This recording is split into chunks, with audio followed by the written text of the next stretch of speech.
Brickett Bottom by Amyas Northcote and read by Christopher Holton. The Reverend Arthur Maydew was the hard-working incumbent of a large parish in one of our manufacturing towns.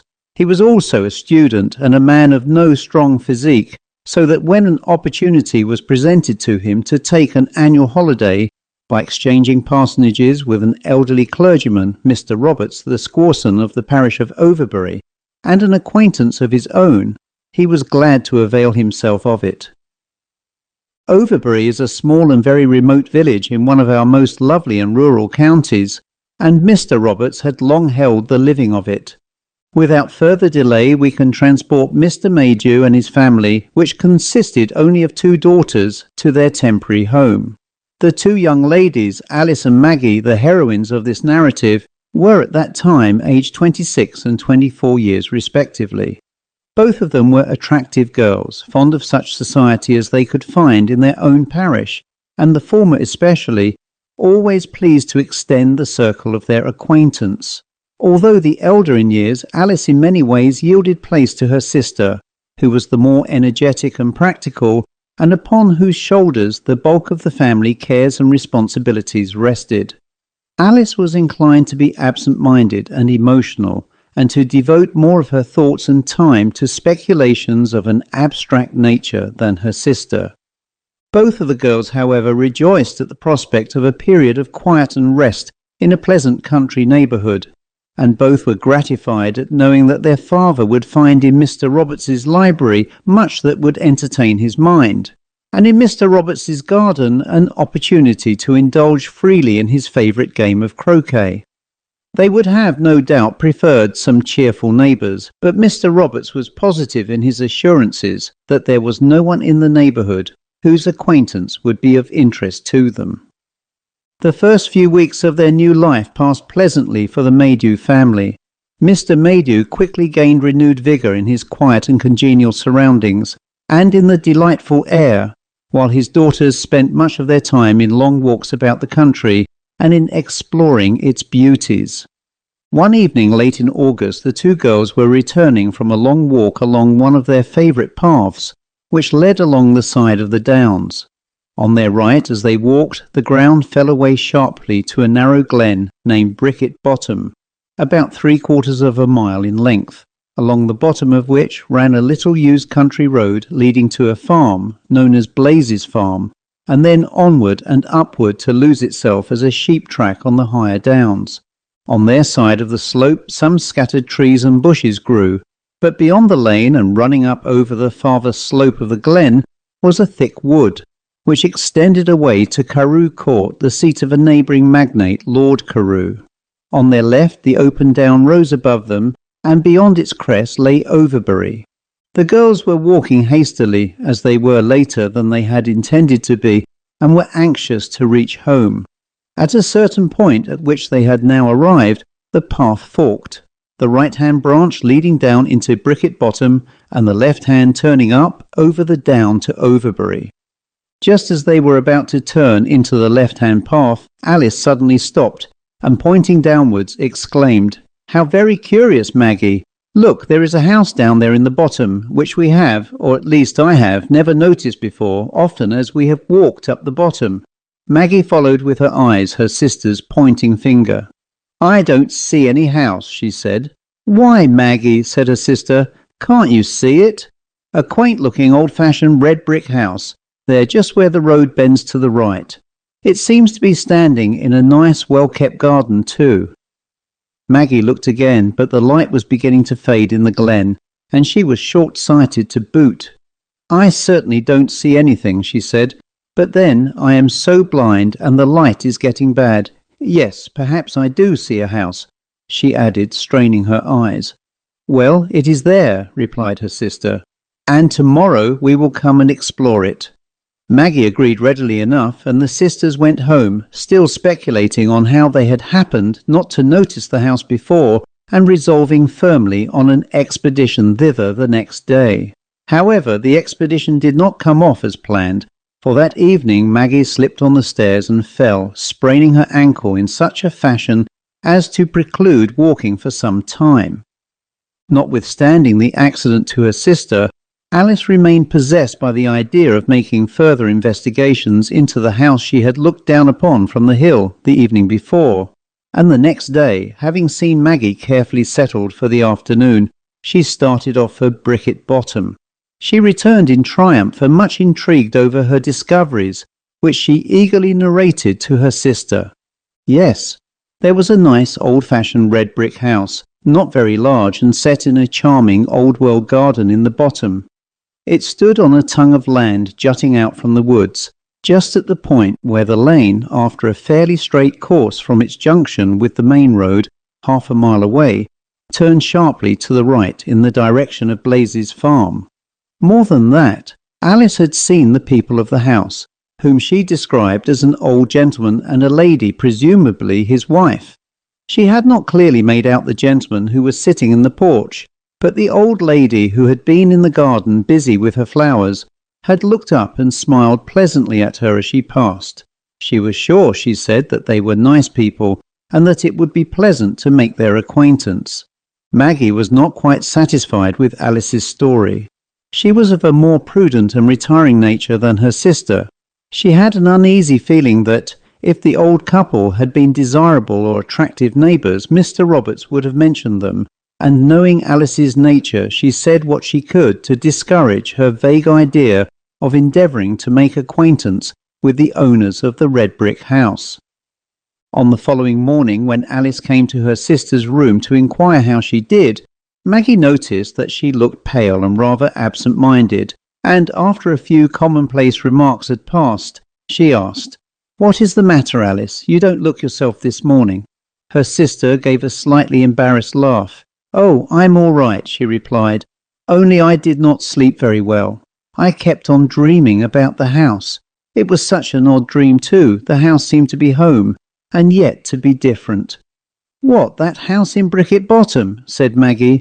"Why, what is the matter with you? You seem to be quite crazy about the place." "Well, it is curious, isn't it, Maggie, that we should have only just discovered it, and that it looks to be lived in by nice people. I wish we could get to know them."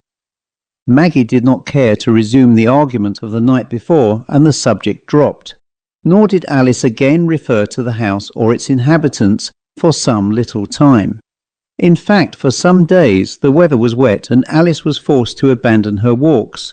But when the weather once more became fine, she resumed them, and Maggie suspected that Brickett Bottom formed one of her sister's favourite expeditions. Maggie became anxious over her sister, who seemed to grow daily more absent-minded and silent, but she refused to be drawn into any confidential talk, and Maggie was nonplussed. One day, however, Alice returned from her afternoon walk in an unusually excited state of mind, of which Maggie sought an explanation. It came with a rush.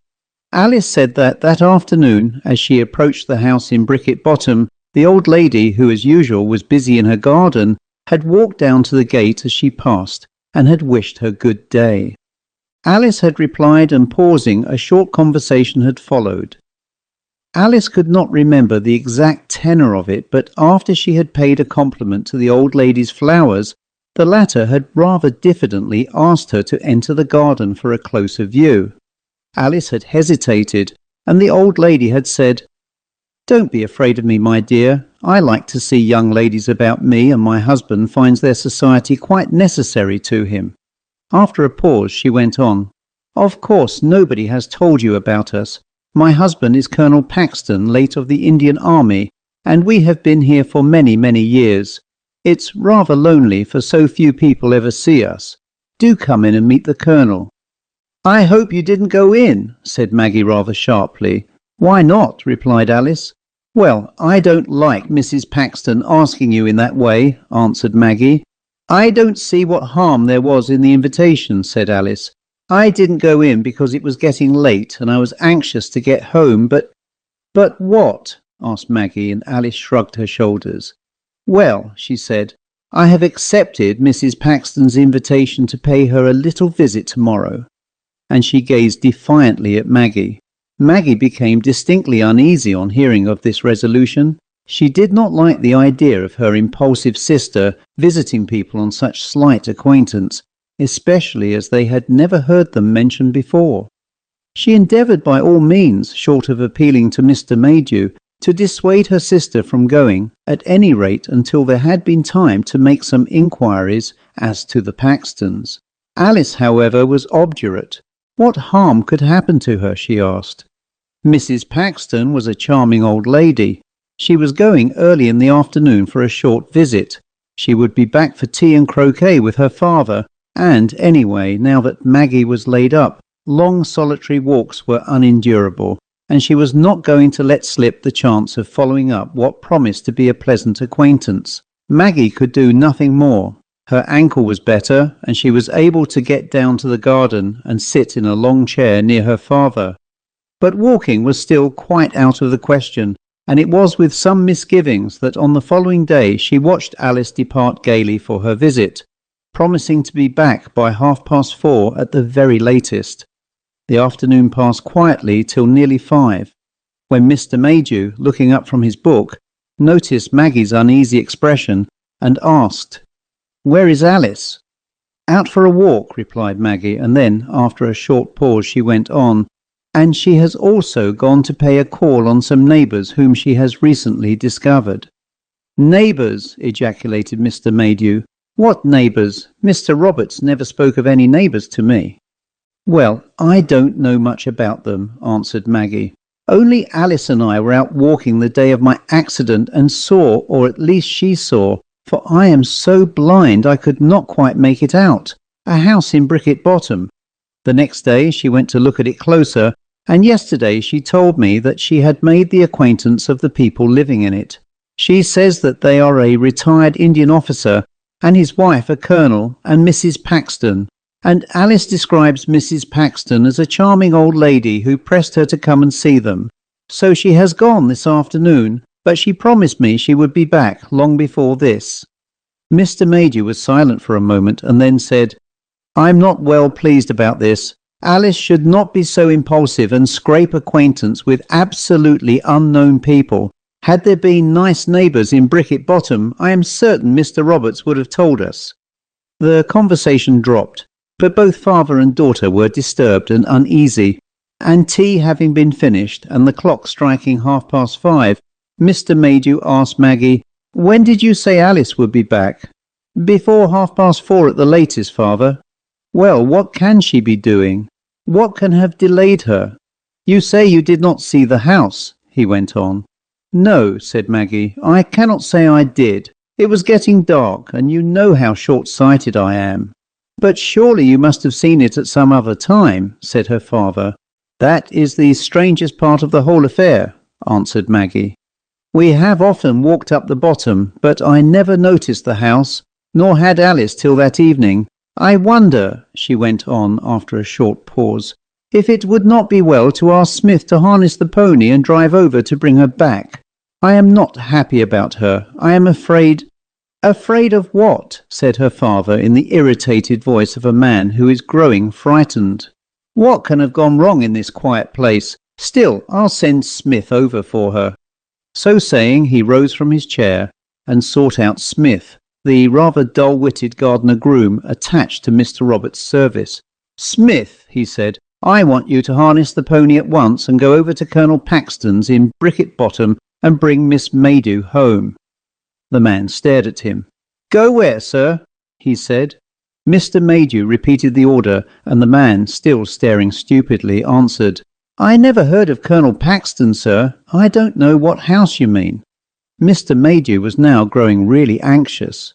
"Well, harness the pony at once," he said, and going back to Maggie, he told her of what he called Smith's stupidity, and asked her if she felt that her ankle would be strong enough to permit her to go with him and Smith to the bottom to point out the house. Maggie agreed readily, and in a few minutes the party started off.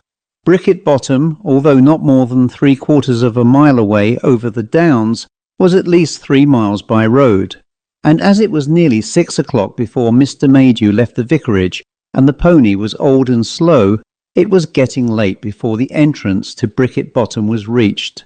Turning into the lane, the cart proceeded slowly up the bottom, Mr. Maydew and Maggie looking anxiously from side to side. while Smith drove stolidly on, looking neither to the right nor left. "Where is the house?" said Mr. Maydew presently. "At the bend of the road," answered Maggie, her heart sickening as she looked out through the failing light to see the trees stretching their ranks in unbroken formation along it. The cart reached the bend. "It should be here," whispered Maggie. They pulled up. Just in front of them the road bent to the right round a tongue of land, which, unlike the rest of the right-hand side of the road, was free from trees, and was covered only by rough grass and stray bushes. A closer inspection disclosed evident signs of terraces having once been formed on it, but of a house there was no trace. "Is this the place?" said Mr. Maydew in a low voice. Maggie nodded. "But there is no house here," said her father. "What does it all mean? Are you sure of yourself, Maggie? Where is Alice?" Before Maggie could answer, a voice was heard calling, "Father! Maggie!" The sound of the voice was thin and high, and paradoxically it sounded both very near, and yet as if it came from some infinite distance. The cry was thrice repeated, and then silence fell. Mr. Maydew and Maggie stared at each other.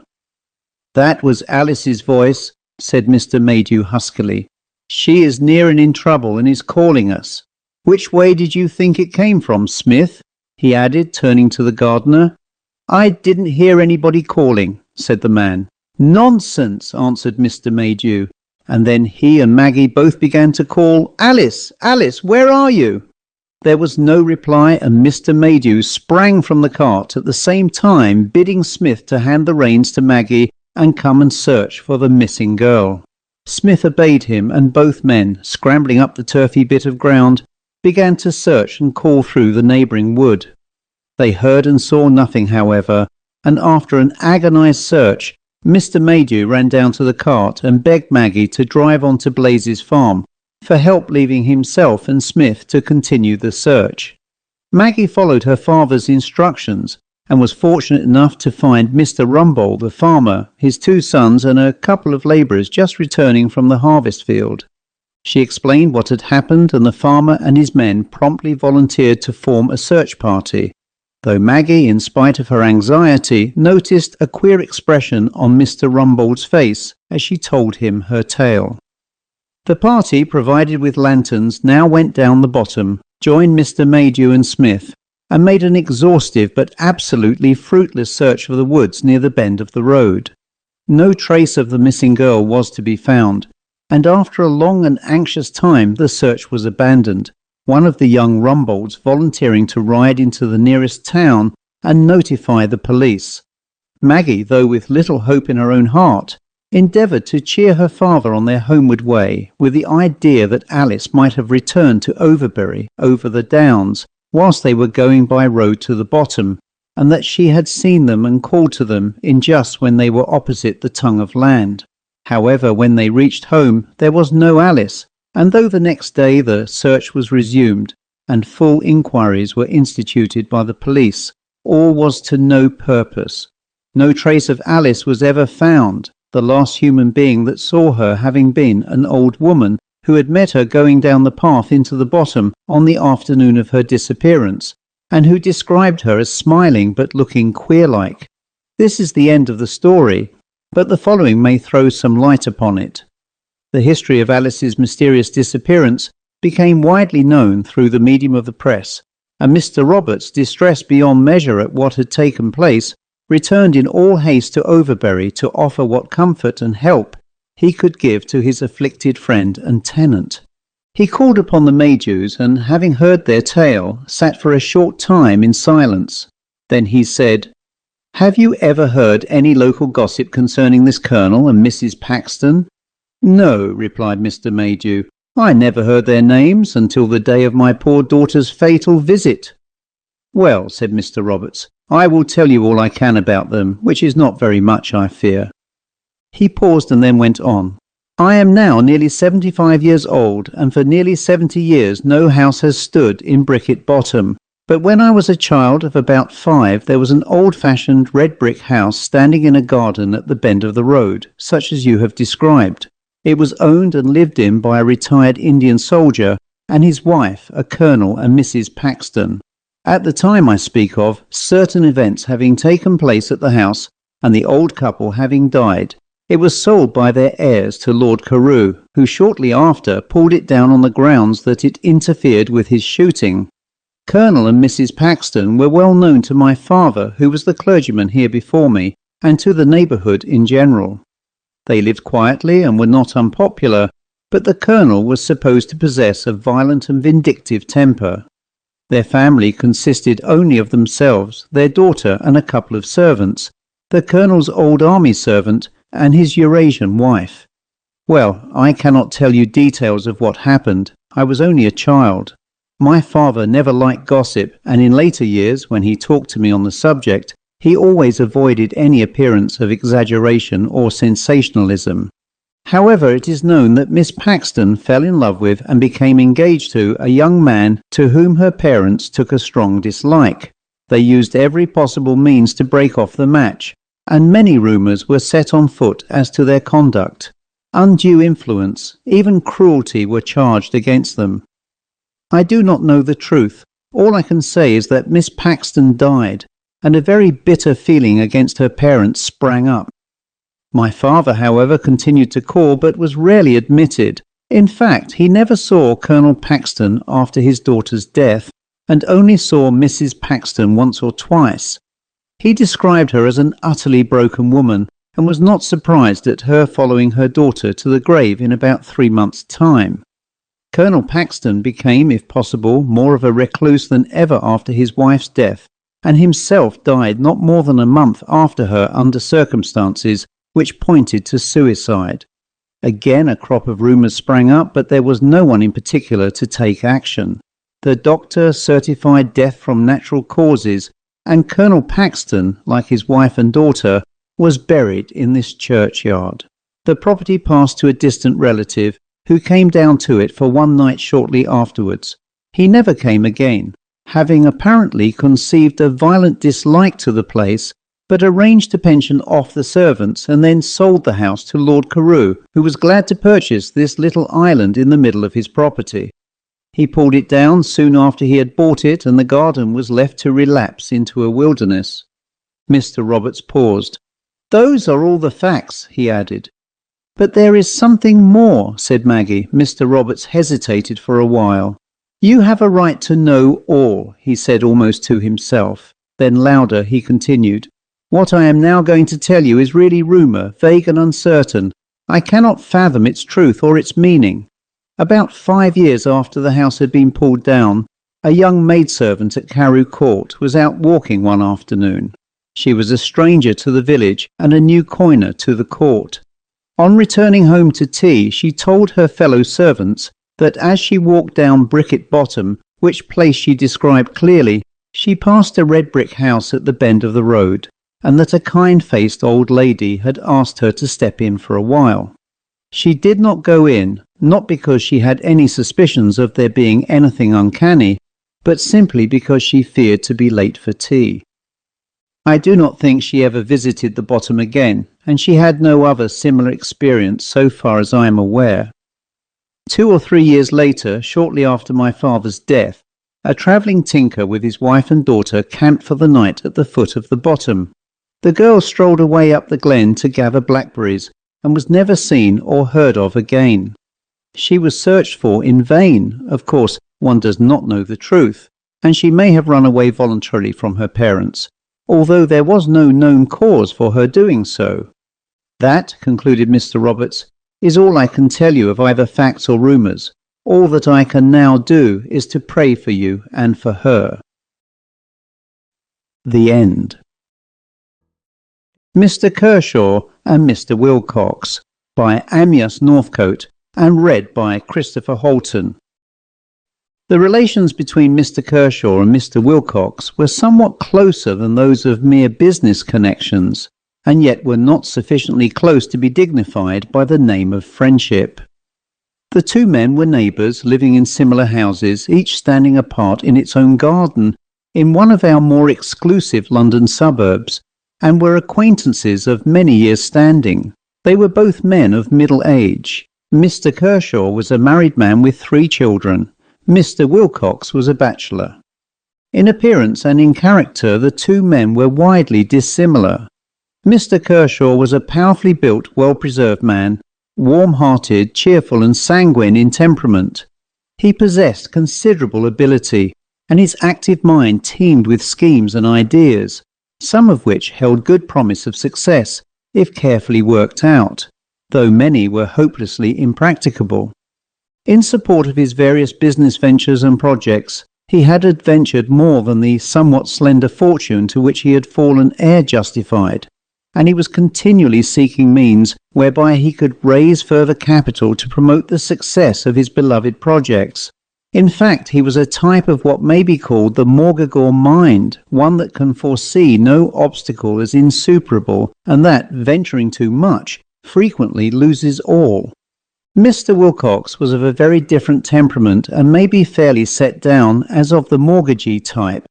He was a cautious, shrewd and able lender, ready to promote the success of an enterprise, provided always that he ran no risk thereby, and equally ready to wreck either the business or its promoter's fortunes did he see any sure and substantial gain for himself in the process. Left by his parents, the heir to a moderate fortune, by strict attention to these business methods, he had succeeded in turning himself into a wealthy man. Withal, he was outwardly of a jovial turn, a good storyteller and a hearty fellow, fond of good food and the luxuries of life, and possessed of a large acquaintance among his neighbours, with whom, as a rule, he did not engage in business affairs, and who knew him chiefly as a pleasant companion. In person he was of middle height, bald and extremely fat, in fact the very antithesis of Mr. Kershaw's athletic and well-conserved frame. The date of this story is about 10 years ago, and the time late summer, when most of the business world is seeking relaxation far from town. Neither Mr. Kershaw nor Mr. Wilcox, for reasons which will soon become apparent, was taking such repose from toil. But Mr. Kershaw had sent his wife and family to the seaside, and was, therefore, a bachelor in his own house, cared for by a reduced number of servants. With this preface, the heart of the story may now be approached. For some time past, the affairs of Mr. Kershaw had not been going well. One after another, schemes on which he had counted as money-makers had failed and been abandoned. Until now, of all his various enterprises, only one was left. But on the success of this one he confidently relied, and the remainder of his whole future was bound up in it. Successful, it would bring him honour and wealth. Its non-success would involve him in hopeless bankruptcy. There was no reason, however, to dread failure. Experts who had investigated the invention had pronounced unanimously in its favour. The demand for the appliance would be great. It would satisfy a popular need. There was only one difficulty to be overcome, and that was the provision of further capital to place the business upon an absolutely sound footing. This difficulty, however, did not seriously trouble Mr. Kershaw, because was he not dealing with his friend, Mr. Wilcox? Some time before he had, in his usual expansive fashion, discussed his incipient invention with that gentleman, and Mr. Wilcox, quick to recognise any opportunity for adding to his fortune, had entered into an agreement with him, whereby Mr. Wilcox agreed to lend upon security, which security included the patents and models of the new invention, up to a certain amount in cash for the development of the idea, taking one half of the prospective profits, Mr. Kershaw retaining the other half for himself. Well, Wilcox had carried out his side of the bargain. The money had all been spent, and now a little more was required. Of course, Wilcox would be reasonable and see to that. Good fellow Wilcox, thought Mr. Kershaw, as he went over to his neighbour's house one afternoon to discuss the position. Alas, Mr. Kershaw did not know, as he had thought he did, his Wilcox, even after years of acquaintance. He laid the whole position clearly and candidly before Mr. Wilcox, and wound up by explaining the necessity for some further cash advances, advances which, as he truly said, were certain to be repaid and which were necessary to protect the whole of the work and money that had already been expended. Mr. Wilcox listened in absolute and ominous silence. At last Mr. Kershaw had done and awaited his reply. It came, and was brief and to the point. Mr. Wilcox would not put up another penny. He was very sorry, but he was very firm. More than that, he plainly told Mr. Kershaw that he meant to insist on his rights. Mr. Kershaw had had his money on loan. He had paid no interest thereon. Matters at the works were in a mess. He was going to foreclose on the lien he had taken over the factory, invention, everything. Perhaps the invention was a good one. That remained to be seen. But the first thing he meant to do was to take entire possession of it. Mr. Kershaw was dumbfounded. "But what about me?" he asked. "Do you know that all I have is staked on this business? If I lose that, I lose everything." "I'm sorry, Kershaw," said the other, "but business is business, and I must protect myself." "Give me time at least," cried the unhappy Mr. Kershaw. "Give me a chance to raise the money I owe you elsewhere and pay you off." "I cannot agree to that," replied Mr. Wilcox. "That was not the bargain between us. Remember, our agreement provided for my retaining my half-interest." Mr. Kershaw began to lose control of himself. "You dog!" he cried. "You know there is a fortune in it, and you want to take advantage of me and get it all." Mr. Wilcox smiled. "You can form what opinion you like of me," he said, and then went on. "You called me dog. Call me top dog. That will be more correct." Mr. Kershaw was beside himself. He argued, implored, threatened. Mr. Wilcox remained cool and unmoved. When at last, exhausted, Mr. Kershaw stopped, Mr. Wilcox said, "Have you quite finished? Good. Well, I may as well tell you that I wrote to my solicitors today, instructing them to commence proceedings. I think we may as well close this interview now. Your legal advisers will hear from my people shortly. Good afternoon." In a frenzy of rage and despair, Mr. Kershaw left Mr. Wilcox's house and sought his own. The blow had been so sudden, so utterly unexpected, that he was almost too stunned to think. He entered his house and tried to collect himself, but his brain whirled. Dinner was announced, and mechanically he went to the dining room, but he could not eat. Instead, he drank heavily, and, after going through the form of dining, stumbled into his study and sank into an easy chair. What had happened to him? Gradually he began to collect his thoughts, and the full horror of his position rushed over him. He was utterly and hopelessly ruined. He was in debt to his bankers. His very house was mortgaged up to the hilt. He had staked all on this one last enterprise. Success had been in his grasp, and now all was gone. Gone through his trust in Wilcox. Wilcox, who had just proved himself to be an unutterable scoundrel, and he cursed him long and bitterly. Wilcox had stolen his invention. Wilcox would make a fortune out of it. Wilcox would stand and jeer at him as he sank into the pit of failure and want. He and his family, his innocent family. His mind reeled at the thought of their distress and misery. To calm himself, he commenced to drink again. Still his mind worked feverishly. Was there nothing he could do, no one he could appeal to? He could think of nothing. The very fact of the holiday season being on rendered it even more hopeless. Everyone who might have helped him was away, and there was no time to wait. That devil Wilcox had already begun proceedings.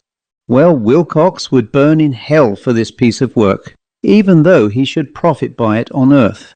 But all at once a thought struck him. Need Wilcox profit by it? Suppose God should kill him that very night and send his wicked soul shrieking to the pit. Why not? That would be justice. But justice needs an implement. Why should he not kill Wilcox? Such a one was not fit to live. All the ranks of those whom Wilcox had oppressed would rise up and bless their deliverer. Heaven itself would approve his act. He thought again and again of what he might do. He seemed to see before him Mr. Wilcox's puffy face, distorted in death, to feel Mr. Wilcox's fat figure writhing in his grip. He rejoiced at the thought. Yes, he would kill Wilcox. Almost before he knew it, he found himself standing on his own lawn. He glanced up at his house. It was dark and silent. The whole suburb was silent. The night was silent. All was dark and silent. He crossed his lawn and bounded lightly over the fence, dividing his own from Mr. Wilcox's garden, and looked up at the Wilcox house. All there was dark and silent save for a light in one window, the window which he knew to be that of Mr. Wilcox's bedroom. So the dog was not yet asleep.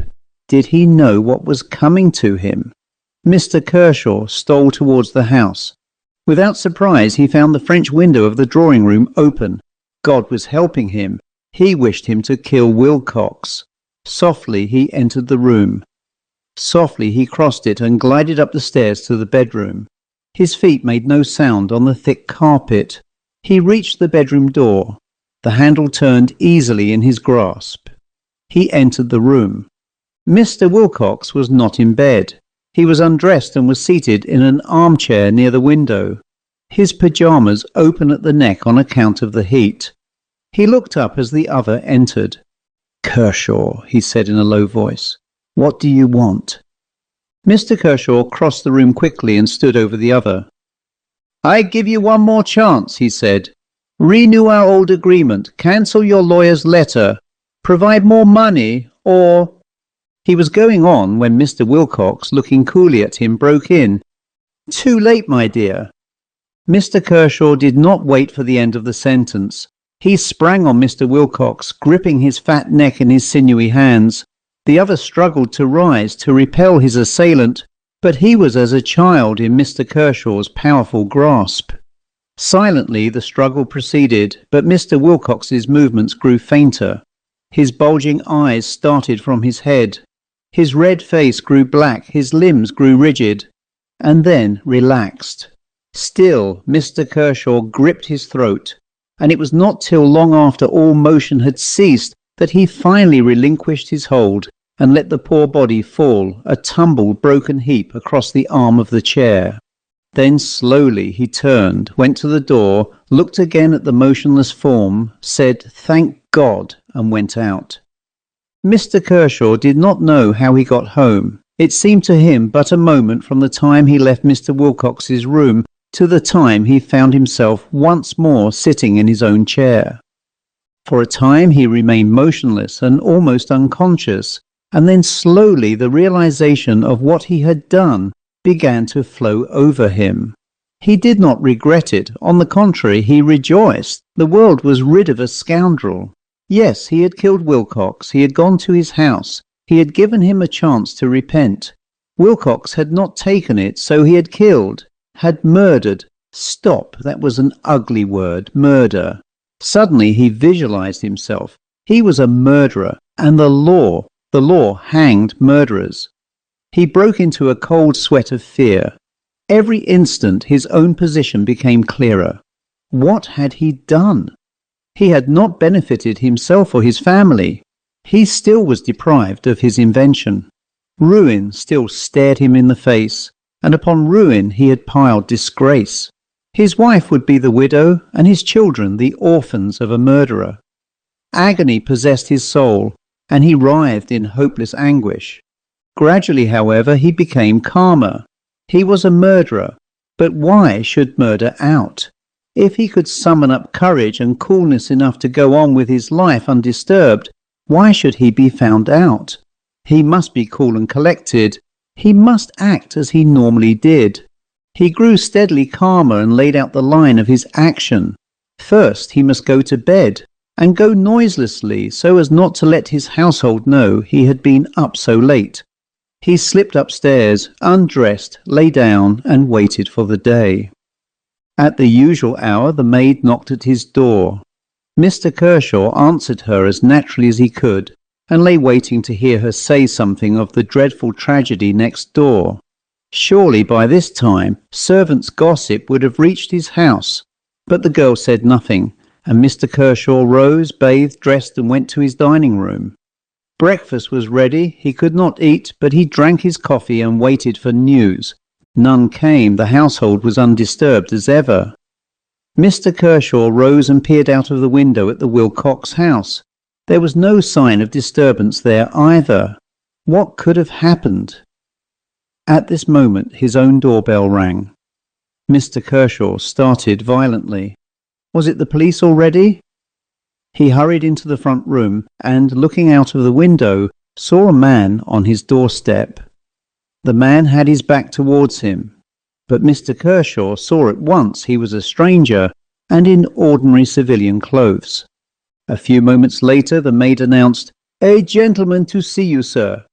The man entered quietly behind her, and Mr. Kershaw saw that his first judgment had been correct, and that he was a stranger, although just for an instant his appearance recalled to him the look of his brother, to whom he had been passionately devoted, and who had died some 10 years before. The stranger bowed slightly, saying, "Mr. Kershaw, I believe." Mr. Kershaw nodded.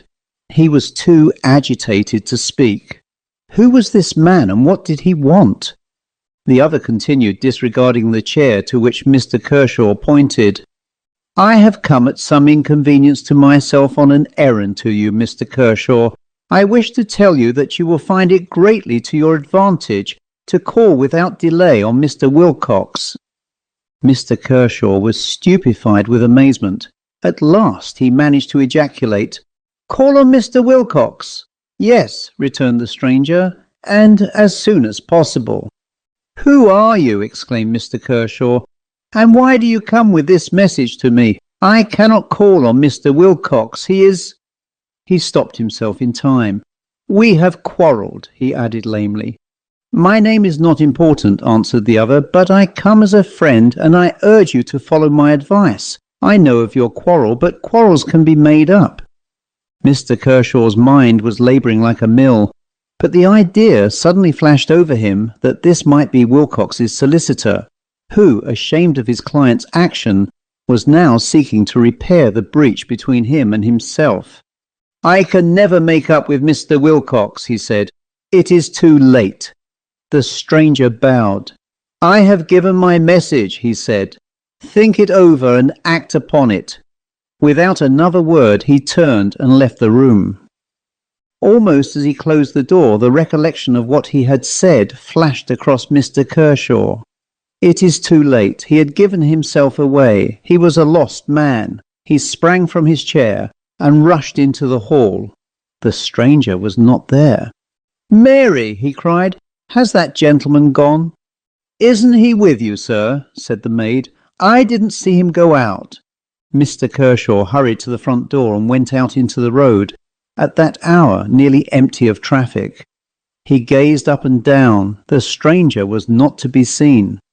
Crushed by the sense of his own folly and dumbfounded at the amazing message, Mr. Kershaw returned to his study and endeavoured to think out his position. Clearly the stranger knew something, but what and how much? And why did he adopt this friendly attitude?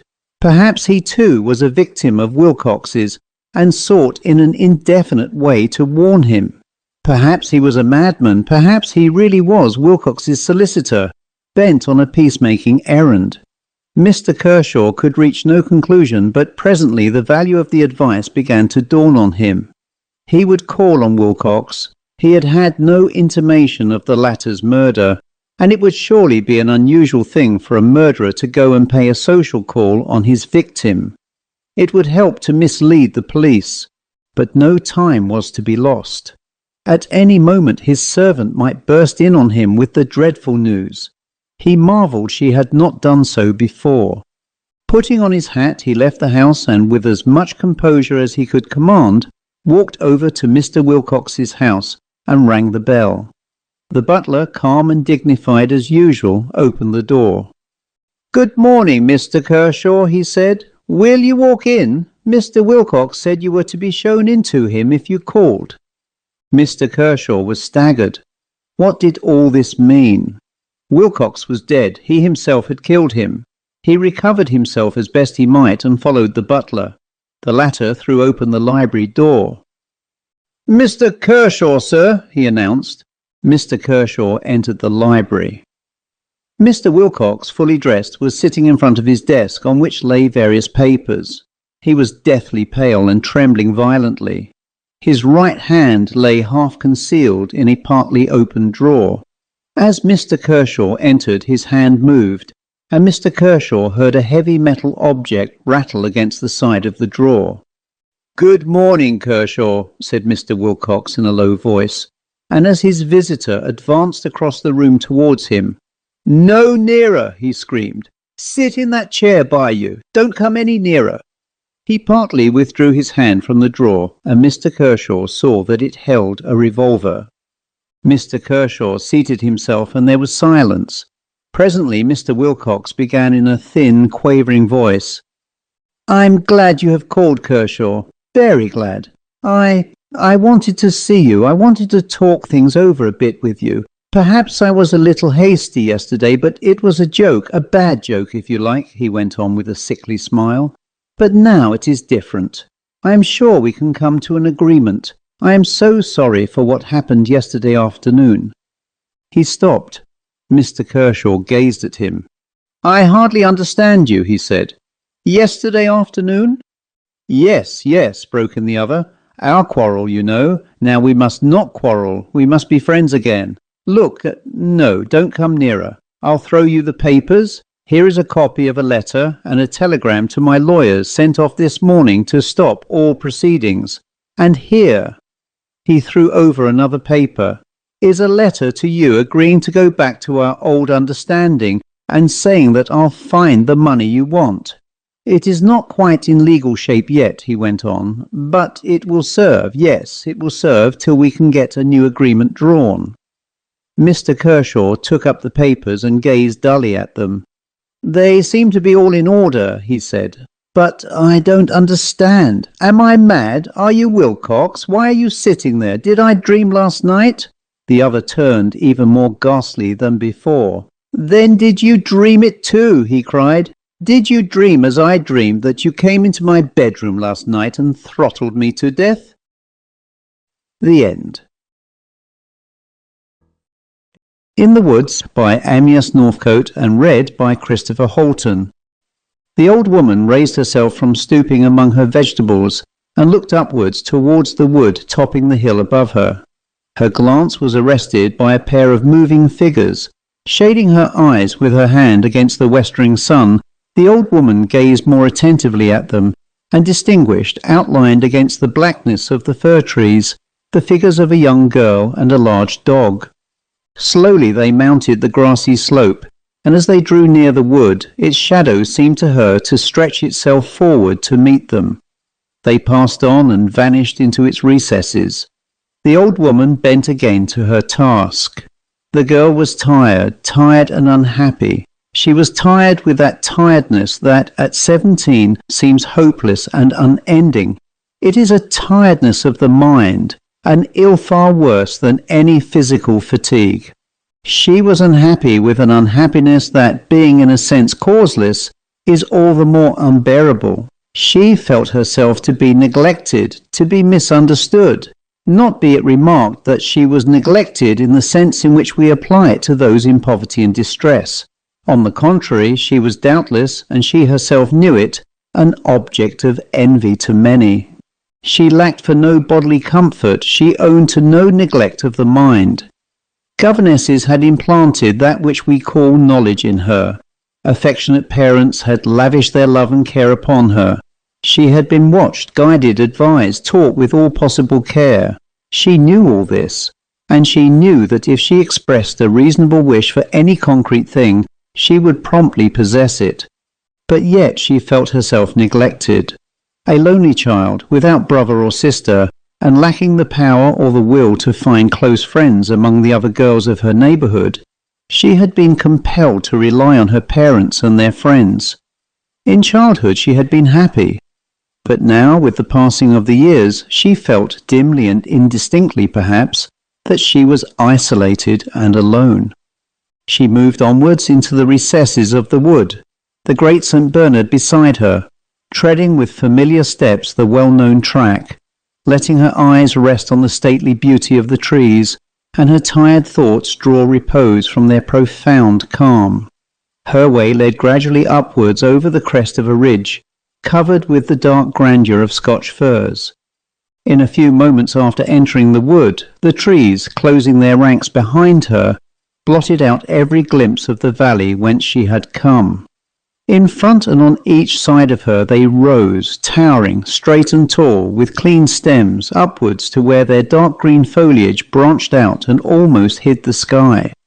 Here and there rare gaps appeared, and in these open spaces the bracken leapt up to gaze upon the sun, and waved its green fronds in the gentle breeze. Her footsteps fell noiseless on the smooth dry pine needles as she hurried on, drinking in the first feelings of rest, the rest and peace of the great woods. Presently the trees began to thin in front of her. The gaps among them became more frequent and larger, and soon, passing out of the fir-wood, she gazed down onto a happy valley between two ridges. Beyond the valley the fir trees recommenced, black and formidable looking against the slowly setting sun, except away to her left, where the declining ridge opposite sank gently into more open country, and she could descry beyond the trees a fair prospect of unwooded fields. In front of her, as she emerged from among the pines, was a pool of still water, fed by a little brook which meandered down a green and wooded valley, a valley of osiers and willow and hazel, carpeted at this season with buttercups and ragged robin, and fringed by tall foxgloves, by flowering elder and mountain ash. Among these lesser plants an occasional oak towered up, gnarled and misshapen, resembling beside the stately firs some uncouth giant of a bygone age. The wood was very still. The afternoon hush lay upon it. There were no sounds save a gentle whispering of the wind among the fir tops, and the occasional harsh cry of a jay, startled by the rare sight of a human form, or the metallic note of a moorhen swimming across the pool with its queer clockwork-like motion. With these sounds mingled the gentle tinkle of water escaping from the pool over a hoary floodgate and trickling away towards the cultivated lands below. All else was silent and moveless. The girl, seating herself on the stump of a long-vanished tree, relapsed into absolute quiet, the dog lying equally still beside her. The peacefulness of the scene calmed the vexed thoughts that had perplexed her. Gradually the last gift of Pandora reasserted itself. She began to feel more confident in herself and in her future. True, the way was weary and long, lack of sympathy, lack of interest prevented her, but she felt that within herself lay the seeds of great deeds. The world would yet hear of her. Success would yet be at her feet. Formless were the dreams, uncertain even in which direction they would be realized, but chief among them was her dream of music, her beloved music. The paths to many an ambition are closed to women, this she bitterly realized, but at any rate music lies open to them. The visions became more clearly defined. The tinkling water, the rustling pines resolved themselves into stirring rhythms and interlacing harmonies. In her excitement she moved slightly. The great dog, opening his eyes, glanced up and licked the hand of his companion. This recalled her to herself. She looked up with a start, first at the evening sky and then at her watch, and with a little exclamation at the lateness of the hour, hastened to retrace her footsteps through the trees. Presently she emerged again on the open hillside and hurried downwards. The trees, bending to the rising wind, seemed to reach out long arms after her. The woods enthralled her. Her days were spent more and more dreaming in their recesses. She was much alone. Her father, a busy man, breakfasted and was gone till evening before she came down of a morning, an early tradition of delicate health having made her a late riser. In the evening on his return he was usually tired, kind but tired. Her mother, long an invalid, was away from home on an interminable cure, and in her absence even the rare visits of dull country neighbours ceased, and so she lived, surrounded by comforts, a forgotten girl. She grew more and more abstracted and dreamy. She neglected her duties, even her personal appearance suffered. The servants who had long regarded her as eccentric began to grow anxious, perhaps even a little alarmed. She became irregular in all her habits. She would stray away into the woods for hours, careless of time. In her rambles she became familiar with every corner of the woods.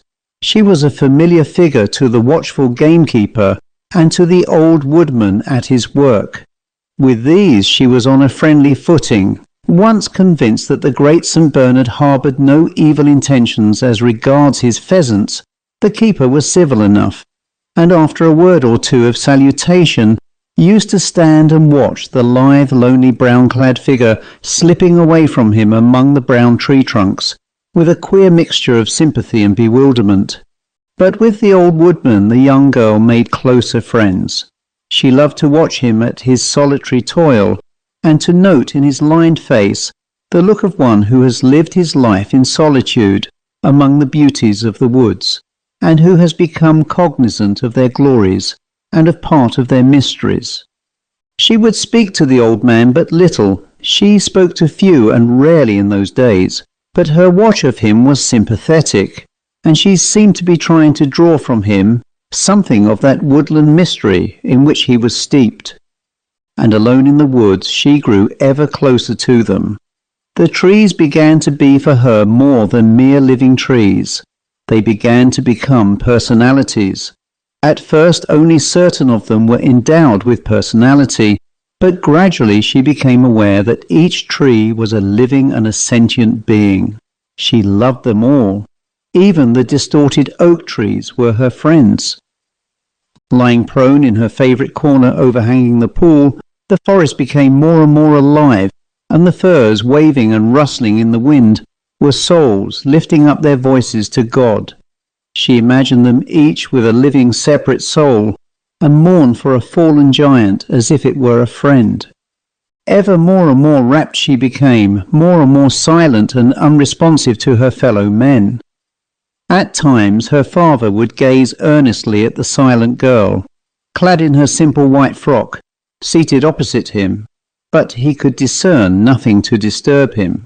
Her mother wrote and the girl answered, letters of affection, but covering up within herself all the deep mysteries and yearnings of her heart. The woods enthralled her. In them, as she paced to and fro or rested on the stem of some fallen tree, listening to the rustling of the branches around, she became conscious that they were ringing with melody. She felt that here and here alone among the trees she could produce that divine music which her soul held expressionless within her. Vainly she would strive in her music room to reach even the lowest terrace of that musical palace whose grandest halls were freely open to her among the solitudes of the woods. Little by little she became absorbed into them. She dared not as yet visit them at night on account of the certain annoyance of her father, but by day she almost lived in them, and her belief in the souls of the trees grew stronger and ever stronger. She would sit for hours motionless, hoping, believing that at any moment the revelation might come to her, and that she would see the dryads dancing and hear the pipes of Pan. But there was nothing. Another day of disappointment, she would cry. The summer passed on, one of those rare summers which only too seldom visit our English land, but which, when they do appear, by their wonderful beauty and delight, serve to make us thankful to be alive, if only to enjoy the joys of nature. On one of these glorious days the girl had wandered out as usual into the woods. It was afternoon, the sky was cloudless, the wind was almost still, but at times a gentle breath from the west made a soft rustling amongst the pine branches far overhead. As the girl moved on, she gazed around her at the well-known trees. All was as usual. Nature spread her beauties before her, glorious, mysterious, veiled from the ken of the human soul. The girl stopped. "Is there nothing," she cried, "nothing behind this? Is nature all a painted show? Oh, I have so longed for nature to find the peace and pierce the mystery of the woods, and nothing comes in answer to my soul's call." She moved on again, passionate, eager, yearning, with all the yearning of youth and growth for the new, the wonderful. Presently she reached her seat above the pool, and, sitting down, buried her face in her hands. Her shoulders heaved, her feet beat the ground in hasty emotion, her soul cried out in longing. Suddenly she ceased to move. For a moment longer she sat in her old attitude, then, lifting her face, she gazed around her. Something had happened, something in those few moments. To her outward eye all was unchanged. The pool still lay silent in the sunlight, the breeze still murmured in the tree-tops, the goldenrod still nodded in the sun at the verge of the pool, and the heather still blazed on the lower slopes of the ridge opposite her. But there had come a change, an unseen change, and in a flash the girl understood. The woods were aware of her, the trees knew of her presence and were watching her, the very flowers and shrubs were cognizant of her. A feeling of pride, of joy, of a little fear possessed her. She stretched out her arms. "Oh, my beloved playmates," she cried, "you have come at last." She listened, and the gentle breeze among the pine trees seemed to change. She could hear its voices, nay, the very sentences of those voices, calling to each other in a language still strange to her ears, but which she felt she knew she would soon understand. She knew she was being watched, discussed, appraised, and a faint sense of disappointment stole over her. Where was the love and the beauty of nature? These woods, were they friendly or hostile? Surely such beauty could mean nothing but love. She began to grow fearful. What was going to happen next? She knew something great was coming, something awe-inspiring, something perchance terrible. Already she began to feel invisible, inaudible beings closing in upon her. Already she began to know that slowly her strength, her will, were being drawn out of her. And for what end? Terror began to possess itself of her, when suddenly on the farther side of the pool she saw the old woodman slowly plodding on his homeward way. The sight of the familiar figure, clad in his rough fustian clothes, bending under a new-cut faggot to which was tied the bright red handkerchief containing the old man's dinner pail, a splash of bright colour outlined against the green verdure by the pool, was as a dash of cold water over a fainting man. She braced herself up and watched the distant figure. As she did so, as silently, as suddenly as the mysterious door had opened, it closed again. The woods slept again, ignorant of and indifferent to the young girl. But that night, long after the household slept, the girl was at her window, gazing out across the valley to where the fir woods crowned the opposite hill. Long she watched them as they towered, irregular and mysterious, overhanging the grey moonlit fields and sleeping village below them. They seemed to her now to be a strong, thick wall defending the quiet valley below, and guarding it from ill, and now to be the advance guard of an enemy overhanging her peaceful village home, and waiting but the word to swoop down and overwhelm it. The woods enthralled her. She felt herself on the point of penetrating their mystery. A glimpse had been given her, and now she hesitated and doubted, torn between many emotions. The fascination of fear possessed her. She dreaded, and yet she loved, the woods. For a day or two after her adventure she shunned them, but they lured her to them, and again she went, seeking, hoping for, dreading what she knew must come. But her search was vain. Silently and blindly the woods received her, though again and again she felt that after she had passed she was noted, she was discussed, and that her coming was watched for.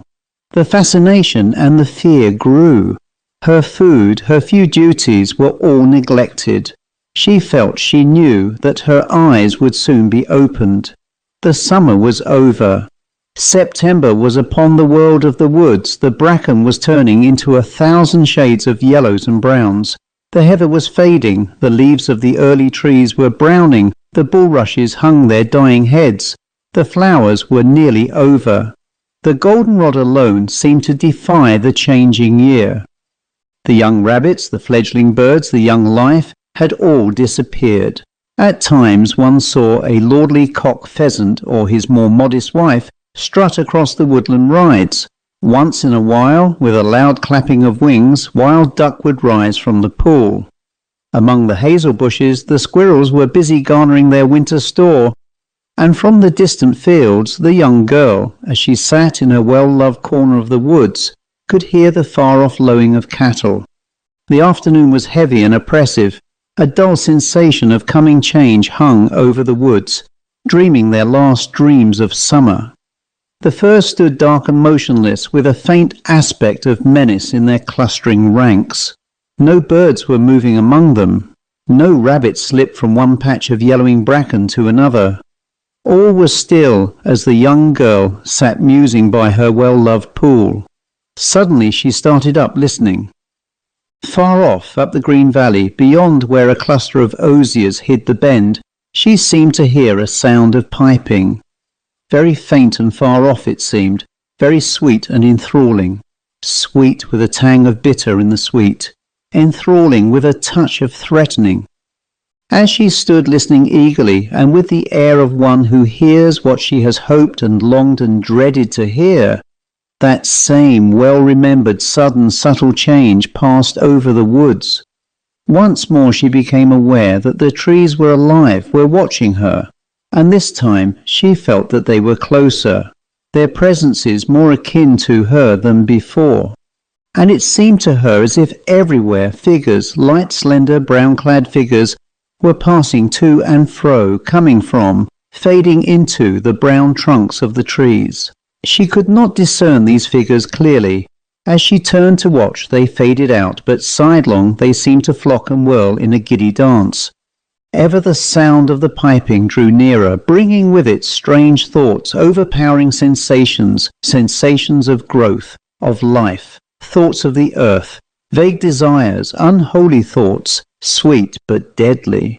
The vague, elusive figures danced more nimbly. They seemed to rush towards the girl, to surround her from behind, from each side, never in front, never showing clearly, always shifting, always fading. The girl felt herself changing, wild impulses to leap into the air, to cry aloud, to sing a new strange song, to join in the wild woodland dance possessed her. Joy filled her heart, and yet mingling with the joy came fear. Fear at first low-lying, hidden, but gradually gaining. A fear, a natural fear of the secret mysteries unfolding before her. And still the piping drew nearer. It was coming. It was coming down the quiet valley, through the oak trees that seemed to spring to attention to greet it, as soldiers salute the coming of their king. The piping rose louder and more clear. Beautiful it was, and entrancing, but evil and menacing. The girl knew, deep in her consciousness she knew, that when it appeared, evil and beauty would come, conjoined in it. Her terror and her sense of helplessness grew. It was very near now. The dancing, elusive forms were drawing closer around her. The fir woods behind her were closing against her escape. She was like a bird charmed by a serpent. Her feet refused to fly, her conscious will to act, and the terror drew ever nearer. Despairingly she looked around her, despairingly uttered a cry of helpless agony. The great St Bernard lying at her feet, disturbed by her cry, raised himself to his haunches and looked up into her face. The movement of the dog recalled him to her thoughts. She looked down at him, into the wise old eyes that gazed up at her with love, and with the calm look of the aged, the experienced, of one from whom all the illusions of life had faded. In the peaceful, sane, loving look of the dog, the girl saw safety, escape. "Oh, Bran, save me, she cried, and clung to the old dog's neck. Slowly he arose, stretched himself, and with the girl holding fast to his collar, turned towards the homeward path. As they moved forward together, the whirling forms seemed to fade and to recede. The menacing clustered firs fell back.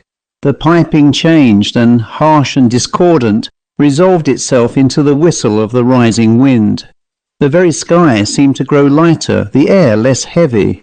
and so they passed through the woods together, and emerging from their still clutching shadows, stood gazing across the valley, darkening in the evening light towards the gates of home, lit up by the cheerful rays of the setting sun. The old woman, resting her aching back, looked up and saw the girl descending from the woods with quick, light steps.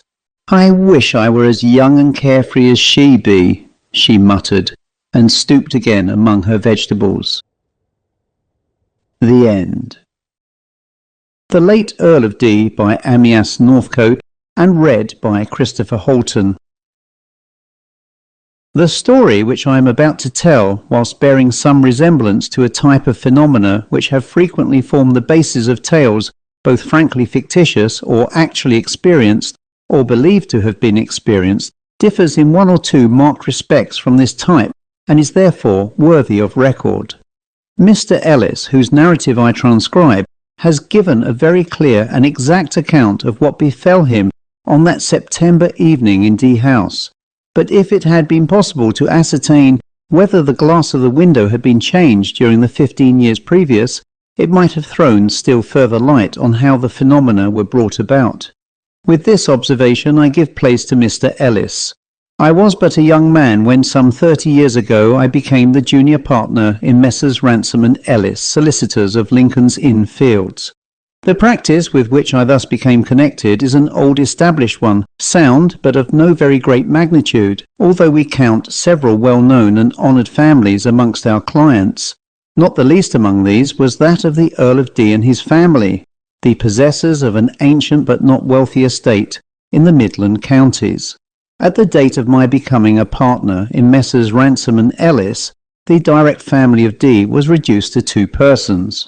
The present Earl was a man of over middle age, unmarried and permanently resident at D House, where he occupied himself in local activities, both charitable and official, and bore a high repute among ministers of many denominations as an earnest and sincere Christian gentleman.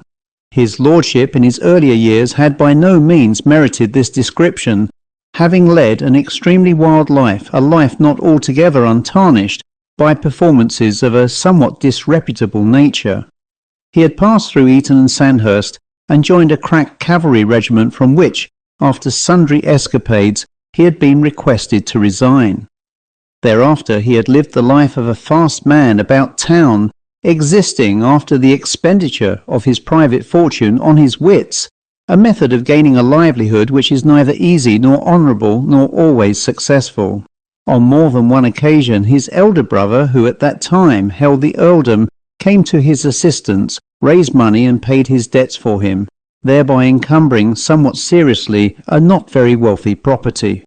However, after the sudden and singular death of the Earl, the Honourable Charles, as he then was, turned over a new leaf and settled down soberly at D, to devote the remainder of his life to the activities I have mentioned.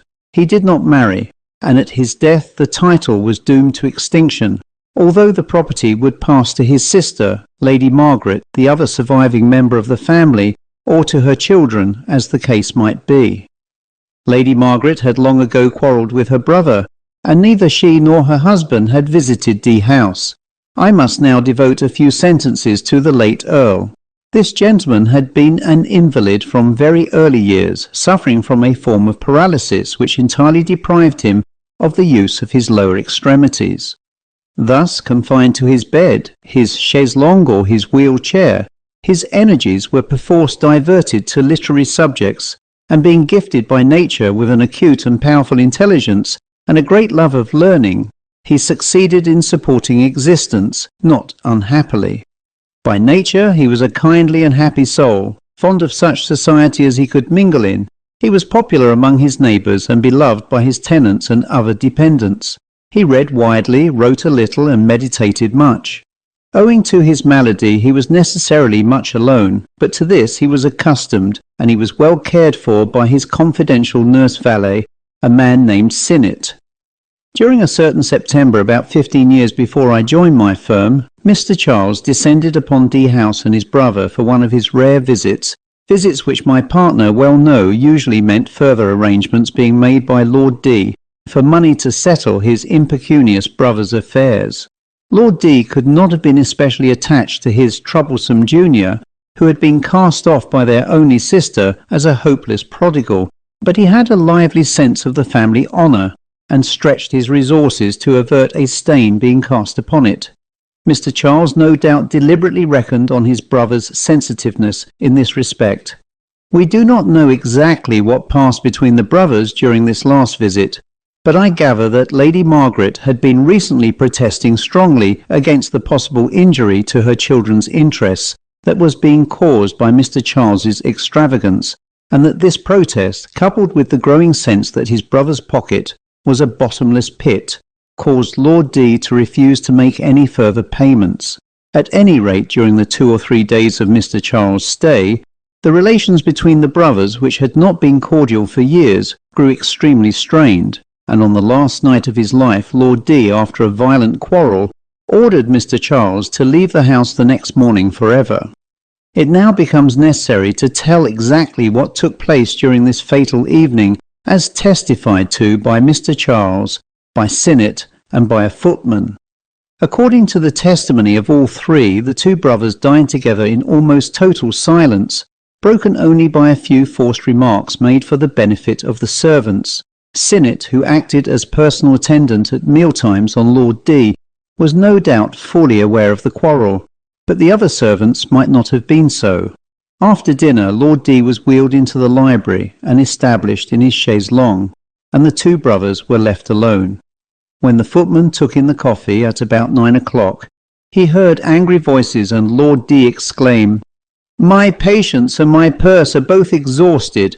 Tomorrow you go for good and all, and I'll send £100 to your lodgings to take you to Canada or to the devil as you choose." Very shortly after this, Mr. Charles left the library and went towards the smoking room.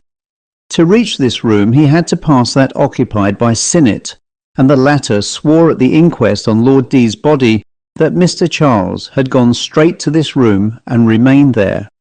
Sinnet further testified that at about 9:30 Lord D had rung his bell, that he had gone into him and found him much excited, and that Lord D had said to him, "I have done with Mr. Charles forever. He has worn out my patience at last, and I have told him to leave the house tomorrow morning. See to it that the dog-cart is got ready for the 10:30 trains." He then added that he was feeling nervous and upset, asked Sinnet to hand him a book, and said he would ring when he wished to go to bed. This he usually did at about 10:30. Sinnet continued that a little after 10 Mr. Charles had left the smoking room and come to his room, where he had called his brother by a vile name and had said that he was being cast off forever, but that he would revenge himself by dragging the family name through the dirt, and then, with more abuse of his brother and sister, had gone upstairs to his own room and shut the door. Sinnet remained in his room till nearly 11:30, during which time he heard no sounds in the house. The servants, I should say, all slept and lived in another wing, and then, wondering at Lord D's not summoning him, he had gone to the library. On opening the door he saw his master extended in the chaise longue, and on approaching him he realized that he was dead. He thereupon at once gave the alarm. Mr. Charles was the nearest to the scene and appeared in a few minutes in his night-clothes, and was completely overcome by the sad sight. A doctor was promptly sent for, a small country practitioner, who unhesitatingly gave a certificate of heart failure, and it was only at the new Lord D's earnest wish that an inquiry was held, the verdict at which was death from natural causes. I have given Sinnet's story at the inquest at some length, as he was really the only important witness. The new Lord D himself testified readily enough to the fact of the quarrel with his brother, admitted that he had been in a financially desperate position, and generally impressed the coroner and jury with a sense of his absolute frankness. On the actual death he could throw no light. He was in bed, though not asleep, when he heard Sinnet calling below, and he rushed down to meet the frightened servants, pouring in from the other wing. The story was all complete and exact, and though there were some who could not help vague suspicions of all not being right, and among them Lady Margaret was to be numbered, yet there was nothing to be done. Lord D was not well received when he next visited London, and he left town without delay to take up his abode at D. and lead the life which I have already described, and which gradually gained him the applause of many serious-minded persons, as well as a certain popularity in the county. Such was the position of affairs at D, when one day my senior partner, Mr. Ransom, who was at the moment laid up at home with the gout, sent me a letter which he had received from Lord D, asking him to go down to D at once on some family business. I had never met Lord D up to that time, and as the illness of my partner had thrown an unusual amount of work on me, I was not over anxious to take time from the office for a visit to D. However, Mr. Ransom was anxious that I should go, partly in order to enable me to make his lordship's personal acquaintance, and partly because he did not wish to refuse to accede to the wishes of a valuable client. It was accordingly arranged that I should go down to D one afternoon, spend the evening at work, and return to London the next day. This programme was duly commenced, and one warm afternoon late in September found me arriving at D House in a smart dog-cart. The door was opened to me by a footman, and I was ushered at once into a study, where I found a middle-aged, serious-looking but handsome gentleman who introduced himself as Lord D. His appearance was irreproachable, and his manners were suave and urbane, but there was a something about him which repelled me. It was indefinable, but I had rather the feeling that here was a man who lived permanently masked. After a cup of tea and a brief chat, Lord D expressed his regret at the shortness of my stay, and suggested that as time was of value, perhaps I would wish to begin my work now. On my expressing my assent, he rose and showed the way to a large room, which I saw at a glance was the library, the room in which, it will be recollected, the late Lord D had died. As his successor opened the door, I thought I noticed what appeared to be an almost imperceptible hesitation about crossing the threshold, but I may well have been wrong, for without apparent pause Lord D led me across the room to an opposite door, which he proceeded to unlock, explaining as he did so that it was that of the muniment room, where were stored the papers I should need in my researches.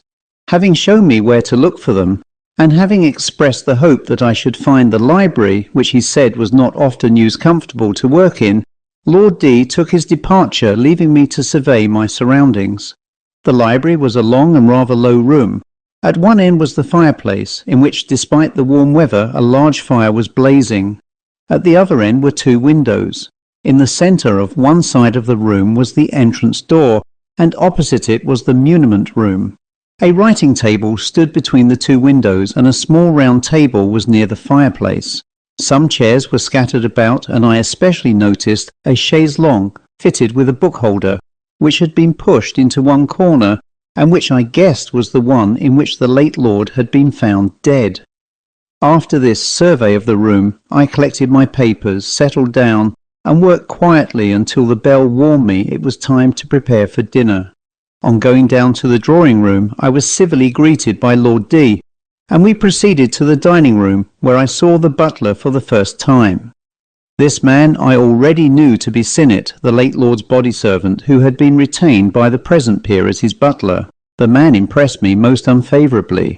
He stood carelessly behind Lord D's chair, taking no active part in the service of the meal, and wearing an air of ill-concealed insolence. I observed that he watched me closely and suspiciously, as if in some way he felt my presence inimical to him. After dinner and the departure of this ill-looking fellow, Lord D and I smoked and chatted pleasantly on various subjects till about 9 o'clock, when I suggested that I should go and finish my work, as I was to make an early start the next day. Lord D agreed, so bidding him good night, I returned to the library.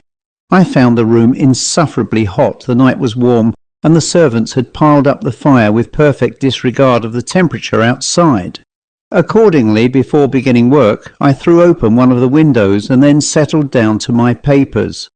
I worked steadily and uninterruptedly for some time, and at last, my work finished, I bundled up my documents, restored the various deeds to the muniment room, and having generally cleared up, walked over to the window and closed it before finally leaving the room. My hand was raised to fasten the catch of the window when, as I vaguely looked at the lighted room behind me, reflected in its dark panes, I was startled at seeing a man walk quickly across it. The door was, I knew, shut, and I had heard no sound, and when I swung quickly round to face the intruder, I found myself to be looking at a room as empty as I had believed it to be. Thinking that my eyes had played me false, I turned again to the window and was again confronted with the reflection of the man who was now standing near the centre of the room. Again I looked behind me to see nothing, and again I turned to the window and its reflections. I was in no sense alarmed, but I began to feel strongly that I was about to experience something unusual and uncanny, and it was with great curiosity that I gazed at the darkened glass. I now saw that the whole appearance of the room differed from its actuality. The lamp no longer stood on the writing table, but on the little round one I have before referred to. The chaise longue was drawn out near this table, and in it I saw part of the back of a recumbent figure. Close to the chair stood the man I had previously seen entering the room, whom I now recognised to be Lord D, as he might have been some years before. With a shock I guessed I was probably seeing a vision of the last hours of the late Lord D, for I took the figure in the chair to be his, and I watched with breathless interest. The two men appeared to be engaged in a violent dispute, and the younger at any rate to be beside himself with rage. He seemed to be threatening the almost motionless figure in the chair, who in turn I perceived to be making determined gestures of refusal. Suddenly the door opened and a third man appeared, whom I saw to be Sinnet. He did not advance into the room, but stood near the doorway, watching. The brothers, however, became aware of his presence, for the younger hastily crossed the room, caught Sinnet by the arm, and began what seemed to be an appeal to him. While this was going on, I saw, and the movement was curiously and firmly impressed on me, the reclining figure draw out a pencil and write a few words in the book it was holding. As it did so, Mr. Charles, for so I shall call him, released his hold of Sinnet and sprang across the room towards his brother. As he advanced, the latter let fall his book, a large red-bound volume, nearly square, and raised his hands. Mr. Charles did not hesitate. He snatched a cushion from under the sick man's head and pressed it down upon his face. I turned with a cry of horror, but the room lay still and quiet as ever, and I forced myself once more to turn back to the window. But all was over, and the reflection in the glass showed no more than the peaceful room. Dazed and sickened at what I had seen, I sought my own room, and lay wondering what I should do. I was determined on one thing, namely to leave the house without another sight of Lord D or Sinnet. Therefore, at the close of a weary night, I wrote a few lines to Lord D to explain that I had finished my task and was leaving for London on the early train. Another thought then struck me. Why had the red-bound book that Lord D had been holding so impressed itself upon my mind, and had he written anything therein which would serve to bring his murderer to justice? The dawn was breaking, but no one was astir when I crept down to the library and searched eagerly for some little time for the book. Happily, its distinctive shape and binding rendered my search successful. I found the book, anxiously looked it through, and saw, scribbled faintly and hurriedly on one of the pages, the words, "C is going to murder all." That was then. I knew the vision of the night before to be real. For a time I hesitated as to the course to pursue, but ultimately I decided to remove the leaf carefully and show it to Mr. Ransom. On arriving in town, I lost no time in seeking him out, telling him my story, and asking his advice as to what to do to obtain justice for the dead Earl. His opinion, however, chilled my enthusiasm, since he pointed out that no jury could possibly convict the present Earl on the testimony of a vision in a window-pane and an unsigned and unfinished pencilled note. He agreed with me that morally there could be no doubt of the present Earl's guilt, and rather ruefully assented to my argument that we could no longer continue to have any relations with him. It was, therefore, arranged that as soon as Mr. Ransom returned to business, he should write severing the connection, but fate disposed otherwise. 2 days after my visit to D, Lord D was flung from his dog-cart as he returned from a meeting and was instantly killed. Immediately after his death, and before Lady Margaret had been able to take possession of D House, Sinnet disappeared and was never heard of again. He took nothing at his flitting, but it was found that for years past he had been in receipt of a considerable income from Lord D.'s purse. Of course, my story was never told to Lady Margaret. I took an early opportunity of replacing the extracted leaf in its place, having first carefully obliterated the words for our written on it, and the cause resignation having been removed, my firm continued and still continues to act as solicitors for the family. The end.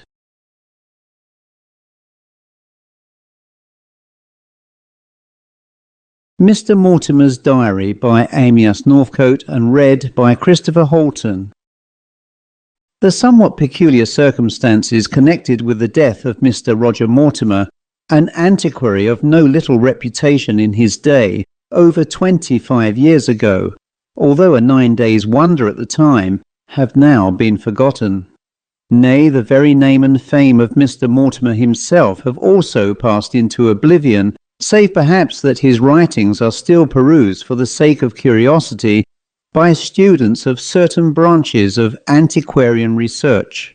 As the last of Mr. Mortimer's relatives has recently died, and there remains no one to whom the publications of portions of his diary can give pain, and as those latter portions, conveying as they do certain strong impressions of unusual happenings, possess a certain interest to psychical investigators, it has been decided by the gentleman into whose possession the diary has now come to lay the latter portion of it before the world, eliminating from it as a matter of course any portions which might yet cause embarrassment to anyone. Before touching upon the diary itself, it is necessary to recapitulate as briefly as possible the story of Mr. Mortimer and of his death. Mr. Roger Mortimer was a gentleman born of well-to-do parents. He was an only child and was educated according to the usual practice of well-to-do folk. Eton and Oxford claimed him, and at the latter seat of learning he became imbued with a passion for antiquarian research. After various essays, he finally settled down into specializing on art in early Italy, and devoted himself to the study of Etruscan remains. He became gradually well known, first as a connoisseur and finally as a leading authority in this subject. He wrote several articles on it, one especially dealing with what he claimed to be a proof of certain close relationships between Etruscan and Egyptian artistic works. This essay provoked a sharp controversy which, besides moving along the lines common to most battles between scientific experts, was marked by a regular attack on Mr. Mortimer by a man named Bradshaw, an assistant master at an obscure Yorkshire school. Mr. Bradshaw, in a letter to the Times, claimed to be the real discoverer of the objects on which Mr. Mortimer based his article, and roundly asserted that Mr. Mortimer had stolen them from him, and had also purloined from him the genesis of the ideas which he was now presenting to the world as his own. Acting, as he said, under the advice of friends, Mr. Mortimer did not reply to the letter. A dignified silence, he maintained, was unquestionably the best answer to it. Mr. Bradshaw was apparently unable to substantiate his accusation. He was a poor unknown man. Mr. Mortimer was wealthy and respected, and so the matter dropped in private conversation. Mr. Mortimer readily admitted that he had met Mr. Bradshaw accidentally when abroad, that the gentleman was, he believed, interested in antiquarian research, but that his sole connection with him had been to see that he was properly attended to during a serious attack of illness with which he had been seized during an expedition in the hills, whither he had gone unattended, and where he was found lying ill in a miserable inn by Mr. Mortimer. The episode was gradually forgotten, and Mr. Bradshaw was heard of no more. In person, Mr. Mortimer was a tall, thin, dark, and rather severe-looking personage. He was a well-informed man on many subjects besides his own speciality, and while living a somewhat quiet life, he by no means despised society, more especially of the more serious type, and was frequently seen at various social gatherings. He was not a man of many friends. In fact, it would be rash to assert that anyone was admitted to close intimacy with him, but he was popular with a large circle, and discharged his social obligations in punctilious fashion. As already said, he was a well-to-do man, and inheriting a comfortable fortune, he did not dissipate it. But he was no miser. He spent freely on his hobby, and was liberal enough to all those connected with him. His moral character appeared to be unimpeachable. His temper was equable. He would prefer to speak and act kindly rather than the reverse, and in a general way he may be summed up as a worthy member of the body politic, who, whilst inspiring no particular affection, equally inspired no dislike, save in the single and unexplained case of Mr. Bradshaw. He had been born of Roman Catholic parents and educated in that faith, but he had long abandoned the practice of any form of religion and was a convinced and almost militant upholder of the extreme materialistic school. Lastly, it should be added that Mr. Mortimer possessed no near relatives, had never married, and at the date of his death, aged 56 years, was apparently free from care and in perfect bodily health. Mr. Mortimer had lived for a number of years in rooms in Blank Street, kept by a couple of retired domestic servants. These rooms consisted of the first floor of a good-sized house and comprised a front room, used by Mr. Mortimer as his sitting room and study, looking out onto the quiet and eminently respectable street, and a back room of lesser size, which formed the bedroom. The two rooms were connected by a short private lobby, out of which opened a small cubicle, which had been fitted up as a private bathroom. Of course, in addition to this private passage, the two rooms both opened onto the public staircase. Mr. Mortimer had fitted up his apartments with a view to both taste and comfort. He spent much of his time at work on his researches in his sitting room, which contained his private desk and papers, and the walls of which were lined with bookshelves laden with many rare and precious volumes. Objects of ancient and especially of Etruscan art were scattered about, and several good watercolours of Italian scenes decorated the spaces on the walls not occupied by bookshelves. The bedroom was more sparsely furnished, but still every reasonable article of comfort was to be found therein. The remainder of the house was like the first floor, let as apartments for single gentlemen. At the time of the events which are now being recorded, the ground floor was under lease to a Mr. Andrew Scoons, an official in the government service. The second floor, the one above Mr. Mortimer, was temporarily empty, while the landlord and his wife, persons of the name of White, and the little maidservant occupied the top floor. Mr. Mortimer's life was one of great regularity. He was in the habit of being called precisely at 8 in the morning by White, and then immediately repaired to his bathroom. In his absence, White set out his clothes and brought up to the bedroom a tray with the materials for Mr. Mortimer's rather slender breakfast, which he partook of in his bedroom. While he was thus breakfasting and completing his toilet, the sitting room was tidied up and made ready for the day, and thither he would repair to attend to his correspondence and to read his newspaper. If he were occupied in any special research or writing, he would then devote himself for a time to that. Otherwise, he usually proceeded to his club, the Megatherium, where he spent a large part of his waking hours. Here he lunched if not engaged elsewhere for that meal, and then passed the afternoon in various ways, returning to his rooms at about 7 to array himself for the evening, which was passed either in some social function or at the club. Normally he returned to his room shortly after 11 and proceeded forthwith to bed.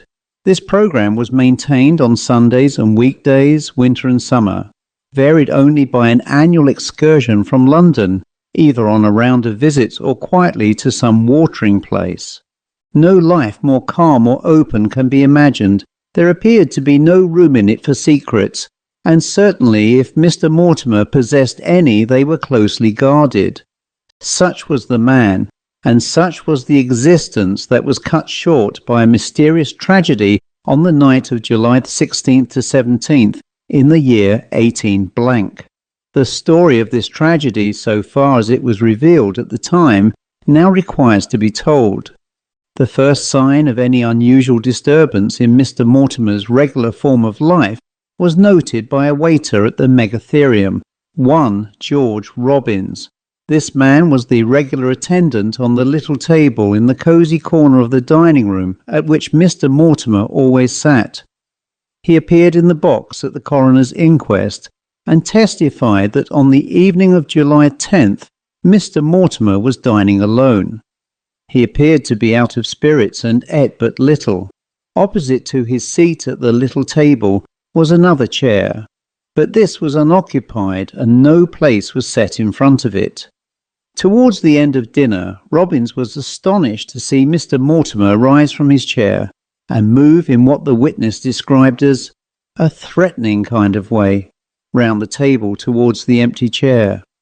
Suddenly he stopped, leaned heavily against the table, and appeared to be about to faint. Robbins came quickly to him and asked if he was ill. "Only a turn, Robbins," answered Mr. Mortimer. "Get me a glass of brandy." Robbins brought it and found Mr. Mortimer already looking better. He drank the brandy and then said, "Take that chair away," pointing to the vacant one, "and never put it there again unless I have someone to dine with me." Robbins obeyed and the incident was closed, but the man could not help observing that from this time on till the end, Mr. Mortimer appeared always ill at ease and largely to have lost his appetite. The next persons who were struck forcibly by a strange change in Mr. Mortimer were Professor Rich, the well-known historian, and a certain Belgian scientist, Monsieur Emile V.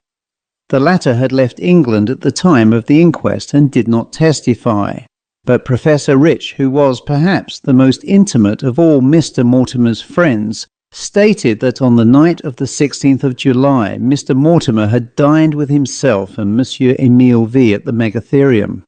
The professor had been out of town for some days, and found himself pained to observe how ill and nervous Mr. Mortimer had become. He was in high but apparently forced spirits, drank more than was usual, and kept announcing his intention of staying up all night. "Few of us," he cried, "realise the beauty of dawn in the London streets. I shall stay here till the club closes, and then I shall walk the streets till daylight comes. I'll have the police for company. Perhaps you will hear of me as helping to catch a burglar, but I won't go home till morning." And he began to sing fragments of the well-known old song. The professor was deeply shocked, and the Belgian gentleman astonished. Fortunately, they were alone in the small smoking room, or Mr. Mortimer's conduct would have caused a scandal. Professor Rich began to expostulate with him, but with little success till Mr. Mortimer's glance fell upon the door. He suddenly became silent and very pale, then, turning to the other gentleman, he muttered something unintelligible and walked straight out of the room. It was then about 11:15, and he must have returned direct to his rooms without even claiming his coat and hat. The professor could not in the least account for this sudden departure. No one had entered the little smoking room, nor had the door been opened. The last person to see Mr. Mortimer alive was Mr. Andrew Scoons, who, it will be remembered, occupied the apartments beneath those of Mr. Mortimer. Mr. Scoons had resided in the house for some little time, but he had only a passing acquaintance with Mr. Mortimer, born of casual meetings on the stairs and similar accidental foregatherings.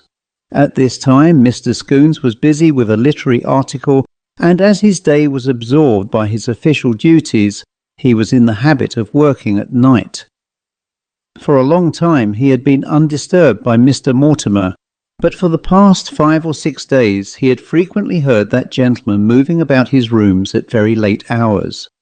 He had not paid much attention to his neighbour's restlessness, however, until this night of July 16th, when he heard Mr. Mortimer enter his apartment at about 11:30 and forthwith begin to move about uneasily. As he listened, a curious sense of there being something very wrong began to pervade him. and gradually it began to become known to his subconscious mind that something serious was amiss in Mr. Mortimer's rooms. The impression grew stronger, and at last it overcame his natural shrinking from intruding on the privacy of an almost total stranger, and rising from his writing table, he proceeded upstairs. On reaching Mr. Mortimer's door he paused. Inside he could hear Mr. Mortimer pacing to and fro and occasionally uttering an ejaculation, the nature of which he could not hear. Finally he knocked at the door. There was a brief pause, then it was flung wide open with such violence that it crashed back against the wall behind it, and Mr. Mortimer appeared on the threshold. He was dressed in his evening clothes and was very pale, but there were no signs of disorder either on his person or in the room, which was brilliantly illuminated. For a moment the two men looked at each other in silence. Then Mr. Scoons, plucking up his courage, began. "I beg your pardon, Mr. Mortimer, if I have disturbed you, but I fear you are ill." "Ill?" said the other. "What makes you think that?" "I must renew my apology," answered Mr. Scoons, "but I heard you tramping so restlessly overhead, and it is so late that I feared there must be something the matter, and I came up to see if I could be of any assistance." There was a longish pause, during which Mr. Scoons grew more and more embarrassed. Then Mr. Mortimer slowly said, "I thank you, Mr. Scoons, but I am not ill. I only trust I have not disturbed your rest, and I promise you I will give you no cause for further complaint." These words were uttered deliberately in a somewhat peculiar voice, and Mr. Scoons, abusing himself for having placed himself in a foolish position, was about to say good night and turn away, when Mr. Mortimer suddenly burst out, don't go, I'm in trouble, grievous trouble." He stopped abruptly, and turning round stared into the brightly lighted empty room behind him. To Mr. Scoons's imagination, it appeared as if he was confronting some foe invisible and inaudible to others. "I will gladly help you, Mr. Mortimer, to the best of my ability, if you will give me an idea as to what I can do." Mr. Mortimer turned towards him again. "If you would save my soul," he cried, "you will—" As he spoke, he staggered backwards 1 or 2 paces as if he were in the grip of a powerful enemy. He turned sharply again, and stepping forward closed the door suddenly, swiftly and silently, and Mr. Scoons heard the key turned in the lock. He stood amazed. What had happened to Mr. Mortimer, and why had he closed the door so abruptly? He waited a moment. All was silence within. Then bending towards the door he called, "Mr. Mortimer, Mr. Mortimer." There was no reply, and he tried the door. As he had supposed, it was locked. Again he called, "Mr. Mortimer, can I help you? What is the matter?" The reply came instantly. "There is nothing the matter. All is as it should be, but come again tomorrow." The voice sounded choked and constrained. It differed in some fashion from Mr. Mortimer's. Again Mr. Scoons tried. "I fear you are ill, Mr. Mortimer. For heaven's sake, open your door and let me in. I am sure you need help and comfort." Mr. Scoons hardly knew why he spoke the last 2 words, but as in a glass darkly, he seemed to see a vision of a poor human soul fighting a lonely and a losing battle against the powers of darkness. There was another short pause. Then Mr. Mortimer's voice rang out clear and unmistakable on the horrified ears of his listener. "In the name of the devil, whose servant I am, cease to annoy me. Tomorrow you shall know all." Mr. Scoons, filled with horror and amazement, turned away and descended to his rooms, where he sat up a while listening, but no further sounds were heard from Mr. Mortimer's floor. And at last, tired out, he retired to bed to be awakened next morning by White with the ghastly news of Mr. Mortimer's death. As usual, White proceeded to Mr. Mortimer's room at 8 o'clock on the morning of July 17th. He knocked at the bedroom door, entered, and was surprised to find the bed empty and evidently unused, and to observe that all the lights in the room were fully turned on. Otherwise, there was no sign of anything unusual, except that the door into the little private lobby was open. Turning in that direction, White perceived that the light in the lobby was also burning, as well as that in the bathroom. He passed through into the sitting room. Here at first all appeared to be in its usual condition, save that the room was brightly illuminated. But glancing towards the door, White perceived Mr. Mortimer lying on the floor, closely huddled up against it. He hurried over to him, and looking at him saw that his own hands were closely clenched about his throat, and that he was dead. White endeavoured to raise him and to unclasp the gripping fingers, but found his clutch too firm to be relaxed. He at once rushed out to give the alarm, but even in his agitation noticed that the sitting-room door was locked, an unheard-of thing, and that the key was on the inside. A doctor was summoned and messengers to call the police, and Dr. Besford, Mr. Mortimer's usual medical attendant, were also dispatched. By the time the latter arrived, Mr. Mortimer's body had been raised from the floor and laid upon a sofa, but the doctor first summoned had not yet succeeded in removing the hands from the throat. In the presence of the police, Dr. Besford and his brother practitioner ultimately succeeded in releasing the deadly grip, and a hasty examination was made which disclosed the undoubted cause of death as self-strangulation. The post-mortem later on showed that there was no bodily infirmity nor any cause of death save this one alone. Both medical men testified to their amazement at so singular and so determined a form of suicide, and both, but especially Dr. Besford as well as White, commented on the peculiar look of abject terror on the dead face. There was no evidence found of any struggle or disturbance in the room, and Mr. Mortimer's clothing was quite in order. The coroner's jury brought in a verdict of suicide in the usual form. Mr. Mortimer's body was in due course buried, and the whole affair gradually passed into the limbo of forgetfulness. Mr. Mortimer left no will or any instructions, and as his next of kin and heir, a distant sailor cousin, was then absent with his ship on the China station, Mr. Mortimer's solicitor took charge of his effects and affairs. The rooms in the street were given up, the furniture sold, and the books and manuscripts packed up and stored.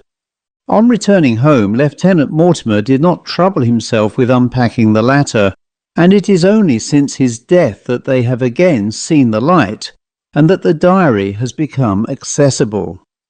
It was apparently Mr. Mortimer's practice to keep a diary, but seemingly only spasmodically. At any rate, only fragments have been found. Unluckily, there are no existing volumes of the date at which he was brought into touch with Mr. Bradshaw, so there is no clue to the real relations between the two men. The diary, after a long interval, had been recommenced about 6 months before Mr. Mortimer's death, but it is only of interest for the present purpose during the last 8 days of his life. With this preamble, the diary may now be quoted in full. July 8th. I was the subject today of a singular hallucination. I believe the spiritualist jargon describes it as clairaudience. I was in my rooms dressing to dine out with Lady L when I distinctly heard the voice of James Bradshaw saying, "The day of reckoning will come soon." The impression was so strong that for a moment I supposed the man to have obtained admittance to my rooms and to be speaking to me. But on looking round I perceived I was alone. There was no one in the sitting-room, and White, for whom I rang, assured me that he had admitted no one to see me. I am of the opinion that my subconscious memory has played me a trick and has recalled to my conscious self the last words that Bradshaw spoke as he flung himself out of the room at York, after refusing my offer of £1,000.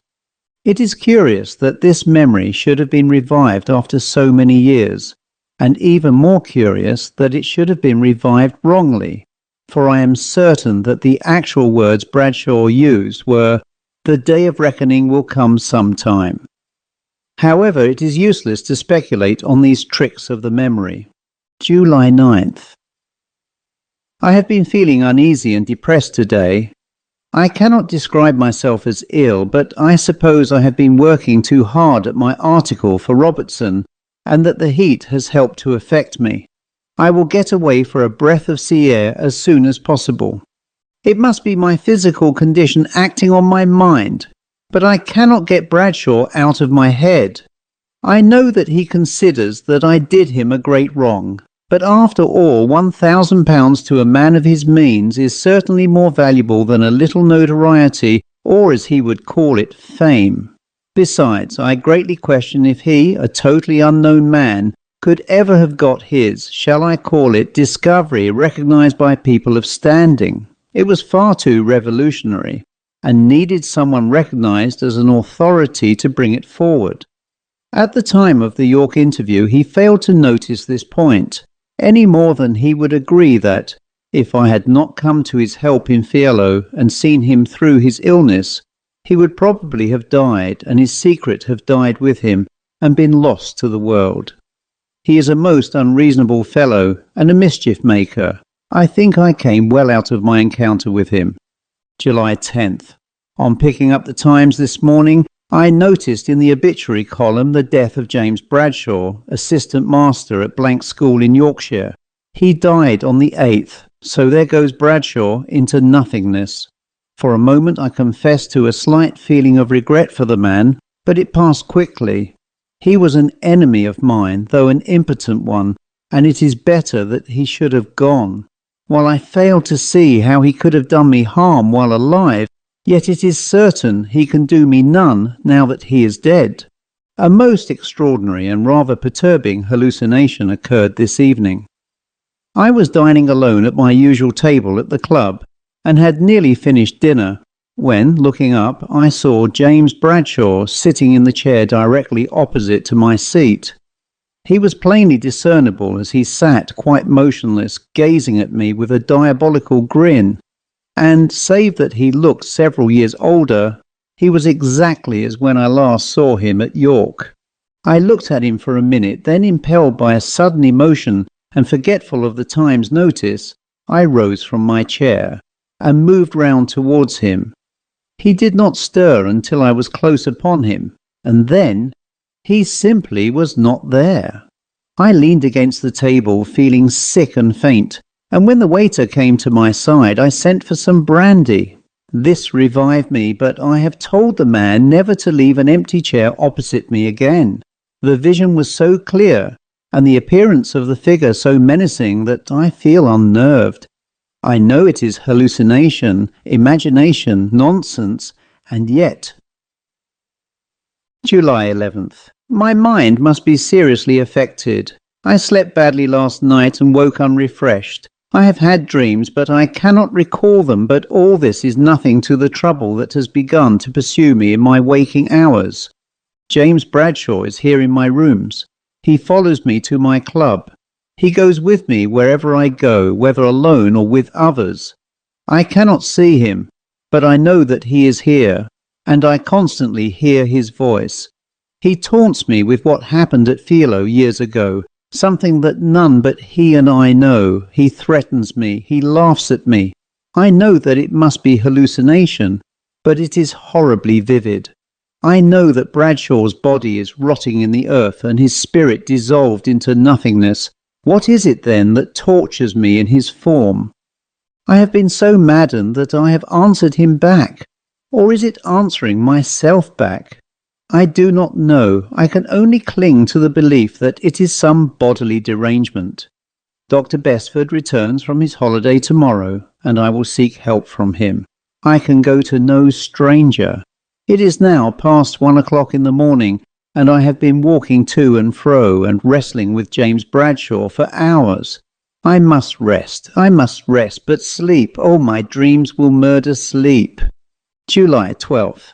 After a hideous night, I went early to see Dr. Besford.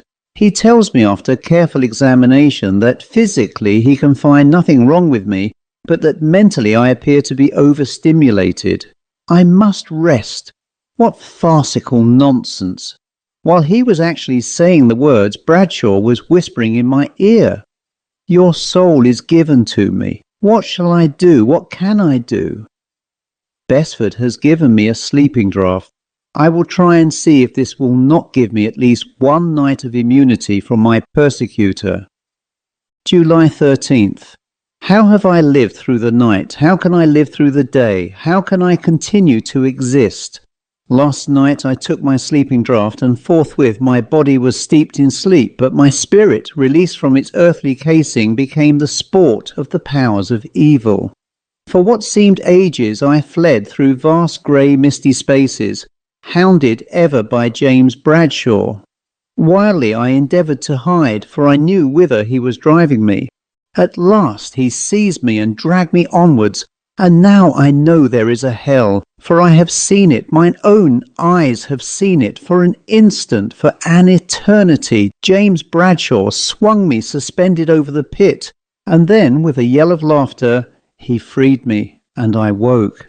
I woke in the pale light of early morning to see Bradshaw's form by my bedside. I stared at the figure, which stood distinct in the early light, motionless, but with threatening arm upraised, and then I heard its voice, clear but sounding as if from far, far away. In 4 days you shall be mine forever. It vanished, and I have lived through another day, too crushed and hopeless to think. July 14th. Last night I passed free of disturbance, and I have felt less sensible of the hideous presence. Perhaps I can yet escape. Perhaps there is yet mercy for me. For have I been so evil a man that I deserve such a doom as Bradshaw threatens? I know I have my faults, I know I have done things that cause me shame, but is there no repentance? Is there really a God of mercy to appeal to? Surely there must be. Surely that hell, which I have myself seen, is not the doom of all mankind. What shall I do? I will make amends to any I have wronged in the past. I will try and lead a better life in the future. First, I will write openly and fully and make public the whole truth of my dealings with James Bradshaw. And if he has a family, I will seek them out, and make what reparation is possible, and humble myself before them. Then there is that affair of Campion. He at any rate is alive, and I can straighten out matters there. And there is Ellen. She, poor loving soul, shall have justice. But I must have time to do these things, although I will not delay in commencing them, for I must not die till my tasks are all accomplished. To begin with, I must sleep. Besford's draught gave me an experience I dare not repeat, so I will get a small bottle of opium that will give me sound sleep. July 15th. The opium worked well enough, and I slept soundly, but I woke in an agony of fear with the voice of Bradshaw resounding through my room. "You have 2 days left." I sprang out of bed and called out something, I cannot say what, some prayer, some appeal. My answer was a mocking laugh dying away in the distance. I shall go mad. I must have time to repent in. I cannot, I will not, I dare not die yet. But how can I help myself? I have forgotten how to pray. I have denied and forsaken my God for so long that now he has forsaken me. Can no one help me? Yes, there is Father Bertram, to whom my dear dead mother used to go in trouble. Can he and will he help me? I can but try. The powers of hell have prevailed. I am a lost soul with none but myself to help me. In accordance with my resolve, I set forth to visit Father Bertram, and was fortunate enough to find him at home. He greeted me civilly but coldly, no wonder, renegade that I am. But when I began to try and tell my story, my tongue was tied. I could not tell my tale, for incessantly James Bradshaw was whispering in my ear, whispering words of blasphemy and despair. I stammered out some inanities and fled the house, Bradshaw walking by me, laughing gleefully. July 16th. I woke once more from a drugged sleep to hear the voice of doom proclaiming, "Tomorrow I will claim you." But he shall not do so. I will not die. I dare God or devil to take my life till I have accomplished my purpose. Let me think calmly. I am under a spell now, a spell which tells me I must die tomorrow. Let me break that spell. Let me but survive over tomorrow, and the power of evil will be defeated. I have but to preserve my willpower for one day, and I am safe. I will seek outside help, the help of man. It is the night I dread. Well, I will keep in the company of my kind all night. They will preserve me from self-destruction. I will remain at the club as late as possible, dining with Rich and that Belgian friend of his, as he has asked me to do. Then I will go out into the streets and find some friendly constable who will let me be his companion through the night watches. But nothing shall induce me to spend the night in my rooms. In the morning I shall be safe. The day so far has been quiet and undisturbed. If I can get through the night as I propose, I feel I shall have conquered in the fight. Alone I shall have done it. God has deserted me, the devil assails me, but I defy them both. I will not die tonight. These are the closing words of the diary. It will be remembered that the unfortunate man returned from the club to his apartments at about 11:30 that evening. The end. The House in the Wood by Amyas Northcote and read by Christopher Holton. I do not feel called upon to vouch for the truth of the story I am going to tell you, said the drummer, in whose company I was making the journey from Chicago to New York. I will merely say that my friend Larrabee was a man on whose word I implicitly relied, and as he told me the story several times, never contradicted himself, and always declared he was telling the truth, I, for one, believe it. This declaration was made by Charles Smithson, a commercial traveller for the large New York importing house of Rigsby and Dayland, in the smoking room of the Vestibuled Limited Express from Chicago to New York, one fine April morning not 100 years ago. I knew Mr. Smithson slightly, and knew him to be as good a fellow as ever breathed, and when I had entered the train at Chicago the night before, I had been heartily glad to see his jovial self preceding me. We had assembled in the smoking car of the train, a party of half a dozen, the usual kind of gathering one sees on such a trip.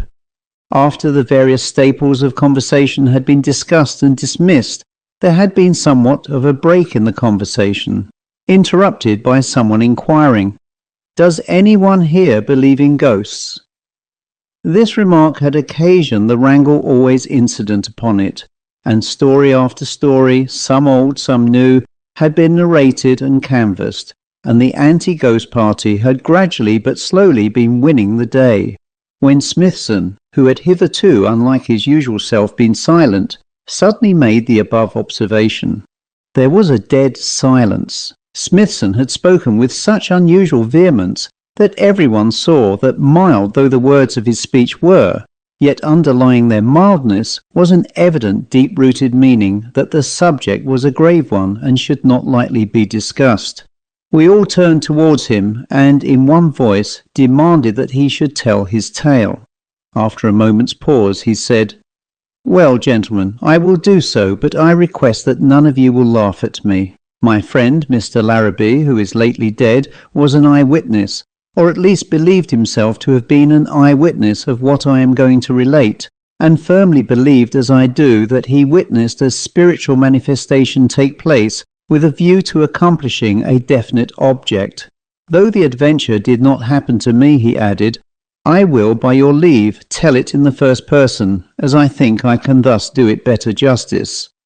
So after another round of drinks had been ordered and disposed of, and all the cigars had been properly lighted, we settled ourselves in our chairs and prepared to listen in the prosaic smoking room of the Limited Express to one of the most astonishing stories we had ever heard solemnly told as true.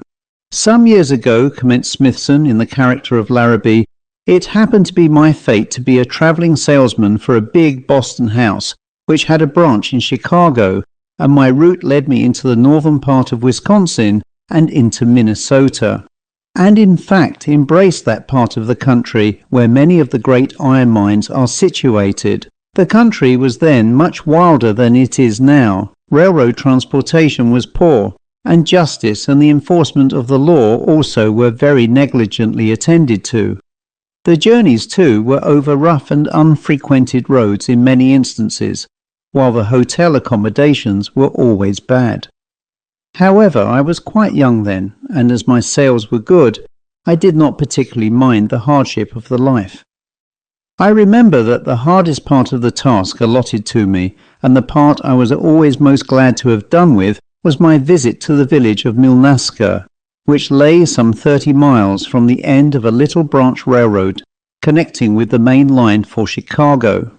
My custom was to put up for the night at the railway terminus, spend the next day in a buggy driving through the hilly, forest-covered country to Milnaska, sleep there, spend the next day, and then early in the following morning return in time to catch the evening train to the south. Milnaska was, though off the line of travel, a place of sufficient importance to make this trip desirable, especially lately, since an iron mine of some consequence had been opened in its immediate vicinity. The road from the railroad terminus to Milnaska was one of the most dreary I have ever seen, for Milnaska being close to the shore of Lake Superior, its iron was sent off by boat, and most of its supplies received in the same way, so that there was very little travel between it and Little Forks, as the railroad terminus was named. Though the lake was the easiest way of getting to Milnaska, it was not the quickest either from Chicago, where the headquarters of the mining company were, or for myself, who came to Milnaska from a point further west. One dreary October evening in the year of our Lord 18 beheld me tired and dirty, disembarking from the train at Little Forks and seeking the seclusion of the one uncomfortable and not particularly clean hotel the place boasted. On my arrival at its inhospitable doors, I registered, and having no business in Little Forks and no desire to wander about its uninviting streets, I quietly sat down by the stove to await the announcement of supper. A few of the usual country hotel loafers were grouped about the hotel office, but there was no one who excited my particular curiosity, till there entered a gentleman whom, travel-learned as I was, I had great difficulty in placing.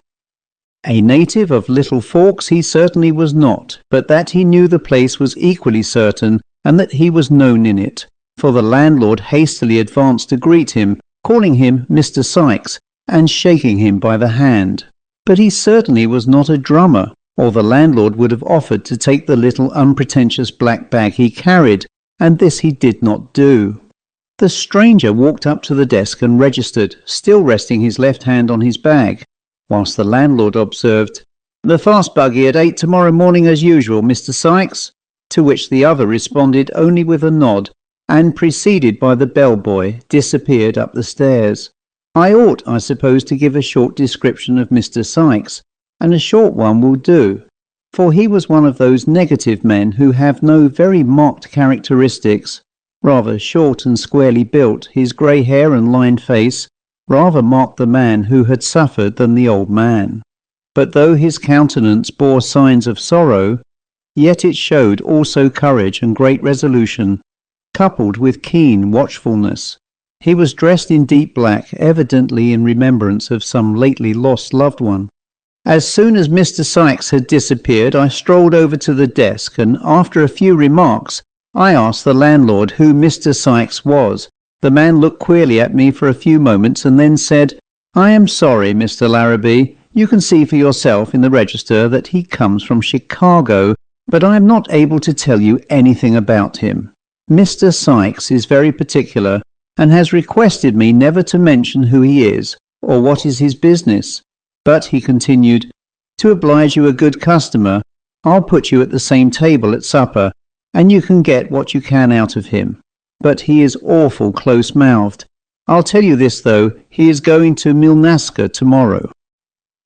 I was obliged to be content with this answer, and wait till supper time, which luckily was not far off. As soon as it was announced, I walked in, and, seating myself, had got about a quarter of the way through my very leathery beefsteak when the landlord, true to his promise, ushered Mr. Sykes to the seat next mine. He ordered supper, and, while it was being brought, sat quietly looking around him. I was surprised to see that he had brought his black bag down with him, and that it lay on the chair next to him. Presently I decided to break the ice, and did so with the remark, "Bad weather, isn't it?" "Yes," replied Mr. Sikes. "I am mighty sorry I have got to drive to Milnaska tomorrow," I went on. "If it goes on raining like this, I shall be wet through in half an hour." "Indeed," answered my neighbour. This taciturnity irritated me. I was determined to find out something about him, so after a moment's pause I said, "If it isn't taking liberties, sir, may I ask if you are going to Milnaska too?" He shot a quick suspicious glance at me, then slowly answered, "Yes, I am." "Well," said I, "in that case, what do you think of our going over together? It is a dull trip at best. I have made it often enough to know. My name," I continued, "is Larrabee. I represent Potter and Dennis of Boston. What name did you say yours was, sir?" "My name is Sikes," he replied. "I am in the employ of the Milnaska Mining Company of Chicago." He gradually became somewhat more friendly, possibly under the influence of the supper, and when we went out into the hotel office, I saw him walk up to the landlord and exchange a few words with him, evidently about myself from the looks they cast in my direction. Mr. Sikes then joined me near the stove, still clasping his precious bag, and talked for some little time pleasantly and well. By the time for retiring, we had agreed to make the trip to Milnaska and back together, as we discovered that we should neither of us have to spend more than one day there. We went to rest early, agreeing to start at 8 o'clock the following day. The next morning broke raw and damp, and after breakfast, when Mr. Sikes and I went outside to look at the roads, we saw that we should have a bad trip of it and be lucky to get through without mishap. However, we had got to go, and as we both knew the road and the landlord knew he could trust us, we decided not to overload the buggy with the driver but be our own charioteers. We started cheerfully enough, Mr. Sikes having first carefully lashed his black bag under the seat with a stout bit of cord, and for some little time proceeded slowly along, chatting pleasantly. We had taken a light lunch with us, there being no hotel on the road. We drove along for a considerable time, and having become absorbed in an energetic political discussion, we did not notice what slow progress we were making.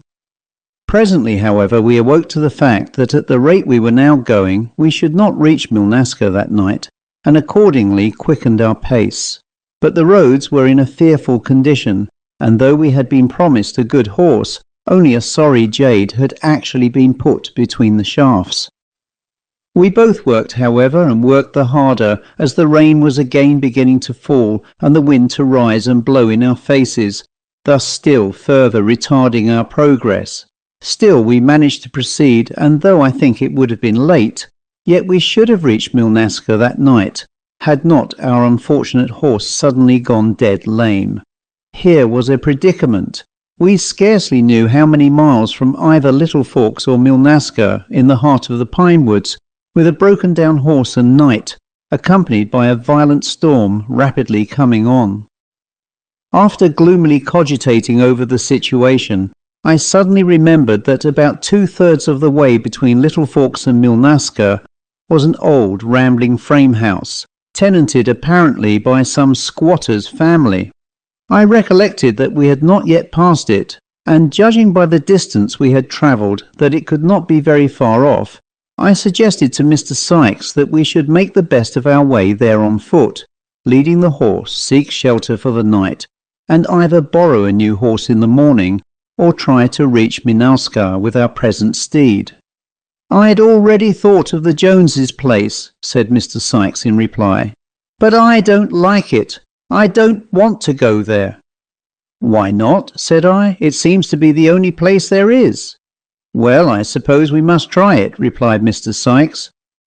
We pushed on through the pouring rain and driving wind for about a mile when, at a turn in the road, to my great joy, I saw a light gleaming through the gathering darkness, and in a few moments we reached the door of an old-fashioned frame house. The house which we drew up before stood end-on, as I afterwards discovered, to the road. It was an old 2-story log house of great solidity of construction, possibly having been built to resist marauding Indians, though its peculiar situation, backed up against the side of a hill, seemed to render this doubtful. At first sight it appeared much smaller than it really was, owing to its position and to the entrance being at one end. A rough, unkempt garden ran back from the road, and at one end of this were a barn and a storehouse in a very tumble-down condition. As soon as we drew up at the door, there appeared from within a tall, slatternly-looking woman, who stood on the threshold eyeing us in silence. I addressed her as politely as I could, asking her if we could have a night's lodging for man and beast. For a moment she made no reply, then sullenly said, "No, you can't." I was so surprised at this lack of politeness that I remained speechless, till presently, roused by the voices he had heard, a gaunt, powerful-looking man came up from behind the woman and stared out at us. To him I addressed myself, again asking for lodging, explaining our predicament and offering to pay well for a night's entertainment. At first he too seemed inclined to refuse, when suddenly catching sight of Mr. Sykes's face behind the top of the buggy, he said, "Well, I guess you can, Jenny," turning to the woman. "We ain't the folk to turn travellers from the door. Come in, you are welcome." So saying, he came out into the rain, helped us to alight, and ordering his wife to show us the way into the house, led off our horse towards the barn. We followed the woman into the low dirty kitchen, into which the door opened, and Mr. Sykes, still retaining his precious bag, sat down by the fire to dry and get warm. There was nothing remarkable in the aspect of the kitchen. It was perhaps rather dirtier than most, and there was a lack of the comforts and bright, pretty things frequently seen in farmers' houses. I judged that Jones must spend most of his time hunting by the various sportsmen's accoutrements in the room, and while I was still speculating on the delights of a hunter's existence, he himself entered. "Well," said he, "I have fixed up your horse. He'll be all right in the morning. I guess he found these roads powerful and heavy to draw you two fellows over. Are you going to Milnesca, Mr. Sykes?" he added. "Yes," replied Mr. Sykes. "Usual business, I suppose, this time of the month, ain't it?" continued Mr. Jones with a grin. "There's some folk will be mighty glad to see you to Milnesca, I reckon." My companion made no reply, and our host turned to me. We quickly found a congenial subject in the shape of fishing, and I had begun to lose the instinctive dislike I had taken to the man in the discussion of a favourite topic when we were summoned to supper by Mrs. Jones. We seated ourselves at the table and were soon busy in the discussion of a plain though very welcome repast. Once during the meal my suspicions of my host were roused from the sleep into which the fishing discussion had lulled them by noticing a queer look pass between him and his wife as they saw Mr. Sykes place his black bag under his chair. At the end of the meal Jones said, "I suppose, gentlemen, you are kinder cold after the rain. What do you think of a drop of the best stuff in Wisconsin?" We had no objection, and our host rose and went to a rather dark corner of the room, where he commenced fumbling in a cupboard containing quite a number of bottles. I watched and saw him take down 3 glasses and a demijohn of whisky. At that moment Mrs. Jones dropped a plate with a crash. I turned to look, and as I turned towards my host again, saw him coming back with the 3 glasses of whisky in his hand. We each took one, and I, after carefully tasting mine and finding it, as Jones had promised, excellent, drank it down. So did Mr. Sykes, and as he set down his glass once more, I noticed a peculiar look pass over our host's face. We sat for some little time gossiping after this, and presently Mr. Sykes, who had rapidly been becoming drowsy, announced his desire to retire. I said I would go too, and Mr. Jones preceded us up the narrow stairway to the upper hall. On arriving at the top of the steps for the first time, I became aware of how large the house was. The stairs ran up at one end of it, and opened into a passage which led back quite a distance. I was given little time to speak to Sykes.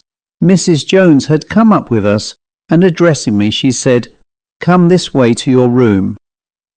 I followed her down the whole length of the passage, having a vague consciousness that Jones had escorted Mr. Sykes and his black bag into a room near the staircase, and was shown into a large, poorly furnished room at the end of the hallway.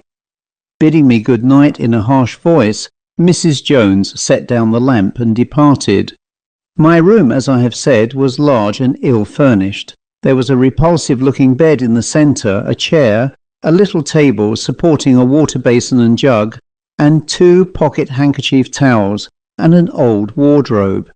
The room smelt close, and my first move was to the window. It was with a sense of relief I threw it open and looked out. The rain had ceased, and the full moon shone brightly on the pine woods, which lay ghostly still. Right from under my window the ground sloped sharply upward, and I experienced a queer feeling of pleasure when I noticed that it was within easy jumping distance of my window. After a few minutes, being very sleepy, I cast off coat, waistcoat and shoes, and having fastened the door as best I could, I threw myself on the bed, and was soon sound asleep. I awoke with a start, and with the impression firmly fixed on my mind that someone was calling me. I lay with my face to the open window, through which the moon was still streaming, making all within the room as light as day. I lay for an instant straining my ears when again, this time unmistakably, and close to me, the voice sounded. "Mr. Larrabee," it said, "Mr. Larrabee, get up quick." The voice was faint and low. It appeared to be that of a girl, and to sound from behind me. I turned quickly and saw, standing close to my bed, and near enough for me to touch, the figure of a girl of about 12. She was neatly and prettily dressed, and her face, as I could make out distinctly in the moonlight, was refined and gentle. Even at the time I know I thought it strange that the moonlight should be so bright as to enable me to make out her dark blue eyes and golden-coloured hair, but I could distinguish them plainly. I remained lost in wonderment as to who my visitor was and how she had got into me. I knew I had locked the door, and the window was full high for her to get in at. Besides, who was she, and why had I not seen her at supper time? She was surely too dainty a child to be the daughter of the Joneses. Whilst I still lay wondering, she spoke again. "Come, Mr. Larrabee, father's in danger, follow me, quick, quick, quick." There was an air of authority about her that compelled obedience, so slipping out of bed I followed her. I remember stopping to unlock my door as I went through, and noticing that no sound of steps or rustle of garments accompanied my guide's progress. But as we stole softly down the passage, my attention was attracted by a faint light in Sykes's room. I hastened forward, thinking something was wrong, lost sight of the girl, and pushed open the door of the room. As I entered and gazed round, I saw by the faint light of a lamp Mr. Sykes stretched on the bed, apparently in a drugged sleep, and Jones bending over him, whilst Mrs. Jones was endeavouring to force open the black bag with a knife. They gave a cry of amazement as they saw me enter, and for a moment stood paralysed. Then Jones, leaving the bedside, came forward. "I heard the gentleman cry out," said he. "Mrs. Jones and I thought he was sick, and came up to do what we could for him. He is mortal bad, I am thinking." Taking no notice of this remark, I walked up to the bed, and ordering the discomfited couple to put down the bag, which Mrs. Jones said she was trying to open to see if it contained medicine, and to leave the room, I pushed Mr. Sykes by the shoulder, and after some trouble succeeded in arousing him from his drugged sleep. He started violently when he came to his senses, and recognizing me, eagerly asked for his bag. I showed it to him, and having examined it and found it unopened, he asked how I came to be there. I told him of my mysterious visitor, and of the intruders I had expelled from his room, and then, for the first time, I began to wonder where the girl was. She had disappeared, and I was anxious to find her, to take her away with us in the morning, out of reach of the Joneses' vengeance. "What was she like?" asked Mr. Sykes. "I have never heard of anyone living in this house except the Joneses." I told him that she was golden-haired with dark blue eyes. He seemed strangely agitated. "What were the words she used?" He said. "Why," I answered, "they were, 'Come, Mr. Larrabee, father's in danger, follow me quick, quick, quick.'" "My God!" he exclaimed. Can this be so? Mr. Larrabee, he went on earnestly, just before you roused me, I was dreaming that my little daughter, my own little Maud, who died 6 months ago, was standing calling to me to wake up. I tried to do so. I struggled, for I could hear her plaintive little voice, but a weight oppressed me, and I could not. It is the hand of God, he said solemnly, and bowing his head became absorbed in prayer or meditation. I left the room, but established myself outside, where I remained on guard for the rest of the night. Early the next morning Mr. Sykes joined me. "Let us leave this house," he said, "as quickly as may be." We went downstairs but found no one. Apparently the Joneses had fled in fear of us, and so, making the best meal we could out of the scraps in the larder, we went out to the barn, and, harnessing up our horse, were soon once more on our way to Milnalska. On the road Mr. Sykes informed me that he was the paymaster of the mining company in Milnalska, and once a month had to convey a quantity of money to that place to pay the men employed there. He was well known on the road, but had never been molested, though he had never before tried the experiment of putting up for a night at Jones's place. The latter had a bad character, and I heard afterwards that this last episode caused him finally to decamp from the vicinity with his wife. We met with no further adventure, and arrived in Milnalska in due course, where I parted from Mr. Sykes, not without the assurance of seeing him again whenever I might be in Chicago. "That is the story of my late friend Mr. Larrabee," said Mr. Smithson. "I believe him to have been a truthful man, and I consequently, for one, believe in ghosts. This dogma we none of us felt inclined to dispute, especially as the welcome call, 'Dinner now ready in the dining car,' was heard approaching." The End. The Steps, by Amyas Northcote, and read by Christopher Holton. The following story purports to be the actual experience of one of our leading medical men, who, during the late war, attained considerable eminence in the treatment of nervous diseases and affections of the brain. The earlier part of the tale has been collected from other sources for the purpose of bringing about the necessary explanations of the experience itself. At the beginning of the war, Sir Arthur H. was living with his wife and only unmarried daughter at their place in Hampshire. Sir Arthur was a soldier, and soon after the outbreak of hostilities was dispatched to a command overseas, leaving Lady and Miss H. in charge of Atherfield Court, which is situated in an accessible and pleasant part of Hampshire. The advantages of the neighbourhood caused it to be selected by the War Office as the site for an instructional camp for the new army, and the quiet lanes around Atherfield were soon alive with khaki-clad men, exotic-looking mules, and motor vehicles of every type and size. Lady and Miss H. were both anxious to take their place in giving pleasure to the young soldiers, and besides occasional entertainments for the men, they threw open the doors of the court to the officers of their acquaintance, who were cordially invited to bring their friends with them. Among the officers so brought was a certain Captain X, a man slightly older than most of the officers of his rank, and an agreeable, cultivated, and travelled man. He was very popular in his mess, and had the reputation of being a capable officer, but no one knew much about him. Like so many other men who came to aid the old country from overseas, he had no friends in England, and if he had family ties here, he never spoke of them.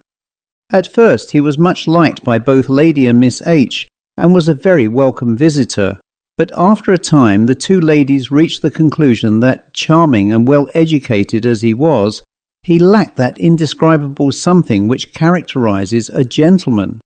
However, they did not vary their hospitality towards him on that account, and he became gradually one of their most frequent visitors. This state of things was interrupted after a time by Captain X proposing marriage to Miss H, a proposal which she promptly and emphatically declined. Thereupon he ceased for a while to visit the court, but after a certain interval once more reappeared there, and gradually resumed his old habit of frequent visits. The ladies did not greatly like this, and endeavoured by a colder manner towards him to discourage any intimacy. And matters remained on this slightly strained footing until Lady H learned that the battalion to which Captain X was attached, having completed its training, was about to proceed to France.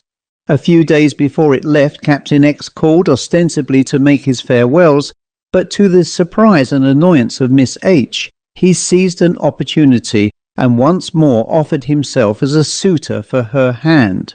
She repulsed him firmly and finally, and a somewhat unpleasant scene took place, Captain X vowing that come what might he intended to marry her, and that though she might refuse him now, a time would come when he would carry his point. Naturally angered, Miss H replied equally emphatically that no earthly power would force her to marry him, and the two parted on very strained terms.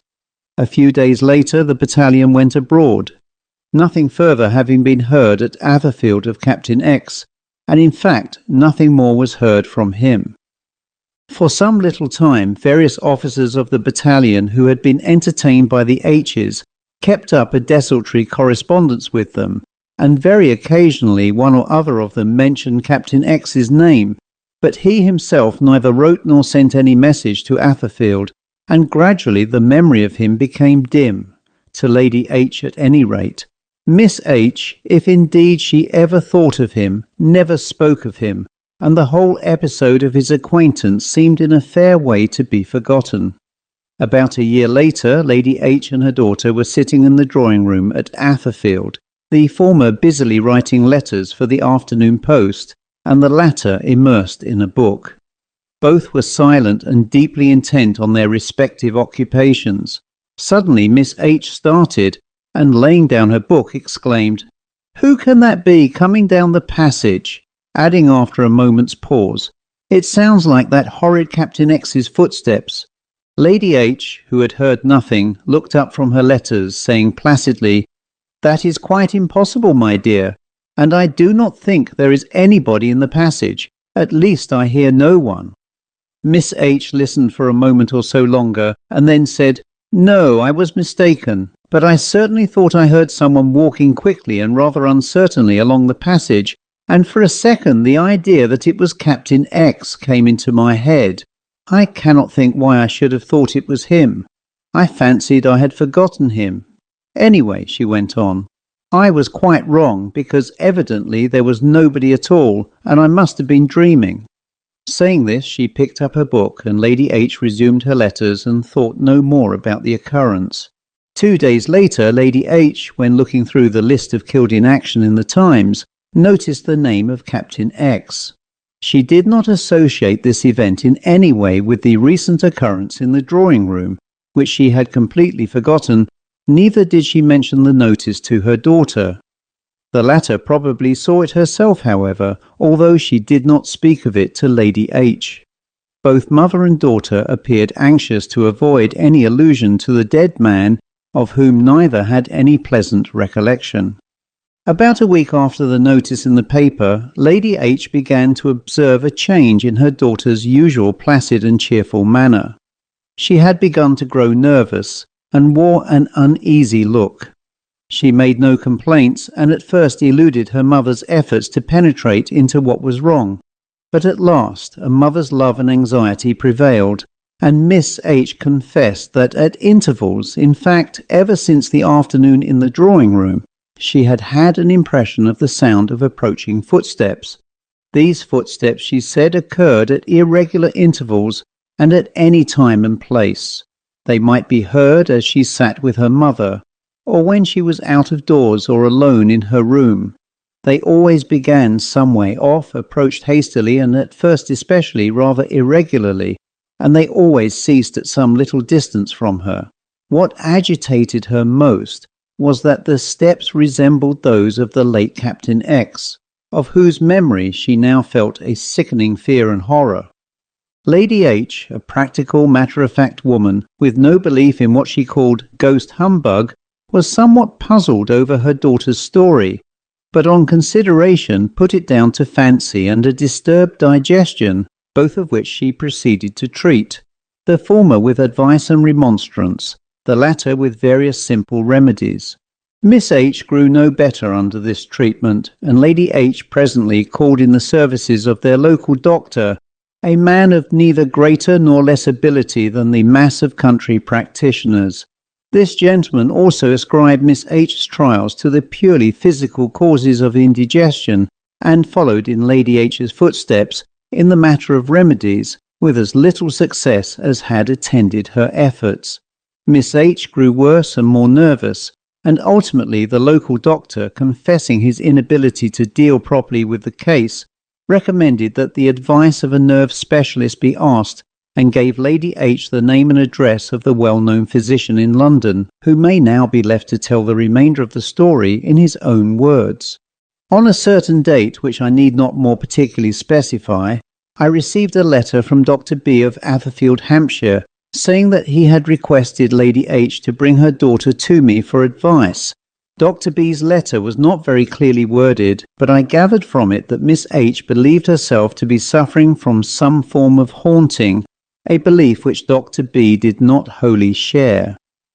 His country medical experience had not afforded him opportunities of studying the numerous subtle varieties of psychic affections, or I might say afflictions, which torment sensitive and receptive minds. While therefore he attributed Miss H's trouble to physical causes primarily, which causes might affect the mental and nervous system, I was prepared from the first to consider that this was far more likely to be a case of mental disturbance reacting on the body. Well, in due course, Lady H wrote for an appointment for herself and her daughter, and presented herself and the young lady in my consulting room on the prescribed date. On a first inspection, I was not seriously disturbed by Miss H's appearance. She looked in good health, and her various organs were in good working order. I listened to her and her mother's stories, and came to the conclusion that the probabilities pointed to the first sound of footsteps being genuinely clairaudient that the late Captain X had at the moment of his death, which I gathered was instantaneous, been deeply absorbed in the thought of Miss H, and that under laws which are known to exist, although by no means understood, had been transported spiritually to her neighbourhood, and had become manifest by clairaudience to her during his approach. There are too many well-authenticated cases of apparitions at the point of death for us any longer to disbelieve in their possibility, but the continuance of such manifestations for any length of time after bodily extinction are, as has been shown by Mr. Myers, of much more rare and less well-evidenced occurrence. Accordingly, whilst prepared to admit that in the first instance Miss H had been the percipient of a genuine manifestation, I was inclined to believe that the subsequent recurrence of the footsteps was due to an unconscious agitation of her subconscious self, and that they were genuine hallucinations, having no real existence. To remove these impressions, it appeared to me desirable to prescribe a course of hypnotic suggestion, but I had no sooner hinted at this form of treatment than I found myself strongly opposed by Lady H, who emphatically declared her entire disbelief in and religious revolt from any such proceeding. Obliged to abandon the treatment owing to this opposition, I fell back upon prescribing a tonic and a complete change of scene, and I advised Lady H to take her daughter to the sea for a 3-week stay, and to let me know on her return how the patient did. The ladies promised to follow my directions and left me, after which I allowed the whole case to fade from my mind. Exactly 3 weeks later, it was revived by the receipt of a letter from Lady H, written from her London house, and asking me to call and see Miss H as soon as possible, as they had returned from the sea, with the trouble not only unabated but greatly increased. At the time I was very busy, but I managed to get round to Street fairly early on the following morning. After a brief interview with Lady H, who was extremely agitated, I was shown up alone to Miss H's sitting room, a pleasant apartment at the back of the house, and approached by a short oilcloth-covered passage. I was greatly shocked by the change in the young lady's appearance. Physically she had deteriorated greatly, as was apparent at the first glance, but mentally her condition was even more alarming. She had apparently lost all control over herself, trembled violently for no ostensible reason, and appeared to be constantly keenly listening for some dreaded sound. She greeted me eagerly and instantly began, "Oh, Doctor, can you not help me? I know you thought when I saw you before you could do something, if only Mother would have allowed it. And now I will insist on doing anything you tell me, anything, if only I can be relieved from him." "Tell me more of your trouble," I said. "Are you still haunted by the sound of footsteps?" "Haunted," she said. "Haunted, yes, that is just the word. You know I told you I was troubled by footsteps coming from a distance and stopping well away from me. They did not come often then, but they do now. They come all the time," she went on, "and come clearer and louder, and they come nearer.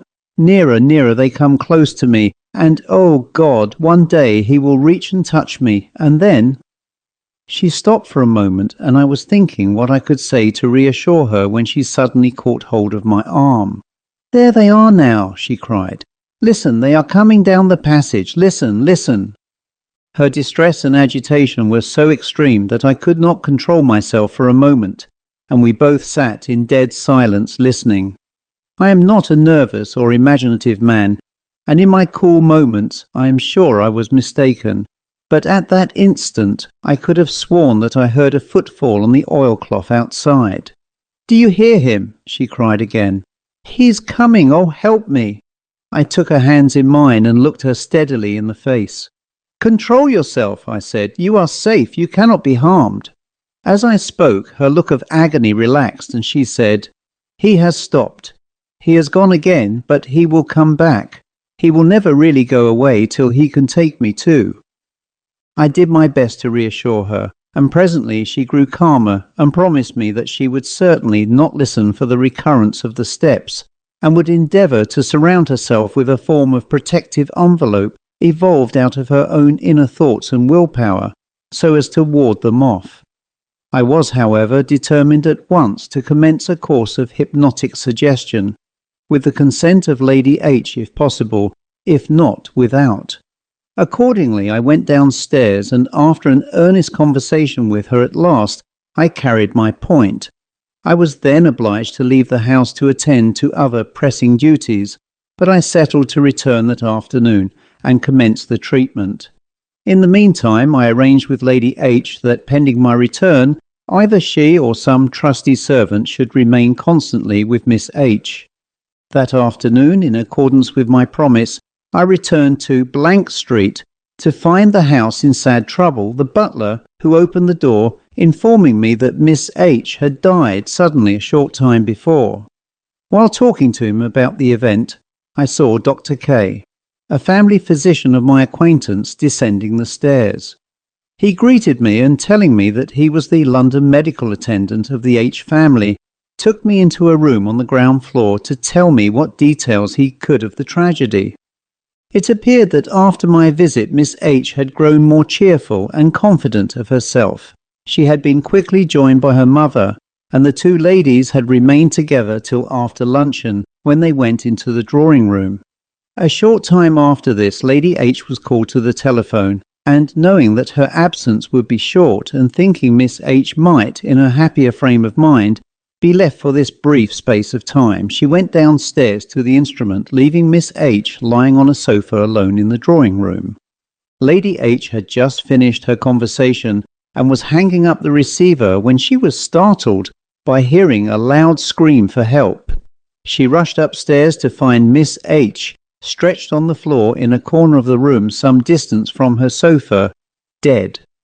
After a few questions had been asked and answered, I asked Dr. K for his opinion as to the cause of death, and he replied, "Heart failure undoubtedly caused in my opinion by a shock, but I can form no opinion as to its nature, as there was nothing in Miss H.'s surroundings in the drawing-room of an unusual or alarming character."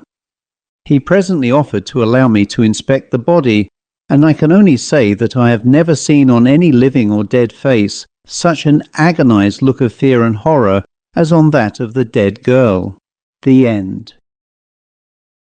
The Young Lady in Black by Amyas Northcote, and read by Christopher Holton.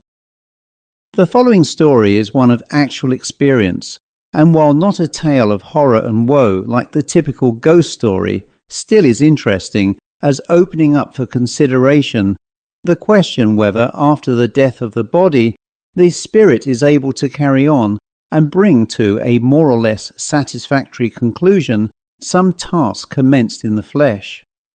While it is certainly very much open to doubt whether for indefinite ages the spirit revisits the scenes of its earthly career and repeats over and over again, frequently for no apparent reason, certain episodes in that career, yet to those who believe that the body is a mere cloak or garment covering the real man within, it may appear highly credible that the spirit of a human being who has suddenly been cut off in the midst of some special earthly task may be able to revisit this earth and complete his work.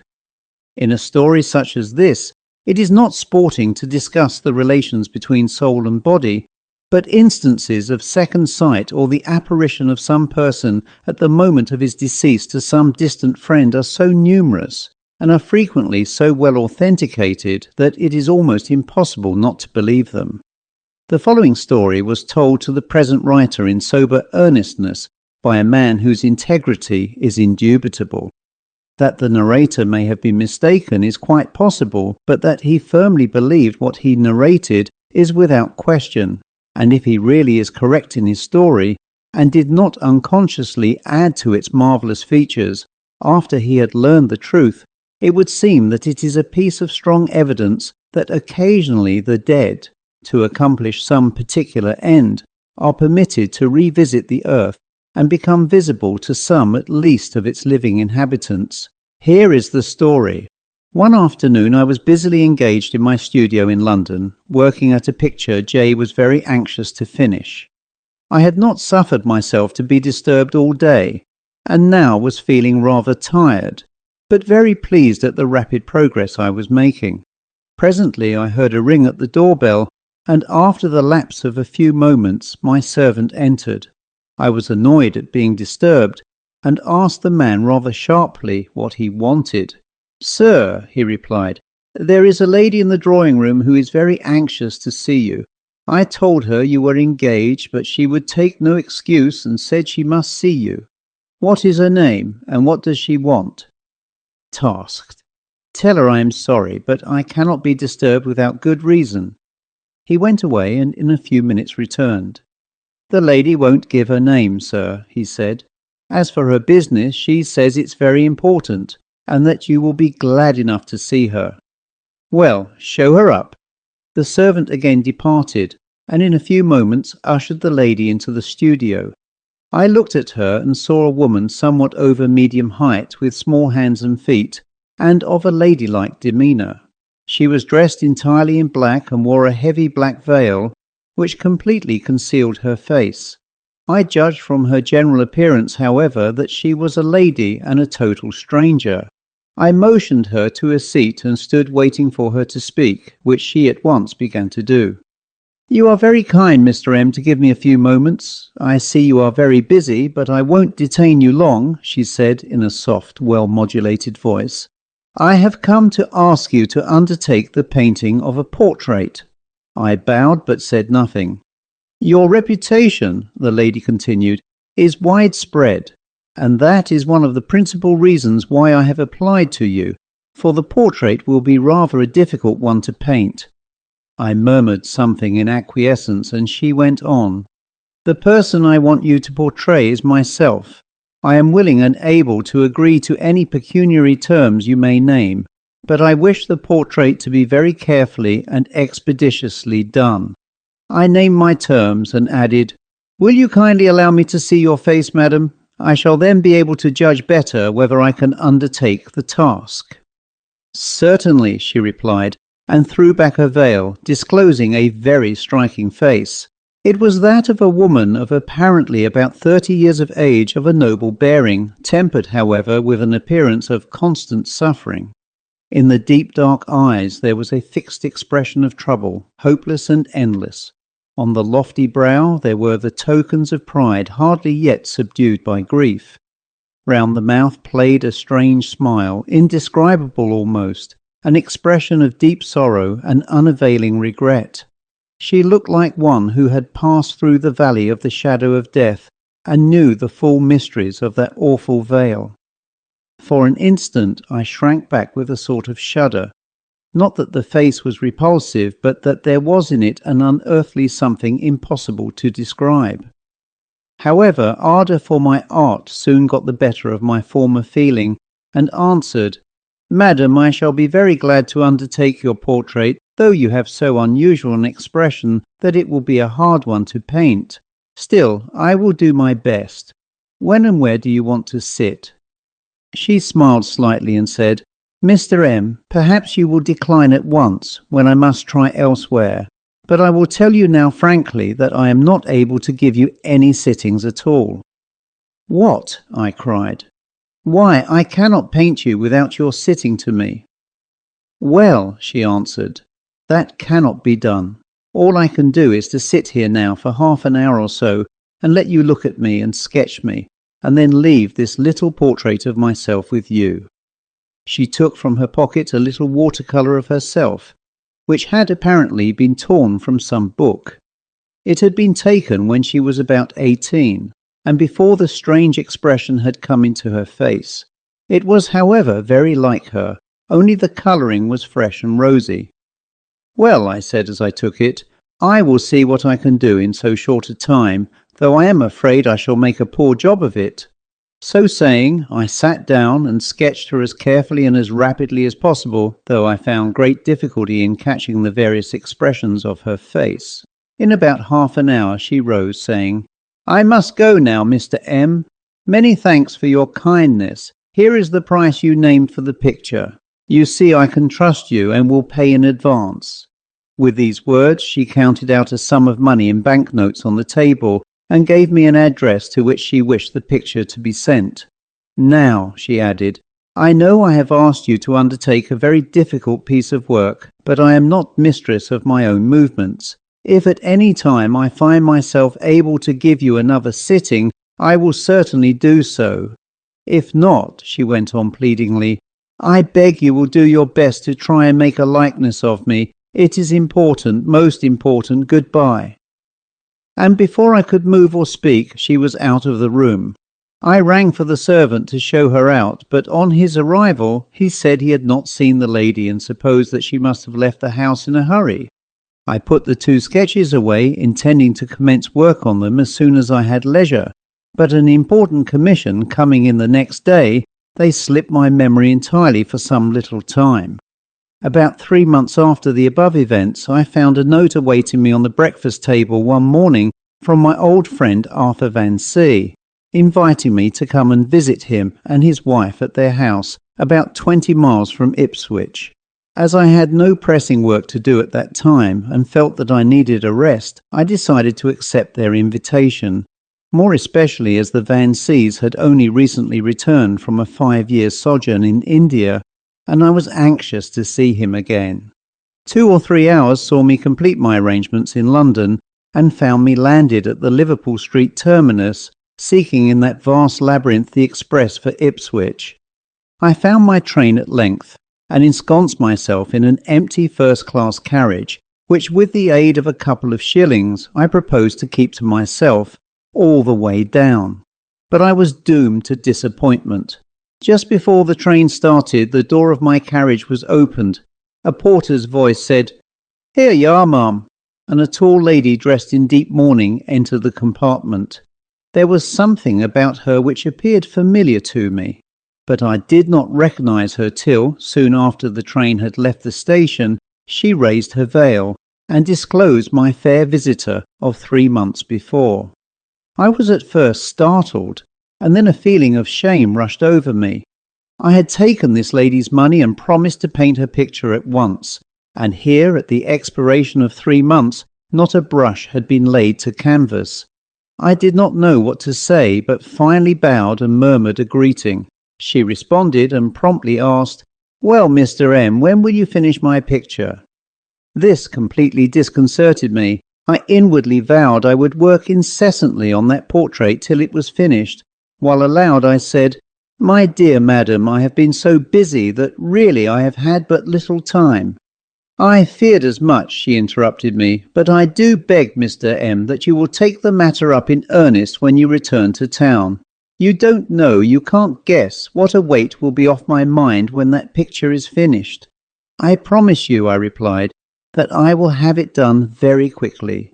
I will give it precedence over all other work." "I hope you will," she said, and then added, "I am glad to have this opportunity afforded me to let you look at my face and gather some ideas for the picture." I replied that I also was pleased to have the chance, and added, "and also to have the pleasure of travelling down with you into Suffolk." She smiled, and we had a pleasant conversation during our journey to Ipswich, though I found that my companion's part in it was at all times tinged with a certain sadness. At Ipswich station I lost sight of her in the confusion incidental on changing trains, and it was not till I was seated in the little branch railway that I bethought myself that I had forgotten to ask her name or ascertain her destination.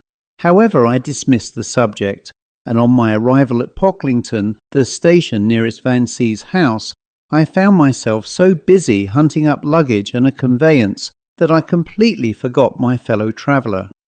After a drive of some 3 miles, I arrived about 7:30 at Vansea's house, and on the door being opened was greeted by the butler, who said, "Dinner will soon be ready, Mr. M. The family is upstairs dressing. I will show you to your room at once, sir, if you please." I went up, therefore, immediately, and with the assistance of the butler, rapidly unpacked and dressed for dinner. I mention these comparatively trivial circumstances to show what good ground for surprise I had at what next befell me.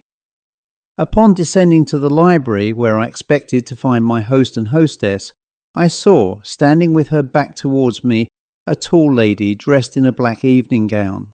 On hearing me enter, she turned round, and for an instant I was struck dumb with amazement, for she was none other than my late travelling companion.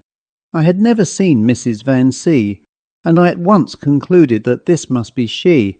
But how in the name of wonder had she got here, and why had she not introduced herself to me in the train? "Well, this is an unexpected pleasure, Mrs. Vansea," I exclaimed. "I never dreamed it was my future hostess I was talking to this afternoon." "I am not Mrs. Vansea," she answered. But before she had time to say more, the door opened, and Vansea, accompanied by a lady, came in.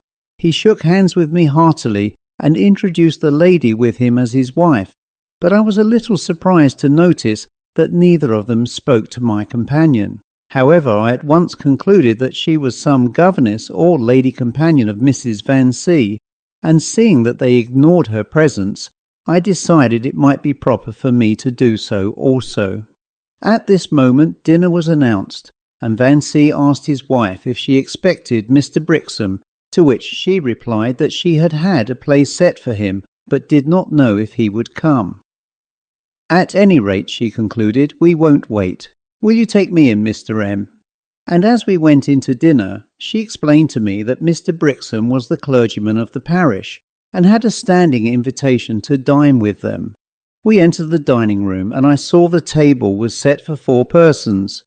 I led Mrs. Vansea to the head of the table, and while seating herself she dropped her handkerchief. I stooped to pick it up, and by the time I regained my seat, saw Vansea and the lady of the train in their respective places, Vansea opposite his wife, and the mysterious lady opposite to myself. In the centre of the table was a large vase supporting a basket of flowers, and decked with hanging garlands, which effectually shut off my view of all but the top of the head of my opposite neighbour. Dinner commenced, and I found Vansea as he had always been, one of the most jovial and talkative of men, whilst his wife also was by no means lacking in conversational powers. Vansea kept me pretty busy all through dinner, talking about old times, and though I could not help noticing that neither he nor his wife ever spoke to the strange lady, yet I did not have an opportunity of addressing myself directly to her. I am not much of an observer, and as I say, my attention was pretty constantly taken up, Yet it was my impression that my opposite neighbour partook of the good things set before her, and I became at last firmly impressed with the idea that she must be Mrs. Van C.'s companion. At the end of dinner, Van C. opened the door to the retiring ladies, and as soon as he had resumed his seat, I determined to satisfy my curiosity as to my fair client, and said, "By the way, Van C., I wish you would introduce me to that lady who has just gone out. I travelled part of the way from London with her today, and have engaged myself to paint her portrait also." I shall never be able to paint such surprise as overspread Van C.'s face. "What?" he said. "You travelled from London today with my wife and are going to paint her picture?" No, I said, "not your wife. I mean the other lady, the one who sat opposite to me." "The one who sat opposite to you?" Van C. repeated. "Why, my dear fellow, the seat opposite to you was empty." "Empty?" I cried. "Are you blind, Van C., or are you joking? I tell you I mean the seat on the opposite side of the table to myself that was occupied by that striking-looking woman in black." "You are mad," retorted Van C. "No one sat opposite to you. There was a seat there for Mr. Brixham, but he didn't come, and there was no one in the room all through dinner except ourselves, my wife, and the servants." "But I saw her," I persisted. "You can't have seen her," he said, "because she wasn't there. Come into the drawing-room and we'll ask my wife if you don't believe me." "Well," I said, "here is some extraordinary mistake. Let's go and ask Mrs. Van C. to decide it." So to the drawing-room we adjourned, and on entering it I saw that Mrs. Van C. was alone. "Now, Emily," cried her husband, "Em and I have had a dispute, and we are going to leave it to you to decide.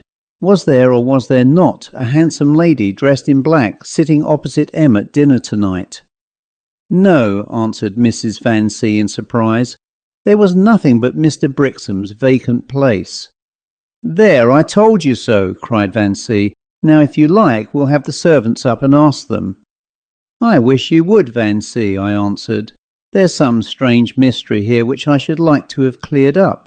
So the servants were summoned, and Van C. told me to ask what questions I liked. "Was there," I began, "any lady at table tonight besides Mrs. Van C.?" The butler and footman stared at me in great astonishment, and then said, "No, sir."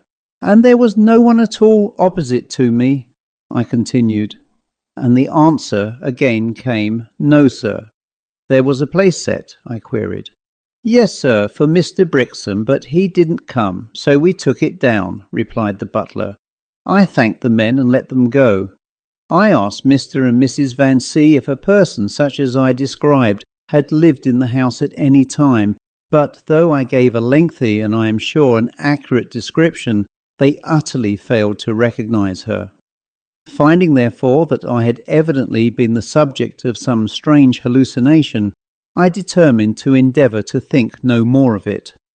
I decided to paint the picture of the mysterious lady at once and send it to the address in Ipswich she had given me, accompanying it by a note begging her to favour me with some explanation as to how and why she had caused, if she indeed knew the reason, an image of herself to appear to me. The chief point of difficulty I met with in my endeavours to solve the mystery was the impossibility of deciding when the hallucination commenced. Was the whole affair a hallucination, or did the deception begin in the railway train or not until I arrived at Van C.'s house? And another point was, why had the deception been practised at all? Finally, I came to the conclusion that I had really travelled with the lady from London, principally because I heard and saw the porter usher her into the train in London, and that during the journey her figure and face had impressed itself so strongly upon me, as indeed she must have wished it to do, that I had imagined the scene at dinner. Curiously enough, I was not during the whole of this time in the least degree alarmed, but only looked forward to another meeting with my friend, intending to wring some sort of explanation from her. Full of this determination, I fell asleep and passed a perfectly uneventful night. In the morning, the Van C.'s rallied me a good deal about my friend of the night before, and when I explained to them my theories, listened to me with evident incredulity. My visit to the Vanseas passed off very pleasantly, and I was heartily sorry to return to London. I was not again visited by my strange acquaintance's eidolon, and in fact began to believe she had lost her power to appear to me. On the day of my return to London, I somehow missed the connecting train at Ipswich, and found myself with several hours to spare in that not particularly interesting town.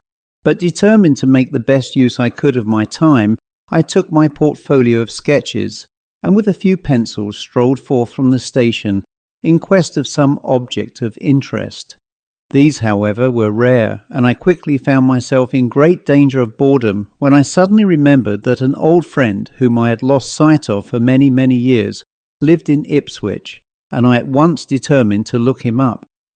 I inquired for Mr. J.'s house, to which I was directed, and soon found myself knocking at the door.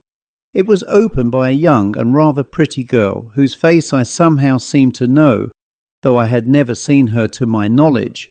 I inquired for Mr. J. and mentioned my name. "Come in," she said. "I will go and see my father and find out if he will see you. He has been very strange ever since my sister's death about 4 months ago, and doesn't like visitors." I was pleased with her sweet face, and besides having nothing to do, really wanted to see her father, so I entered and sat down in a pretty little parlour while she went upstairs. In a few minutes she reappeared, saying, "Father is coming down. He wouldn't do so at first, but when he heard who you were, said he would. I think," she added, "he is going to ask you for something, so please don't be angry." "Angry?" I said. "Why should I be angry?" "Well," she answered, "Father has been very queer since my sister Rose died, and always wanting to have something to remind him of her. A picture most particularly. He once said he was going to write and ask you to paint one, but oh dear, the little sketch that we used to have has been lost, and that," she added plaintively, "was the only likeness we had of her." As she finished speaking, her father, my old friend J., entered the room. He shook me warmly by the hand, but I noticed at once in his manner something strange and unsettled. He sat down, and for a minute or two we spoke of indifferent subjects, but all at once he broke out, "Oh, Em, my good friend, you can help me, and you only. Cannot you paint her just a little picture, only a little one?" "I would like to, J," I answered, "but it is pretty difficult unless you have some photograph to give me. Your daughter here has been telling me that you want a picture of your eldest child, but says you have lost the only sketch you had." "Yes, yes," murmured J, "and I shall never see her again." I pitied his distress, and more to soothe him than anything said, "Cannot you describe your daughter, J? Perhaps I could do something from your description." "Yes," he cried eagerly, "perhaps you could. Oh, she was so pretty, so sweet. Dark brown eyes and such black hair. Never had anyone's hair like Rose." I cannot tell what prompted me. Some strange unseen influence it certainly must have been, for taking my portfolio I unbuckled it, and producing the sketch given me by my strange visitor. The first time she came to my studio, I handed it to J, saying, "Did she resemble this sketch, J?" For a few moments J and his daughter gazed at the sketch with the blankest amazement. At last J managed to articulate, "Where did you get this?" "A lady gave it to me about 3 or 4 months ago," I answered. "She came to my studio to ask me to paint her, and as she was unable to give me any sittings, left me this sketch to work from. I saw her again a few days ago, and she begged me to hasten on with my work. Here are 1 or 2 sketches I have taken of her." "This is my daughter's portrait," cried J as he glanced at the sketches. "In God's name, when did you see her?" "I saw her first in my studio just about 14 weeks ago," I replied, "when she gave me an order to paint her picture and send it to, great heaven, why it was this address, 14 Colchester Street, she gave me at the time. She handed me this little sketch of herself."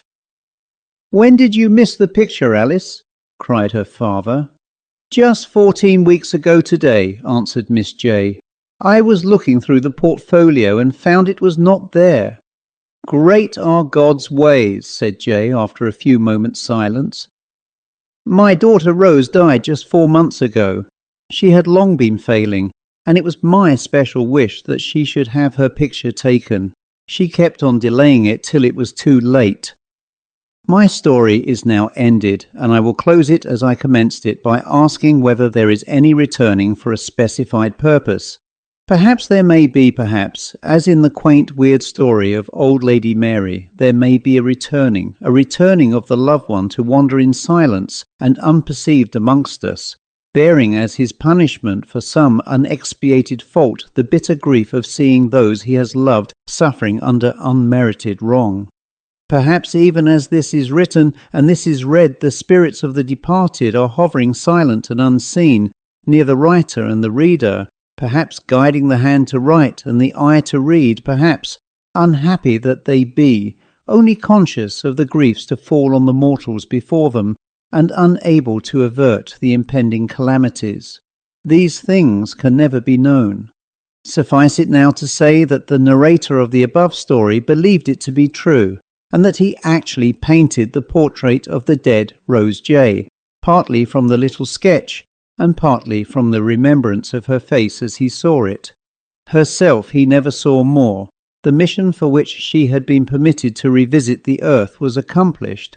The fault she had committed in neglecting her father's wishes had doubtless been expiated, and her troubled soul rested in peace. 2 last pieces of evidence as to the truth of this strange story may be adduced in the testimony of the porter at Liverpool Street Railway Station, who distinctly remembered that the part of the platform where he had been standing was empty, and that suddenly he heard a lady's voice say, "Porter, in this carriage, please," and turning, had seen a lady in black pointing to M's carriage. The servant also at Mr. M's remembered admitting her to the studio. The end.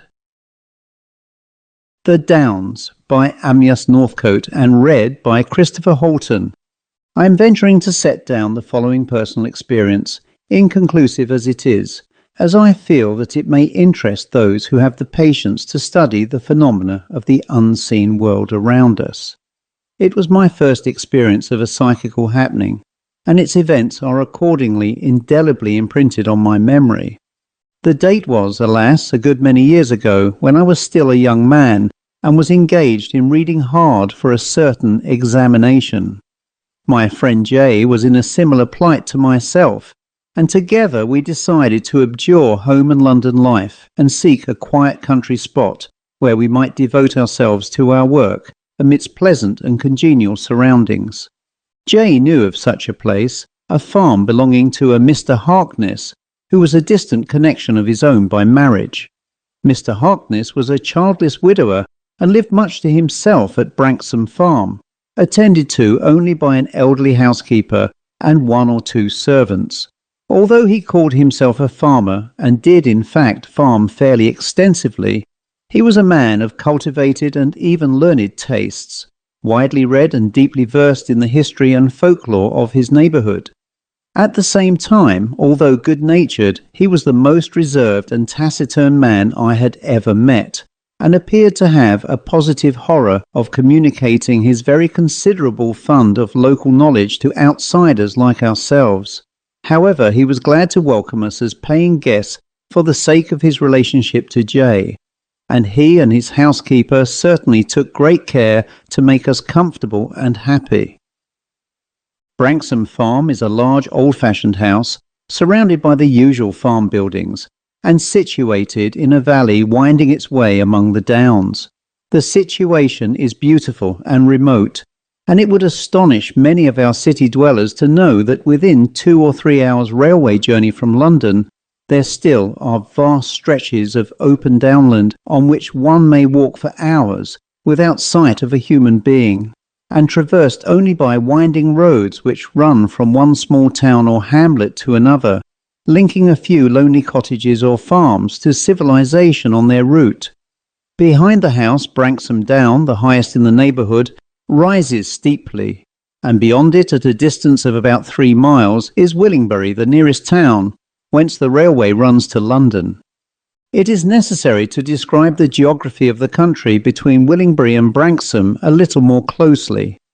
The two places lie, as is usually the case in the down country, in valleys between the hills, and by road are distant from each other by about 6 to 7 miles, being separated by the long ridge of Branksome Down, but actually the distance between them does not exceed 3 miles across the down. The path from Branksome, a mere sheep track, leading up to the top of Branksome Down, whence the wanderer sees before him a wide shallow dip in the down, nearly circular, about 3/4 of a mile across, and at the other side sloping up to another gentle ridge. Arrived at the summit of this second elevation, the traveller gazes down on the Willingbury-Overbury road, and following another sheep track down the hillside, he reaches the road about a mile outside Willingbury. The whole down is covered with sweet short turf, unbroken by trees or shrubs, and was unmarred by fencing of any form at the time of my story. Flocks of sheep tended by shepherds and their watchful dogs were almost its sole inhabitants, save for the shy wildlife that clings to all natural shelters. Of the beauty of this down, and in fact of the whole neighbourhood, it is useless to speak. To anyone who has once felt the fascination of a walk in the fresh pure air, over the springy and centuries-old turf, and who has allowed his eyes to wander over the miles and miles of open down, studded here and there with rare belts of trees, and has watched the shifting lights play over the near and distant hills, it is needless to speak, and to anyone who has never yet been fortunate enough to find himself in downland.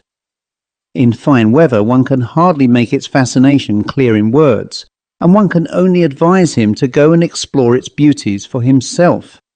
Well, it was at Branksome Farm that J and I took up our abode and commenced a course of steady reading, tempered and varied by long walks about the country. Our time passed pleasantly and profitably, and we discovered one day with regret that more than half of it had elapsed. Dismayed at this discovery, we began to set our wits to work to find an excuse for prolonging our stay at Branksome, when suddenly an event happened which entirely altered our plans. Returning one day from our accustomed walk, J found a telegram waiting for him, which called him to London without delay, and the contents of which appeared to indicate the probability of his being unable to return to Branksome. No time was to be lost in making a start if he was to catch the afternoon train at Willingbury, and as it was really quicker to walk across the down than to drive round the roads behind Mr. Harkness's rather slow old mare, he threw a few clothes hastily into a bag and departed for the station.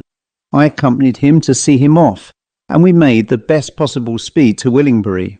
But we had miscalculated the time. The afternoon train had gone, and we found on inquiry that there would be no other until the night mail for London, which passed through Willingbury shortly before 11 p.m.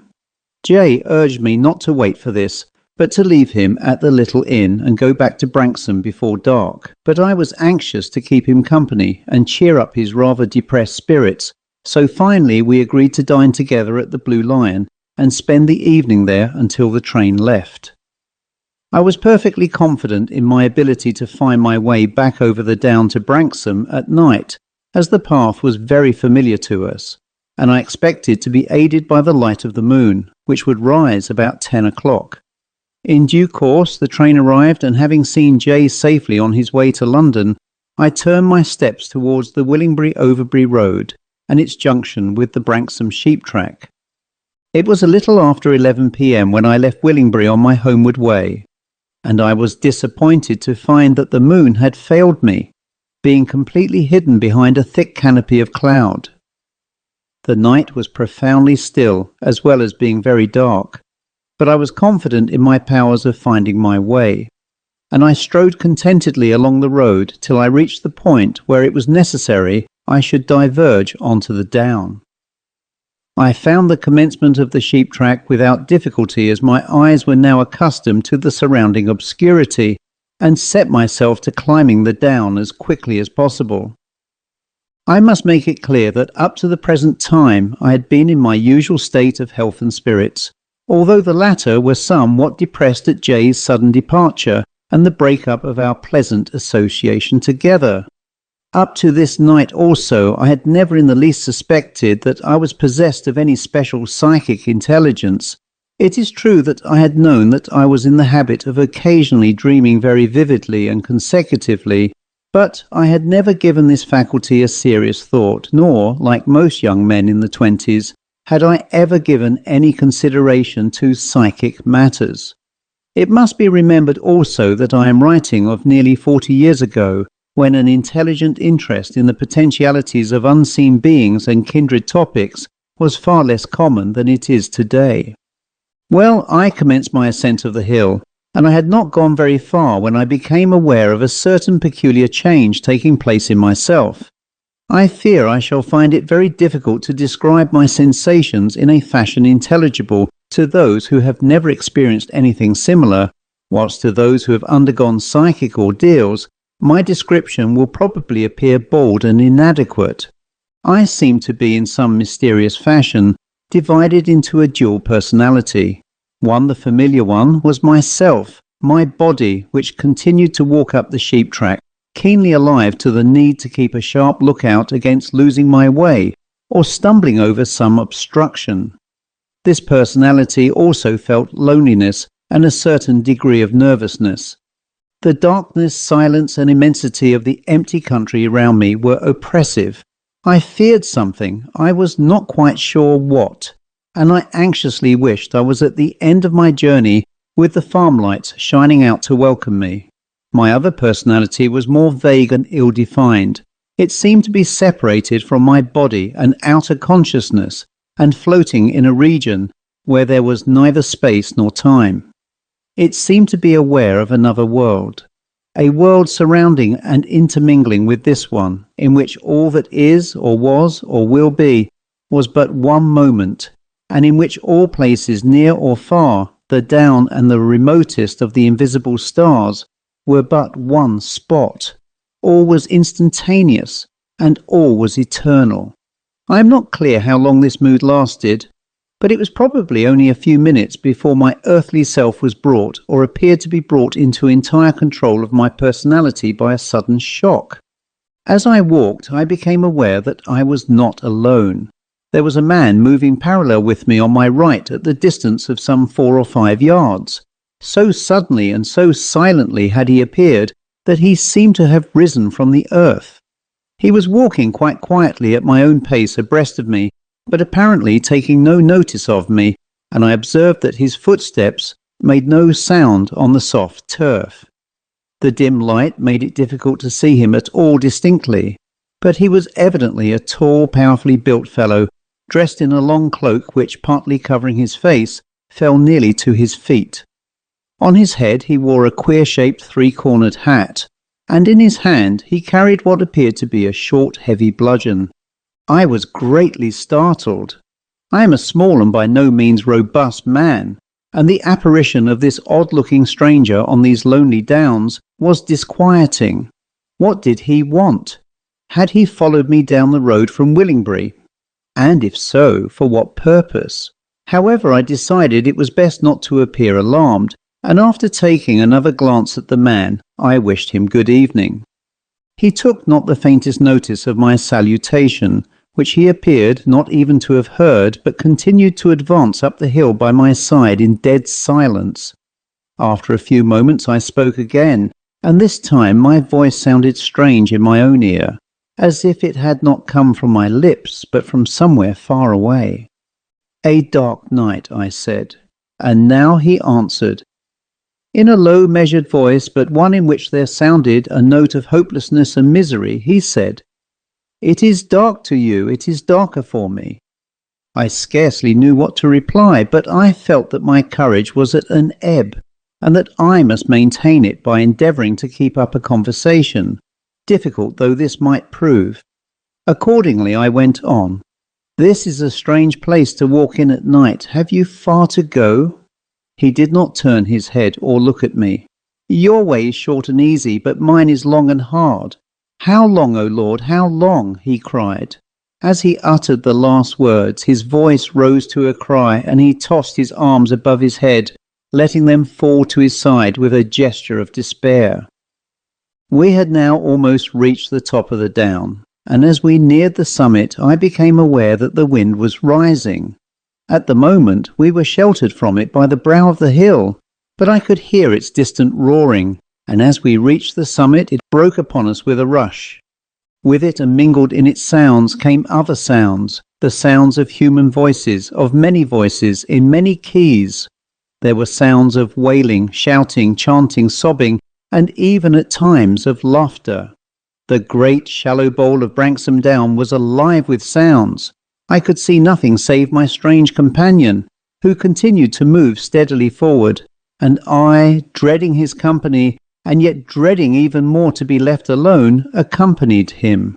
The night was still profoundly dark, and though as I advanced the voices often sounded quite near, I saw nothing until after we had passed the centre of the depression and were mounting the opposite slope. At that moment the wind tore aside the clouds, and the moon streamed down full upon the downs. By her light I saw a marvellous and a terrifying sight. The whole of Branksome Down was alive with people hurrying hither and thither, some busy and absorbed in their occupations, whatever they might be, others roaming aimlessly and tossing their arms into the air with wild and tragic gesticulations. The crowd appeared to be of all sorts and conditions, and to be dressed in the fashions of all the ages, though ancient costumes seemed to predominate. Here I saw a group of persons clothed apparently in the priestly robes of ancient Britain. There walked a soldier wearing the eagle-crested helmet of Rome.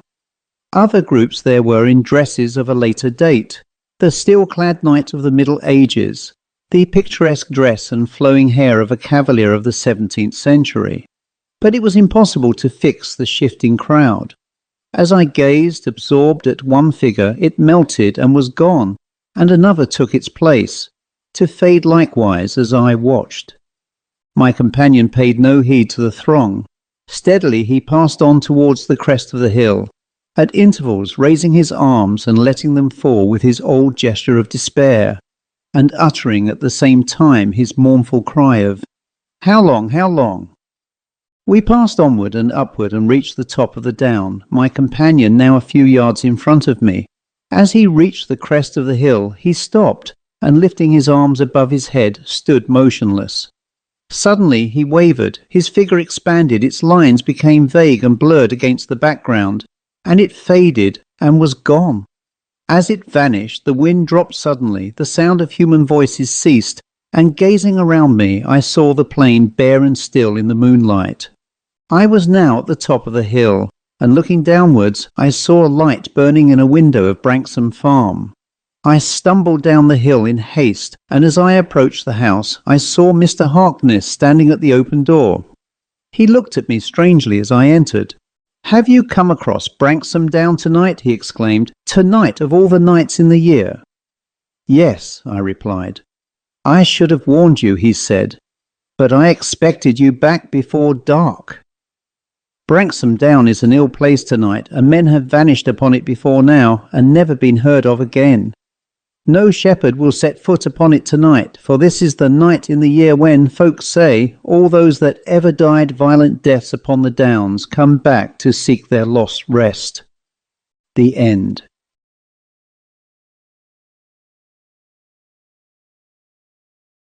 The Late Mrs. Fowke by Amyas Northcote, and read by Christopher Holton. The Reverend Barnabas Fowke, though he lived to reach a century, will never forget the deathbed of his wife. Most widowers can probably say the same thing, though few, it may be hoped, have a similar cause to recollect it. Mr. Fowke, at the time of the event referred to, was a man of middle age and the incumbent of G, a small agricultural town on the edge of one of our northern moors.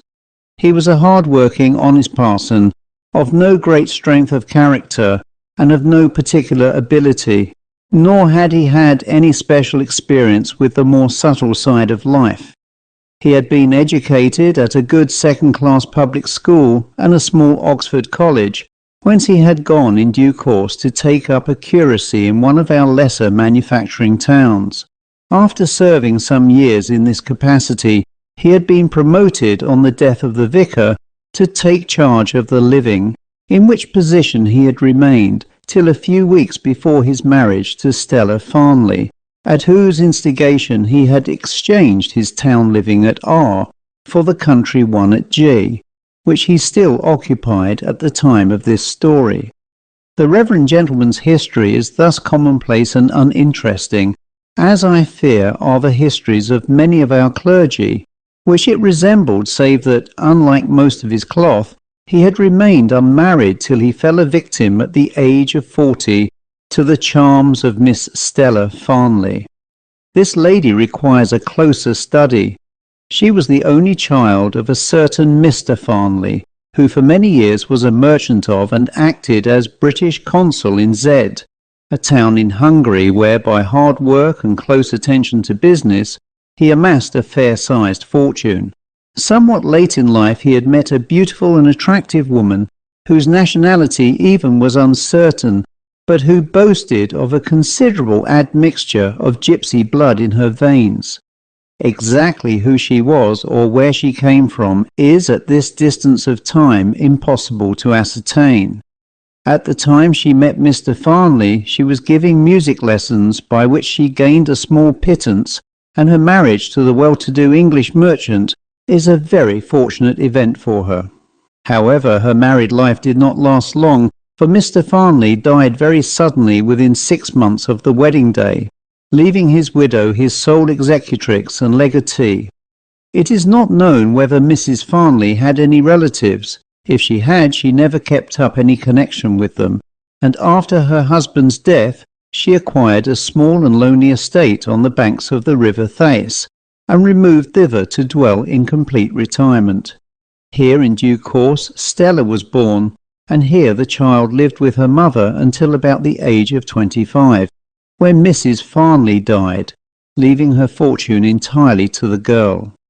The latter at first appeared to be inclined to remain on in her old home, but it would seem as if neither she nor her mother had been popular in the district, and apparently some pretty strong hints were conveyed to the young lady that she had best betake herself elsewhere. Mr. FOWKE knew nothing of all this at the time he married Stella, and for reasons which will transpire he did not care to make any investigations into the matter later on. Therefore the history of mother and daughter in Hungary, and the reasons why the latter left that country, are buried in an obscurity which will never be lightened. Whatever they may have been, Stella no doubt felt that it would be difficult for her to settle down by herself in any new country, and she accordingly put herself into communication with the only relative she knew herself possessed of, a Miss Farnley, the elderly sister of her father, with a view to taking up her abode with her as a paying guest. The elder Miss Farnley was a poor woman living in solitude at R. She was a worthy soul, narrow-minded, unintelligent, devoted to clergymen and church work. In fact, an absolute type of thousands of middle-aged, middle-class English spinsters. The proposal of her niece, whom she had never seen and with whom she had but rarely corresponded, was a welcome one, as the young lady would certainly provide some much-needed cash for the household, and would probably, as she fondly believed, provide a pleasant companion for herself also. Besides, she was sorry for the orphan girl, and altogether it was with pleasure she made the preliminary arrangements and welcomed the arrival of the traveller. However, these high hopes were doomed to disappointment. Stella and her aunt quickly found that they were uncongenial in nearly every respect. Miss Farnley I have described, and when I say that Stella was a young woman of considerable though rather peculiar literary accomplishments, and that she had a strong will which she frequently exercised in the pursuit of some highly unconventional purpose, I think it will be clear why the two ladies did not agree together. Stella had brought with her from Hungary a considerable library of foreign books, none of which her aunt could understand, but which actually dealt largely with occult subjects, and she also brought with her a habit of going away alone every few weeks for a night on the moors not far from R, a custom which she said she found necessary for her health and happiness. To these occasional expeditions Miss Farnley at first took great exception, but after a stormy scene with her niece, the elder lady felt herself worsted, and as she had ceased to take any affectionate interest in the younger woman, she also ceased to care greatly as to what she did or thought. Stella therefore went on her own way undisturbed but conscious of perpetual criticism, and no doubt was eager to escape from an atmosphere so uncongenial to her. At the same time she realized the conventions that bound her, and that her best hope for the future lay in marrying some man weaker than herself, whom she could bend to her will. This no doubt actuated her in encouraging the somewhat timid suit of Mr. FOWKE, and in astonishing as well as delighting that gentleman when she accepted his rather diffident offer of marriage. The young lady showed herself to be of an obliging disposition in the arrangements made prior to the wedding, her only stipulation being that Mr. FOWKE should change his present living for one nearer the moors. In accordance with this, Mr. FOWKE negotiated an exchange with the Vicar of G, and after a short honeymoon took possession of his new cure. Here he settled down to what he anticipated would prove a peaceful and happy life. He was devoted to his new wife, and she, while less demonstratively happy, appeared to be contented both with her husband and her new surroundings. The first flaw in their married life showed itself a few months after their arrival at G, when one day Mr. FOWKE, having occasion to speak to his wife, went upstairs to the room which she had selected as her private sitting room, and in which she had installed her voluminous library. On reaching it, he heard from within a sound of low chanting in a language that he did not understand, and at the same time became aware of a singular smell as of the burning of some aromatic herb. He tried the door, and finding it locked, called to his wife. The chanting ceased immediately, and his wife's voice told him to wait a few minutes, and she would admit him. On the door being opened, he found the room filled with a pungent smell emanating from some herbs, which were burning in a small brazier set upon the table.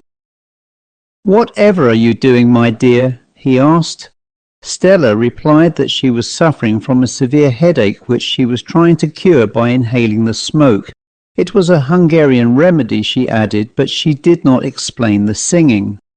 Mr. FOWKE remained somewhat puzzled, and his astonishment was considerably increased when a little later his wife informed him that she intended to go to I, a tiny hamlet far up on the fells that afternoon, and would spend the night there, returning the following day.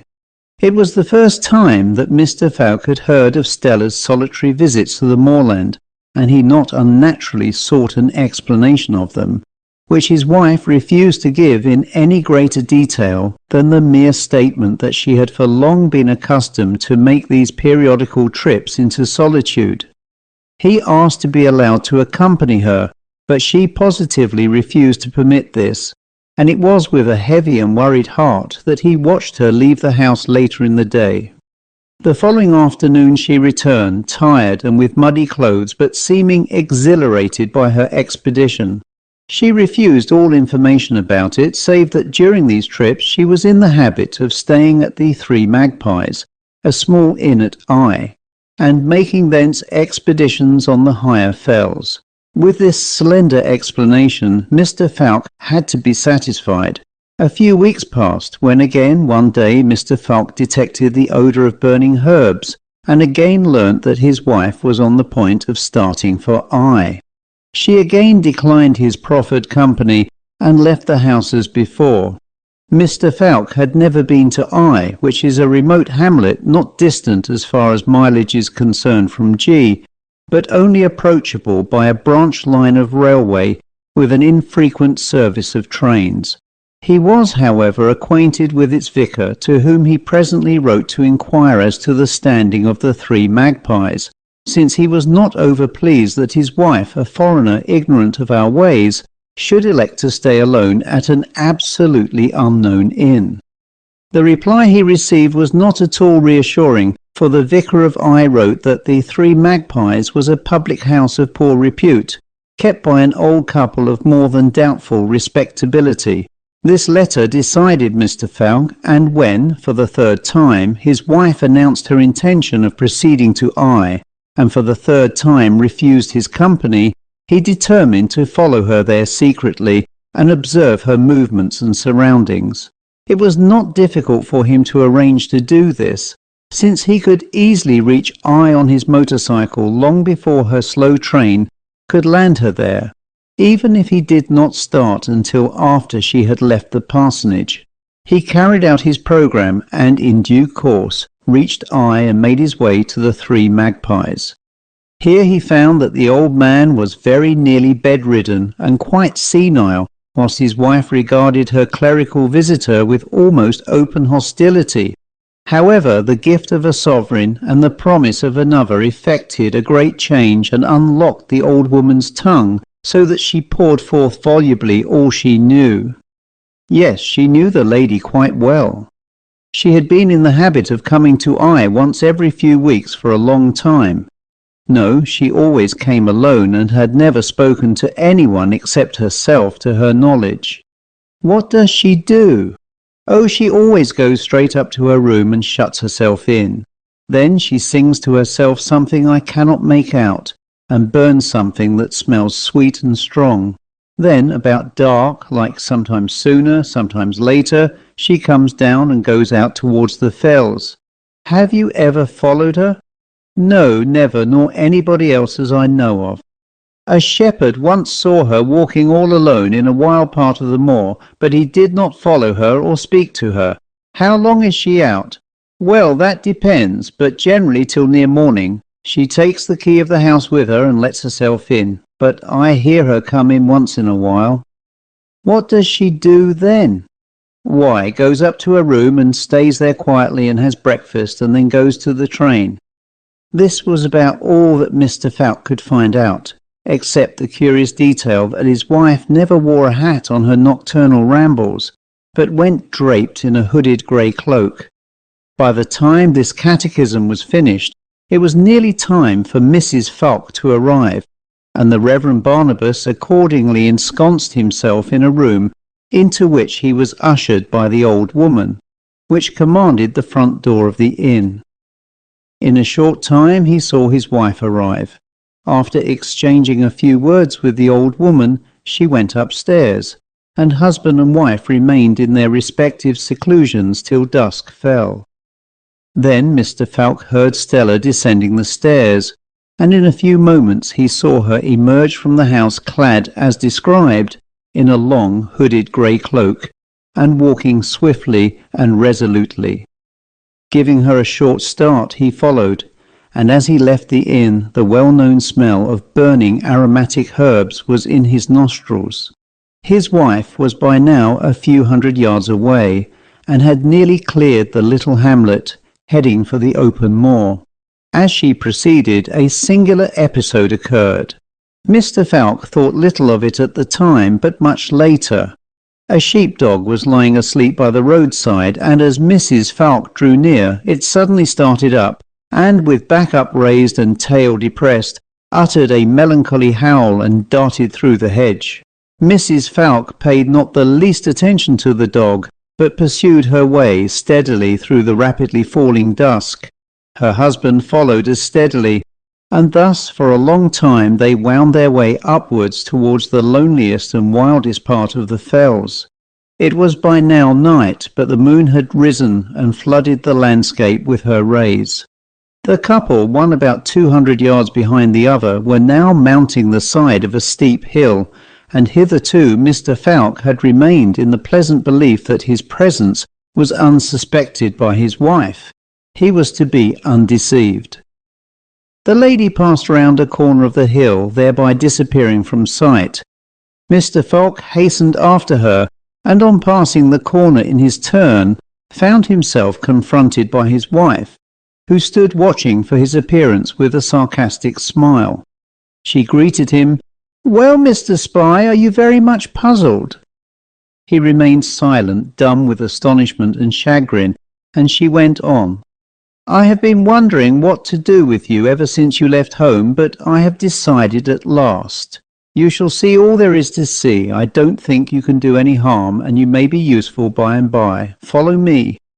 And she turned and went on again. Mr. Fowke followed silently and abashed. Presently he became aware of a rosy light shining in front of them, and after walking a few yards more he found himself standing by the side of his wife on the edge of a small cup-shaped hollow in the hills. In the centre of this hollow a large fire was burning, and near the fire Mr. Fowke could make out a pile of stones shaped like a rough altar. A group of about half a dozen people, all clad in the same grey hooded cloaks, were sitting silently near the fire, and towards these his wife now began to descend, first telling him in a low imperious voice to stay where he was.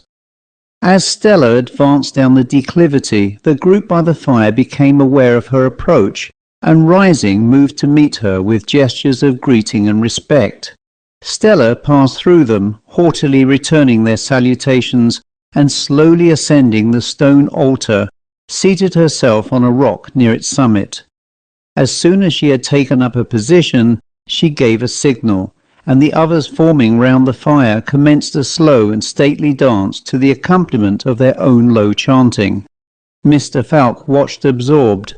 Gradually the dance grew quicker and wilder, and the chanting louder. The whirling forms flung themselves into grotesque attitudes and shrieked ejaculations, the meaning of which Mr. Fowke began dimly to divine, though the words were strange.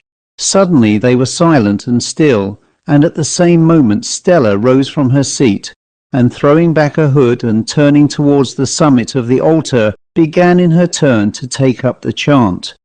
As she sang and bowed towards the topmost stone, her face and figure seemed transformed. In the flickering firelight and pale moonshine, she seemed to grow weirdly and horribly beautiful, and to grow statelier and taller in her person. Slowly, too, as the song progressed, the horrified watcher saw another change. A grey cloud formed on the summit of the altar, diminishing, thickening, and turning into a shape of evil and fear. The silent group by the fire once more broke forth into wild gesticulations and cries. Stella prostrated herself. The form on the altar grew clearer, and with a cry of horror Mr. Fowke turned away and rushed madly across the moor. He never knew where he went or what he did. When he once more recovered his senses, it was broad day, and he was alone and lost on the moors. It was late afternoon before, broken and exhausted, he reached his own home, where the first person to greet him was his wife, cool and collected as ever. She led him into his study. "Well," she said, "and what are you going to do now? Are you going to go about telling a cock and bull story of the moors? Or are you going to be a good little man and hold your tongue? Don't imagine I care," she went on. "The Great One can protect his servants and destroy his enemies." Mr. Fowke groaned. "It was true then," he said, "not a horrid dream." "You had better call it that," she answered with a laugh, and left him. Mr. Fowke was utterly perplexed, and like many men of weak character could decide on nothing. So matters drifted on. He had little or no communication with his wife, who was, however, invariably civil and pleasant when they met, with a kind of mocking courtesy which maddened him. At last came the day when she announced her intention of again going to Eye. "And perhaps you would like to go with me," she said. "You will be ready for the grey robe soon." She went, and he spent the night in an agony of prayer. The next day Stella returned and came immediately to his study. This time, however, she did not look exhilarated. She was troubled and angry. "How dare you interfere with us?" she began, "with your paltry little prayers and tears. You disturbed us last night. The Great One was angry." She stopped and then went on. I shall have to find a means of silencing you. It was a mistake to show you what I did." He looked at her. "So it is not too late, is it?" he said. "I can perhaps save you and drag you away from—" She interrupted him. "Silence," she cried violently, "or I will take steps to quiet you. I will blast you. I will call upon the powers of the air. I will—" She was going on madly in her excitement when suddenly she became rigid. Her face blanched and she fell senseless to the floor in a fit.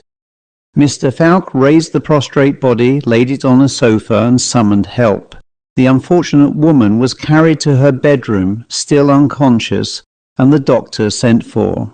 He was an ordinary country practitioner, and the case seemed to be clearly beyond his powers to deal with, but he emphasized the need of a trained nurse, and one being fortunately available in the village, she was presently duly installed at the parsonage. After having seen all done that was possible, Mr. FOWKE, utterly worn out, retired to rest. Towards midnight he was awakened by a knocking at his door, and opening it found the nurse pale and trembling on the threshold. She instantly assured him that she must throw up the case and leave the house at once. She could or would give no clear reasons for her action, but repeated again and again that she would sacrifice her whole professional career rather than remain in that sick room. Things had happened there, she said, things she could not tell of, but the place was accursed. In vain Mr. FOWKE tried to reassure her. She would not remain, and so, bidding her go to her room till morning without disturbing the household, Mr. FOWKE went to his wife's room to take up the vigil himself. When he entered the sick room, all was still. Stella lay motionless, breathing gently, and at intervals murmuring a few words in her native tongue. Mr. FOWKE settled himself down in an armchair, and gradually fell into a doze.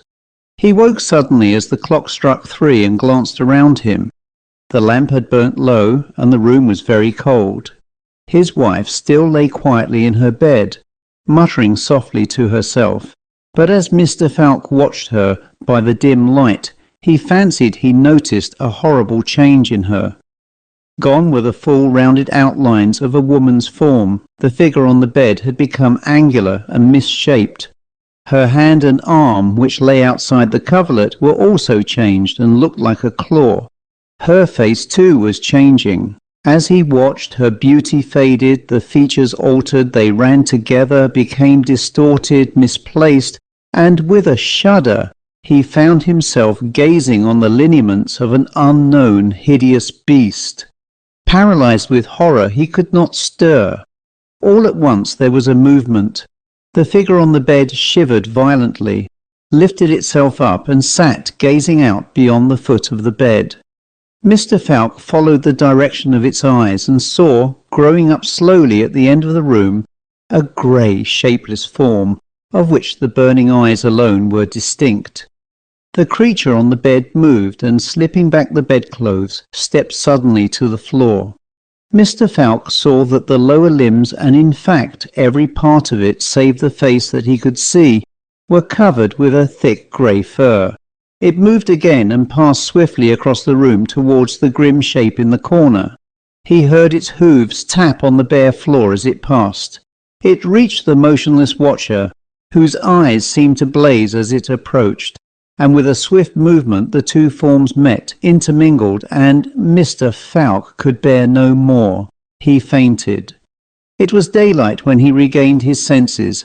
He glanced towards the bed. Mrs. FOWKE lay there, calm, beautiful, and dead. The end. The Picture by Amyas Northcote and read by Christopher Holton. Superstition still exists in a certain part of Hungary. If a girl on New Year's Eve, after performing some simple ceremonies, looks into a darkened looking glass, she will see reflected in it the face of her future husband, provided that matrimony is always destined to be her fate during the ensuing 12 months. On a certain New Year's Eve, not so very many years ago, a group of village girls who had assembled at the house of the farmer Ivan in company with their elders to welcome the new year, were indulging in this ceremony amid peals of laughter and with apparently varying success. Amongst them was one Anna Pavlinska. When it came to her turn and she had looked in the glass, she uttered a slight exclamation and laid the mirror down in some haste. No questioning by her companions elicited any information, but after the party had broken up, she confided to her grandmother that she had distinctly seen the face of a man in the glass, whom she did not know, but of whom she gave a very clear description. When she had finished, her grandmother sat for a short time in silence, and then said, "I do not understand it, Anna, but I charge you most earnestly to forget what you have seen. You have described clearly a man whom I have known. It was many years ago, and if he is indeed still alive, he must be absolutely different now from this vision you have seen. But I believe him to be dead, and that his evil soul is where he can no longer work mischief. Never speak or think of him again. No good can come of it." Whether Anna followed the advice of her grandmother in every respect is not known, but at any rate she never spoke again of her vision. It is now necessary to introduce the characters of the story, and I begin with the heroine, Anna Pavlinska, the 18-year-old daughter of the bailiff of the W property in Hungary. Her grandfather had been a man who by his own talents had raised himself to a position superior to that of the majority of the peasantry, and at the time of his death had been what corresponds in England to the foreman carpenter on the estate of the Count of W. In 1848, when, as is well known, there were revolutionary disturbances in various parts of Hungary, he had been the leader of a mob which had attacked the castle of W. The object of the mob had been somewhat indefinite, but it had shown a desire to get hold of and probably to kill the then Count W. This gentleman, however, had not been found in the castle, and the mob had dispersed without doing serious harm. In fact, except for the looting of the wine cellars and the chasing away of a few Austrian servants who formed the Count's household, and who fled the neighbourhood in fear for their lives, no harm was done. After the troubles, which were not serious in this part of the country, for some reason, this Pavlinsky was not arrested and found himself left undisturbed in his position of foreman carpenter. About 4 years after the rising, Pavlinsky was at work one day executing repairs to the roof of the castle when, according to the testimony of a fellow workman, he suddenly threw up his arm, as if to ward off a blow, uttered an unintelligible cry and, staggering backwards, fell into the courtyard below, where he was picked up with a broken neck. At the time of his death, Pavlinsky was married and had one child, a boy to whom he had given a good education, and, as he was endowed with some natural abilities, the young man gradually rose to a position equivalent to that of estate bailiff. Some years after his father's death, the younger Pavlinsky returned one day from a tour of the property, and having dismounted, was standing by his horse in the courtyard of the castle when the animal suddenly became terrified and, lashing out, kicked his master on the head, causing instant death. It was noticed at the time that the horse became tranquil again after the tragedy as suddenly as it had become excited. Pavlinsky the younger had also married and at the time of his death was a widower with one daughter, Anna, a girl of about 15 years of age, whose mother had died at the time of her birth. She and her grandmother were, therefore, the only surviving members of the Pavlinsky family, and being left in poor circumstances, they took up their abode with a distant relative of the elder woman, a well-to-do farmer named Ivan. Under his roof, Anna lived up to the age of 18, making herself useful to her host and hostess, and receiving through the care of her grandmother a slightly superior education to most of the village girls. She developed into a good-looking lass of a rather reserved and dreamy temperament, full of imagination, and was not especially popular with the young people of the village, since they felt that she was, in a sense, aloof from and different to themselves. Count W's castle, the scene of the tragic events connected with the Pawlinski family, was a large and handsome building standing on a slight eminence to the west of the village. The entrance hall and other parts of the castle situated on its eastern side were of great antiquity and looked down onto it from a distance of about half a mile. The western part of the castle was of more modern construction and commanded an extensive view of the Hungarian plain. In 1848, the direct line of the W family had dwindled down to one representative, who was popularly known locally as the Wicked Count. His reputation, however, was largely one of hearsay as far as the village was concerned, and was founded chiefly on the fact that, contrary to Hungarian traditions, he had embraced in his youth the side of the Austrian government, had gone to Vienna, and had there joined the Imperial Guard. After some years' service in the Austrian army, he had retired, and after a further stay in the metropolis, had returned to W, where he lived a quiet life attended exclusively by imported Austrian servants. His means were scanty, as the estate was much decayed, and it was by no means clear whence he derived income sufficient to maintain himself at all. He was addicted to sudden and secret comings and goings, and popular rumour ascribed to him the part of an Austrian secret agent, hence his local sobriquet. In appearance, Count W was a tall, handsome man with curly dark hair and black eyes, and in 1848 was about 45 years old. At the time of the emeute previously described, he was residing at the castle, and it was greatly to the astonishment of the mob that he was not found therein, but presumably he had had warning of their coming and had escaped. What was even more singular was that he never reappeared. After that autumn afternoon in 1848, he vanished completely, and some years later, his death is presumed, the estate passed to a distant relative then living in America.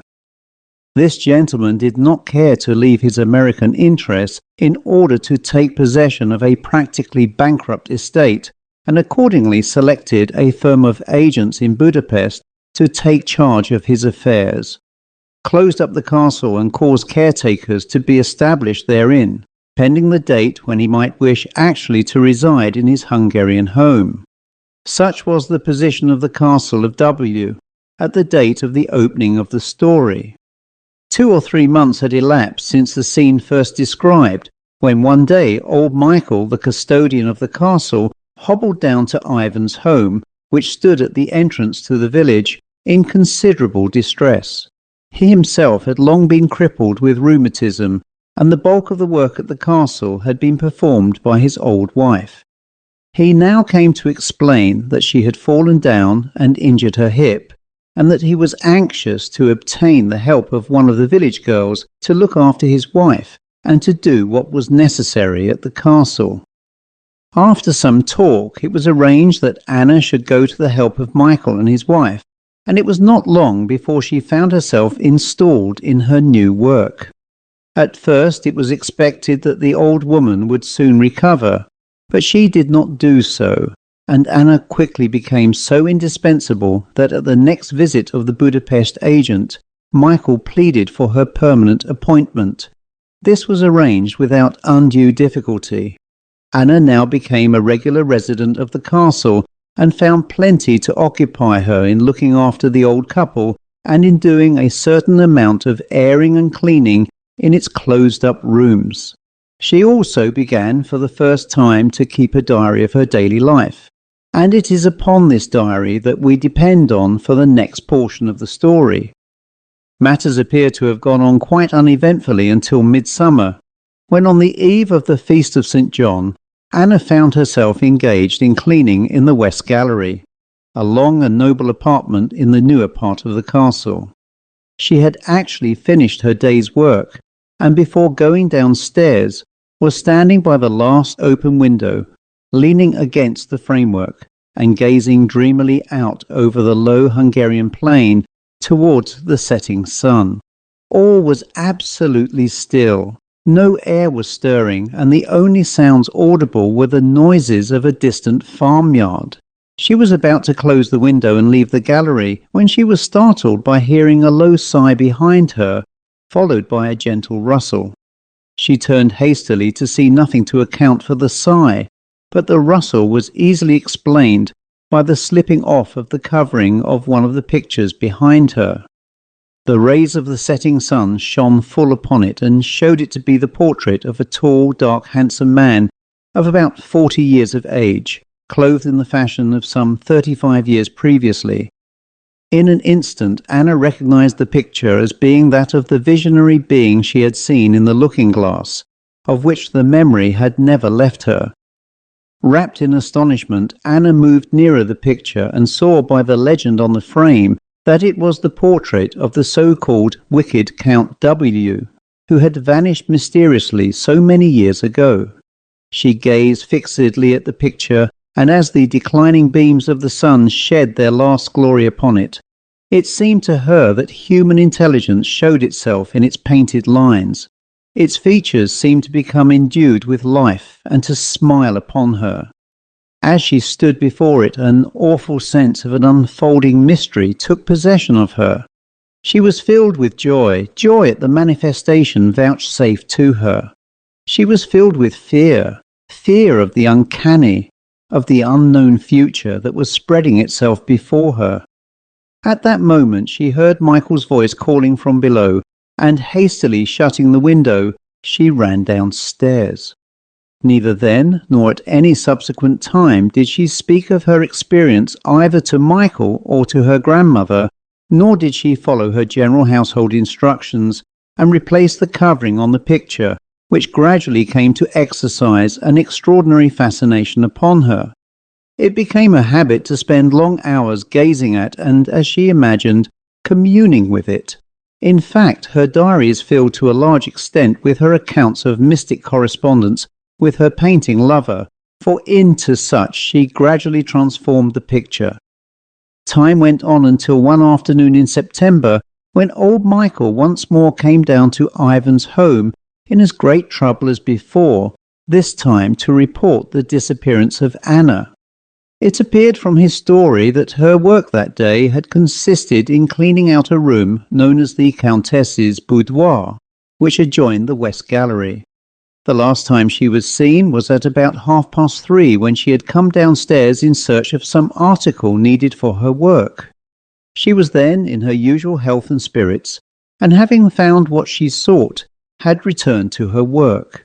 She usually came down to the lower floor where she and the caretakers lived at 5 to attend to various small duties, and since at 5:30 she had not appeared. Michael had called to her and received no reply, and had gone upstairs to seek for her. He found the Countess's boudoir littered with Anna's household implements, but no trace of the girl, for whom he consequently made a search elsewhere. In the course of this search, he discovered the uncovered picture of the wicked Count and an open window in the West Gallery, but of Anna he could see and hear nothing. Although his wife was positive that Anna had not gone out, he decided ultimately to go down to Ivan's home, partly in the faint hope of finding her there, and partly to give the alarm and obtain help for a further and more thorough investigation of the castle. Ivan and one of his sons accordingly returned there with the old man, but despite a careful search in all parts of the building, they could find nothing to indicate what had become of Anna. The following day, another search party, headed by the village priest, made an even more careful exploration of the castle and its surroundings, but with a like result.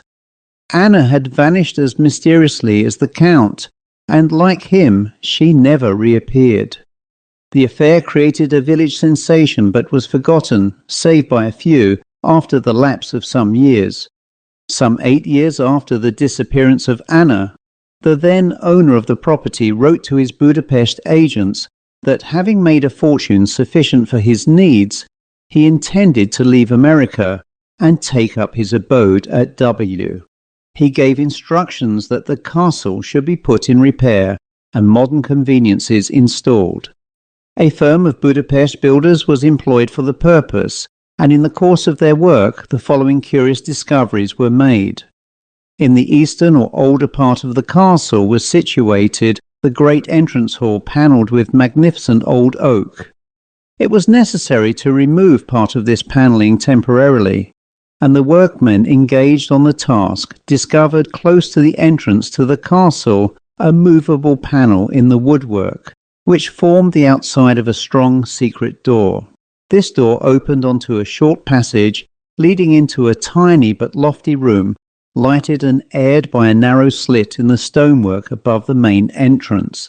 In this room were a chair and a small table, and seated at the table, with its arm resting on a bundle of papers, was a skeleton which, by the remains of the dress, was easily identifiable as that of the missing count.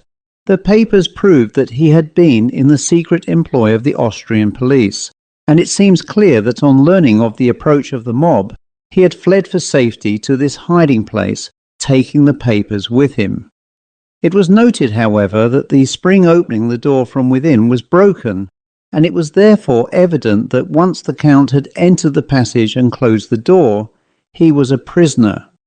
Whether he knew that the lock was hampered and relied on being able to summon aid by calling his servants after the mob had gone, or whether he himself broke the spring in attempting to open the door, cannot now be known, but it will be remembered that the mob drove the servants away from the castle, which remained absolutely deserted for a period more than long enough to cause the Count's death by starvation.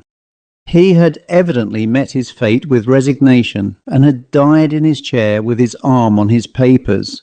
His fate forms no great mystery, but the discovery of a second skeleton in the little room gives rise to a more interesting problem. For, crouching at the foot of the Count in a kneeling position and in an attitude of adoration, was found the skeleton of a girl which it was not difficult to identify as that of the lost Anna. The problem to solve is, how did she reach the place where she was found? Why was she found in that attitude? And why did she not permit herself to be rescued by the searchers? At the time of the discovery, Anna's grandmother Michael and his wife were all dead, but the priest and Ivan were both alive and narrated the happenings of that September afternoon to the Budapest agent who, summoned in haste, came to W and saw the bodies in the position in which they were found. It was clear that at 3:30 on the afternoon of her disappearance, Anna was in good health and spirits. Her diary showed that up to the night before, she had been ignorant of the existence of the secret room. It is impossible that she should have known it and of its contents, and should not have mentioned them in her diary.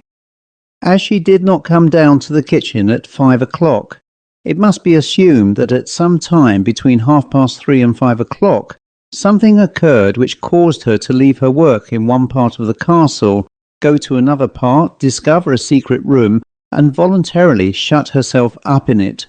It was proved that the door of the secret passage was not self-closing, and having entered the secret room, why did she kneel down and adore a skeleton? Most people, young girls especially, on finding themselves in such company, would have done their best to escape from it. Again, why did she not make her presence in the secret room known to one or other of the search parties? It is unlikely that she died so quickly as not to have heard either Michael or later on the first search party calling in the East Hall, though it is possible she may have succumbed before the advent of the priest's party on the following day. The questions, as my friend the Budapest agent said, are easy enough to put, but impossible to answer, unless one is willing to believe that the wicked Count, driven to his terrible death by the mob headed by Pawlinski, continued after leaving his earthly body to pursue Pawlinski and his family with his vengeance. The seemingly accidental and violent deaths within the walls of the castle of the two male members of the family may perhaps be thus explained, as well as the singular illusions which lured to her end the unfortunate Anna, the last of her race. The end. The Governess's Story by Amyas Northcote and read by Christopher Holton. We were sitting, a large group of us, around the blazing fire in the old hall one Christmas Eve, and the conversation, guided by both hour and place, drifted on to things supernatural. Among those present was old Miss Hosmer, a lady well known and popular, who, after an early life of struggle and poverty, was now spending her declining years in comfort on a modest fortune derived from the bequest of a distant relative. In her youth, Miss Hosmer had earned her livelihood as a governess, and in the course of her scholastic career she had lived in various families and had undergone various experiences, some grave, some, but alas, fewer gay. She had seen the skeletons kept in more than one cupboard, and had been the confidant of more than one curious story. As a rule, she was chary of recounting her experiences, since she rightly held that the histories of others, however discovered, should be kept confidential, and that more mischief is the result of idle gossip than comes from malicious tale-bearing. In person she was small, grey-haired, old-fashioned, with a keen sense of humour twinkling in her blue eyes, and a warm corner in her heart for those in difficulty or distress.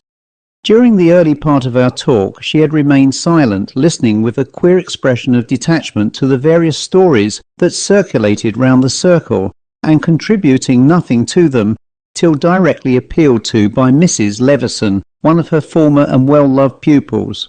In a pause of the conversation, Mrs. Leveson turned abruptly to Miss Hosmer and said, "Can't you tell us a story, Miss Hosmer? I know you have told me more than once that when you were quite a young woman you saw a ghost."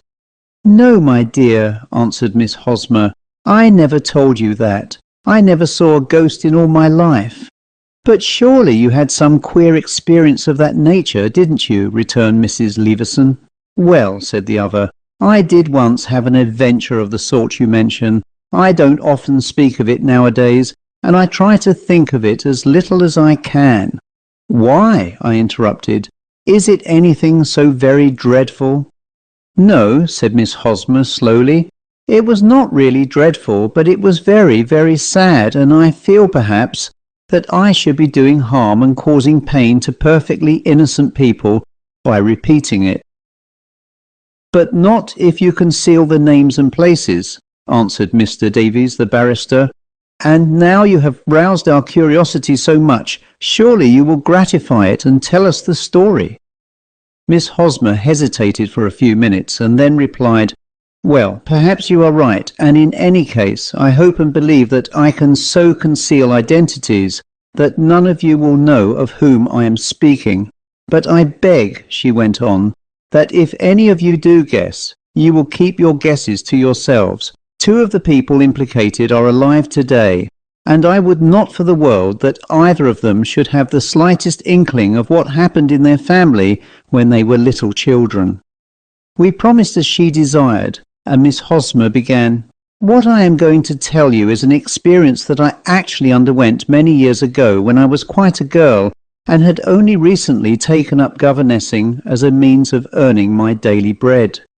I had been out of a situation for some little time, and was beginning to grow anxious as to my future, so that it was with a feeling of real happiness that one morning I opened a letter from Miss Butler, at whose agency I was registered, in which she asked me to come round to her office as soon as possible. It was not long before I was with her, when she told me that she had just had an application from Lady K, the widow of the late Sir Arthur K, GCMG, for a young lady to come to her in the country to educate her two children, a boy of 9 and a little girl of 7, and to give especial attention to preparing the boy for school. Up to the present, so far as I could gather, Lady K had had entire charge of the education of the children since her husband's death, but she did not feel herself capable of instructing the boy sufficiently to prepare him for school, and she also desired a resident governess to continue the girl's education after the boy had left home. Miss Butler gave me Lady K's letter to read, and I gleaned from it that the family resided always at the family seat, Whitehall, near the town of Dellingham, in one of the Midland counties. The work appeared to be exactly what I wanted and felt capable of undertaking. The terms offered were quite satisfactory, and the quietness of the life was by no means distasteful to me, since I have always been a lover of the country. It was accordingly arranged that I should write to Lady K and seek an interview with her to go further into the matter. I returned to my rooms without delay, and having written and posted my letter, I hunted up an old book of reference that had belonged to my father to see what mention it made of the K family. I quickly found what I sought and learned that Sir Arthur K had died in 1887, leaving 3 children. He had been twice married, once to a Miss C in 1874, by whom he had had one son, Edward, born in 1877, and again in 1883 to a Miss Constance G, by whom he had 2 children, Arthur, born in 1884, and Eleanor, born in 1886.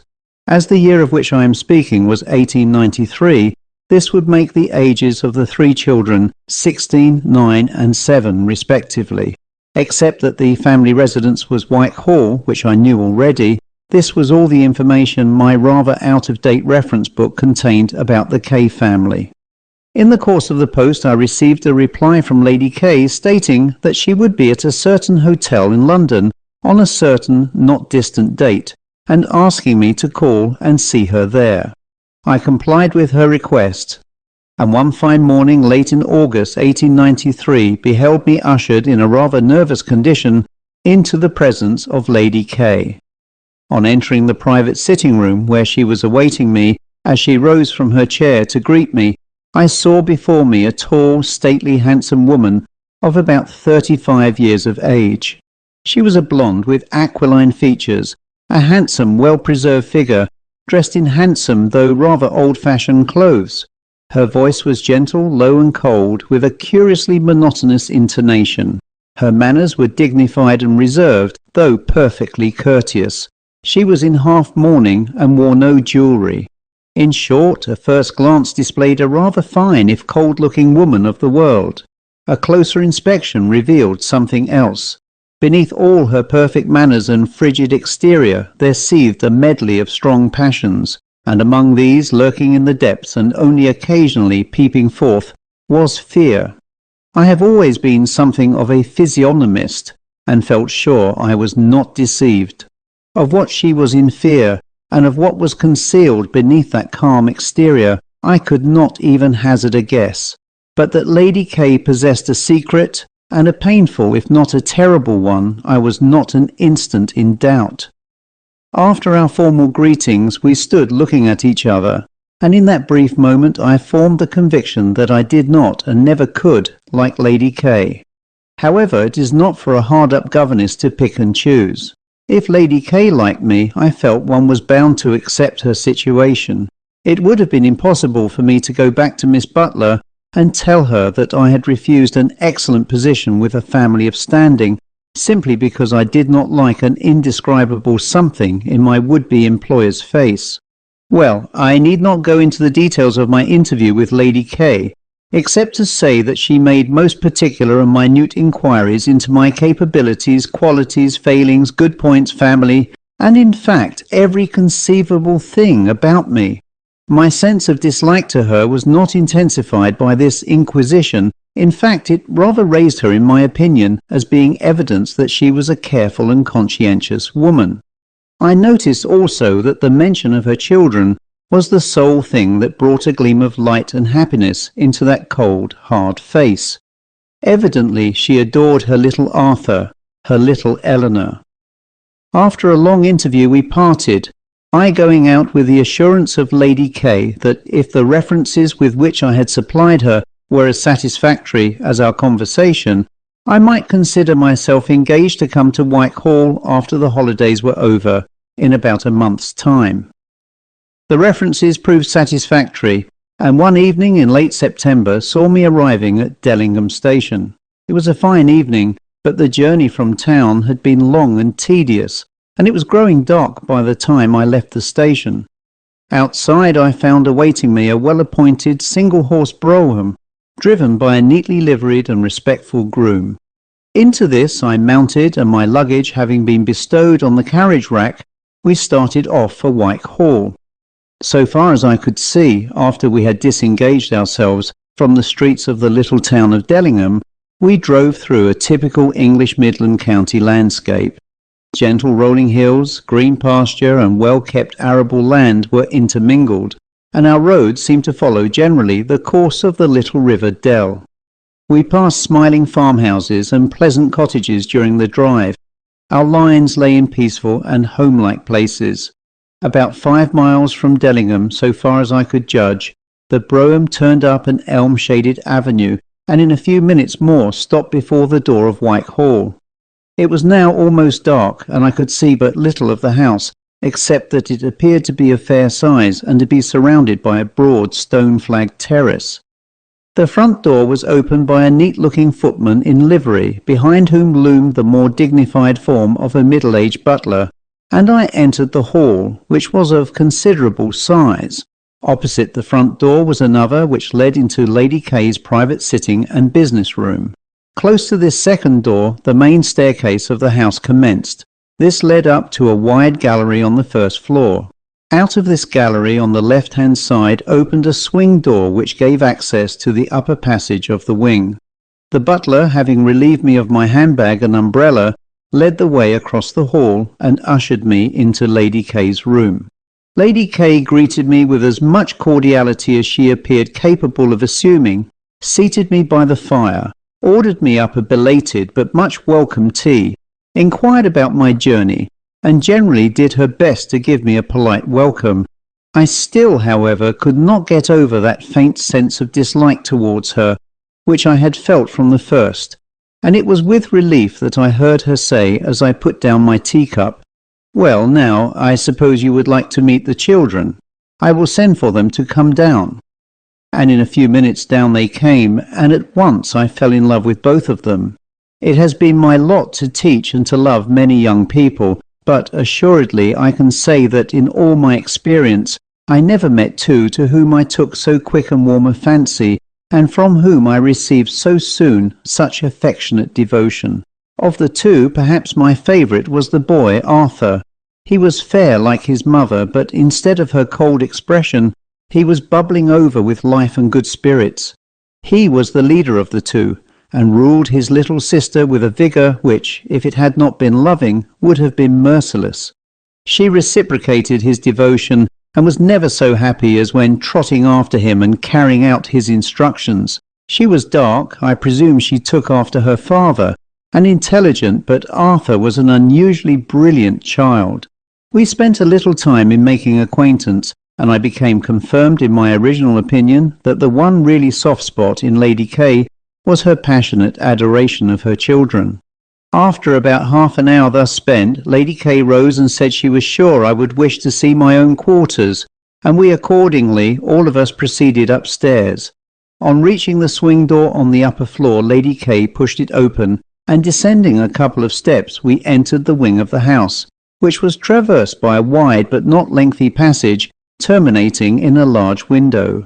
Lady Kay threw open the first door on the right hand of this passage, and disclosed a large, cheerful-looking room, the schoolroom and general living-room, in which the children spent the bulk of their waking hours. Having duly inspected this apartment, we proceeded down the passage to the door of a second room, which formed the end-room of the house. This was my bedroom, and I confessed to a feeling of surprise and pleasure at seeing the bright and pretty room, a cheerful fire blazing in the grate, a vase of autumn flowers on the dressing-table, and books and knick-knacks scattered round. After a brief pause we returned to the main part of the house, Lady Kay explaining that the room opposite mine was an unused spare bedroom, whilst the space opposite the schoolroom was occupied by a bathroom, housemaid's closet and similar small offices. On entering the main hall, Lady Kay pointed out her bedroom, which adjoined the schoolroom, and was situated above the room downstairs into which I had first been shown. In this, she explained, Eleanor slept with her, whilst Arthur's bedroom was the adjoining one, and had formerly been her husband's dressing room. Beyond these rooms I could see the vista of the main passage through the body of the mansion. But my story does not concern itself with any other than the part of the house I have described, save that I should mention that shortly beyond Arthur's room I saw the bottom of the staircase leading up to the servants' attics overhead. Our inspection of the house concluded, Lady K suggested that I should probably wish to retire to my room to unpack and rest, and departed downstairs, taking the children with her.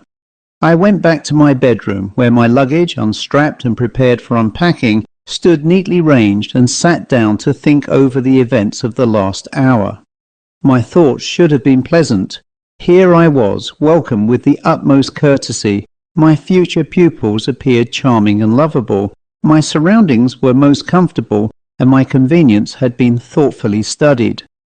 I should mention that before the children had come down, Lady K had outlined her ideas as to hours of study and recreation, subject to my approval, and had arranged that I should breakfast and have tea with the children in the schoolroom, lunch with her and them downstairs, and that after they had retired for the night, I should be served with my evening meal upstairs, so that I might have my entire evenings free and to myself.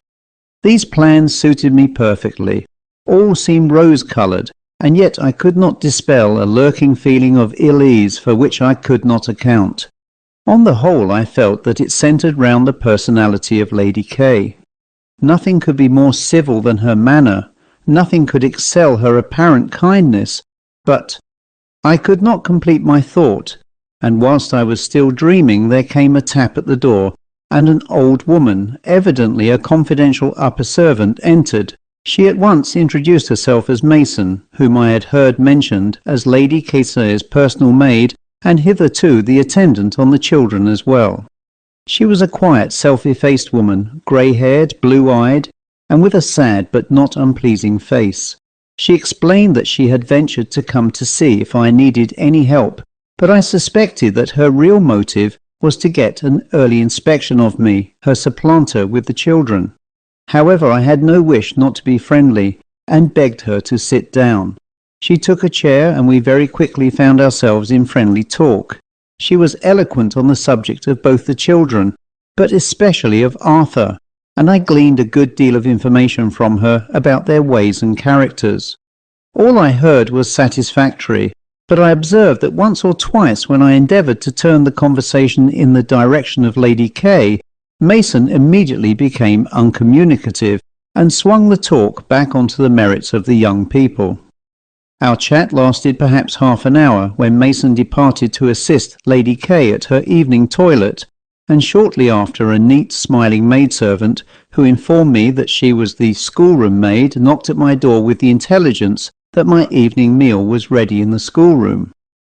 Supper finished, I sat a while still trying to analyse my thoughts, and not succeeding, I returned to my bedroom, where I busied myself with my unpacking, until feeling rather tired I desisted and went to bed.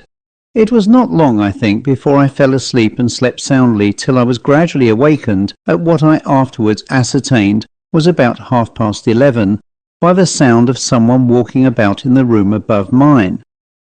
At first the footsteps seemed to mingle with my dreams, but as my senses became clearer, the sounds also became more distinct. They were the footsteps of someone walking hastily and irregularly. At times they fell slowly or stopped. At others they hurried almost into a run. They moved all about the room, not confining themselves to any single path or beat, and though clear and distinct, were not heavy. I remember wondering at the sex of the walker. The steps sounded too light for those of a man, and too long for those of a woman.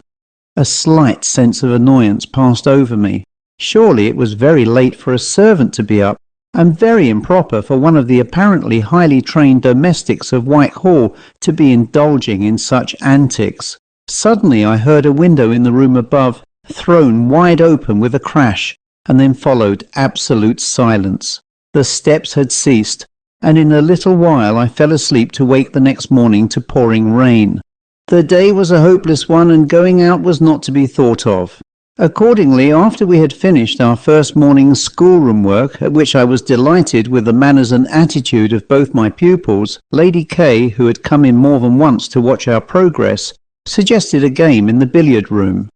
This room proved to be in the space below the schoolroom and my bedroom, and the game was a great treat to the children, since they explained they were never allowed to play about on the billiard table by themselves, and that Lady K hardly ever used to indulge them by rushing about after the balls.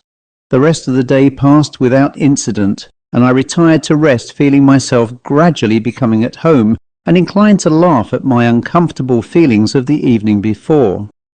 I suppose it was the lack of exercise, but I did not fall asleep as promptly as is my usual custom, and as I lay wakeful, all at once I heard the footsteps in the room above. They began absolutely without warning, and as on the previous night moved irregularly about the room, now fast, now slow. I looked at my watch. It was a little after 11:30. As on the previous night, I heard the window thrown violently open, and then came silence. I slept after a while undisturbed and woke in the morning with one of my trying sick headaches. It was a frustrating one, but I had my duty to attend to, and I got through the morning somehow. But when Lady K came into the schoolroom towards the end of the lesson, I saw her eye me sharply, and I thought uneasily. "Are you not well, Miss Hosmer?" she said. "I have only got a tiresome headache," I replied. "I am afraid I'm rather subject to them, and I expect it was not getting out yesterday, and sleeping badly brought it on, but it will soon pass off." "Did you not sleep well?" queried Lady K with, I thought, a trace of excitement and anxiety in her voice. She hesitated an instant and went on. "I hope nothing disturbed you." Yes, there was no doubt. There was anxiety in that last sentence. At the moment the thought of the steps had faded from my mind. As a matter of fact, they had not really disturbed me the night before, or been the cause of my headache. "I did not sleep well," I replied, "but it was my headache coming on. My room and bed are most comfortable." Lady K looked relieved. "Well, you must be quiet now," she said. "I will take the children out, and you must rest and get your head better." I followed her instructions, lay down, and my headache was so far recovered that I was able to come down to luncheon and go on with the day's programme in the afternoon. This involved an out-of-door excursion in the shape of a walk. The children lamented the rule, as they wanted to take me round the gardens and stables to exhibit their various treasures, but Lady K had laid down a strict rule. A walk in the afternoon, playing in the garden in the morning, and Lady K was not one to disobey. So we explored the surrounding park and got various views of the house, which showed itself as a finer and larger place than my first nocturnal glimpse had led me to believe. That night the exhaustion following my headache soon put me to sleep, and if the restless domestic walked above me, my ears were closed to his or her footsteps. The next day broke quiet and uneventful. I felt quite settled down now. My affection for the children grew steadily, and I think they reciprocated it. The servants, including Mason, were civil and accommodating, and even my subconscious feeling about Lady K was beginning to diminish. But my peace of mind was to receive a shock that day, and that shock came through the innocent instrumentality of my pupils. We had been rambling about the gardens and stables and farmyard, and I had made the acquaintance of Galloper and Queenie, the two ponies, of the carriage horses, of the big Newfoundland Steady, and of the stable terrier Spot. I had duly admired the two little plots dignified by the names of Master Arthur's and Miss Eleanor's gardens. I had looked at the pigs and at the poultry, and had gazed from afar upon those more formidable creatures, the cows, and we were now returning home rather hastily, for the lunch hour was close upon us, when an argument arose between the two children as to the proper allocation of the windows in the facade of the house, Eleanor maintaining and Arthur stoutly disputing as to which exactly were the windows of the schoolroom. Finally I was called upon to umpire the question, and glancing at the windows in question, I was easily able to give my decision. But as I looked at the house, and at my windows adjoining those in dispute, I had a curious feeling of something being wrong. For a moment I was at a loss, and then it suddenly flashed across me. There were attics over the main body of the house, but the schoolroom and my bedroom were in the wing, and there were no attics above them. Where, then, could be the room above mine in which someone walked at night and opened the window? A queer, uncanny sensation passed over me, but I had no time to think the matter out, for we had reached the house and the luncheon bell was ringing. At luncheon, Lady K proposed that the afternoon should be devoted to driving into Dellingham to endeavour to acquire certain books, which I had asked for as necessary for my pupils, and I had accordingly no further opportunity to investigate the problem of the footsteps. That evening, though I was rather tired, I must confess that after the schoolroom maid had removed my supper things and left me alone in the wing of the house, I felt just a trifle nervous and wakeful. However, I got resolutely to bed, and, leaving my candle alight, waited. The expected happened. Just after 11:30, without the slightest warning, the steps recommenced their restless pacing. I had nerved myself as to what to do, and I instantly got out of bed, and slipping on my dressing gown, went out into the passage and closed my door. As soon as I had done so, the sound of the footsteps diminished greatly. I went on into the schoolroom, and here I could no longer hear them at all. I returned to the passage, and bracing up my courage, opened the door of the spare room. In this room also the steps were inaudible. I went back to my bedroom, and again they rang out clear and distinct, and in a few minutes more I heard the window thrown up, and all became silent. It was clear, therefore, that whatever caused the sound must be directly over my head. I lay awake that night for some time, absorbed in the problem. So far I was puzzled, and slightly nervous, but not exactly frightened. I did not believe in spiritual manifestations, and was convinced that some physical cause was the explanation of the mysterious sounds. At the same time, I was sufficiently disturbed in mind to feel that I must discover this cause, or else that I should fall a prey to my nervous imagination. Ultimately, I decided on taking the opportunity of the upper part of the house being empty during the servants' dinner hour, and of the children's half an hour with Lady K after our luncheon, to make an exploration of the top story of the mansion. So resolving, I fell asleep. The following day I ran briskly upstairs as soon as lunch was finished. The upper floors were deserted as I anticipated, and I made my way undisturbed to the attics. Here I found the same long passage as below, save for the notable difference that in place of the swing door opening into the wing, there was a closed archway which appeared as if a door had existed there at one time and had been closed up, and instead there was a window in this archway which gave light to that end of the passage. I approached the window, and opening it looked out. Beneath me there was nothing except two low gables, with a gutter between them, which stretched away towards the end of the wing. One of these gables was clearly over my room and the schoolroom, the other over the rooms on the opposite side of the wing passage. A moment's inspection showed clearly enough that it was absolutely impossible for any room to exist within these gables, which could not have been above 4 feet high at their topmost point. I leaned out of the window for closer inspection, and suddenly noticed with something of a shock that both the roof and the end wall of the house appeared new, not above a few years old at most. Greatly puzzled, I drew back and tried the door of the attic above Lady K's room. It opened easily and disclosed a room littered with boxes, disused furniture and other lumber. The room was so filled that it would have been impossible for anyone to have paced about it in the fashion I have described. The window also showed no signs of having been opened for a considerable time. Opposite this room was the empty space of the main hall, which extended clear up through the house. I was now greatly puzzled, and I think beginning to grow frightened. Who was the walker by night, and where did he walk? I had no further time to consider the question, as I was compelled to return to my charges, but I decided to take Mason into my confidence and see if she could throw light upon the problem.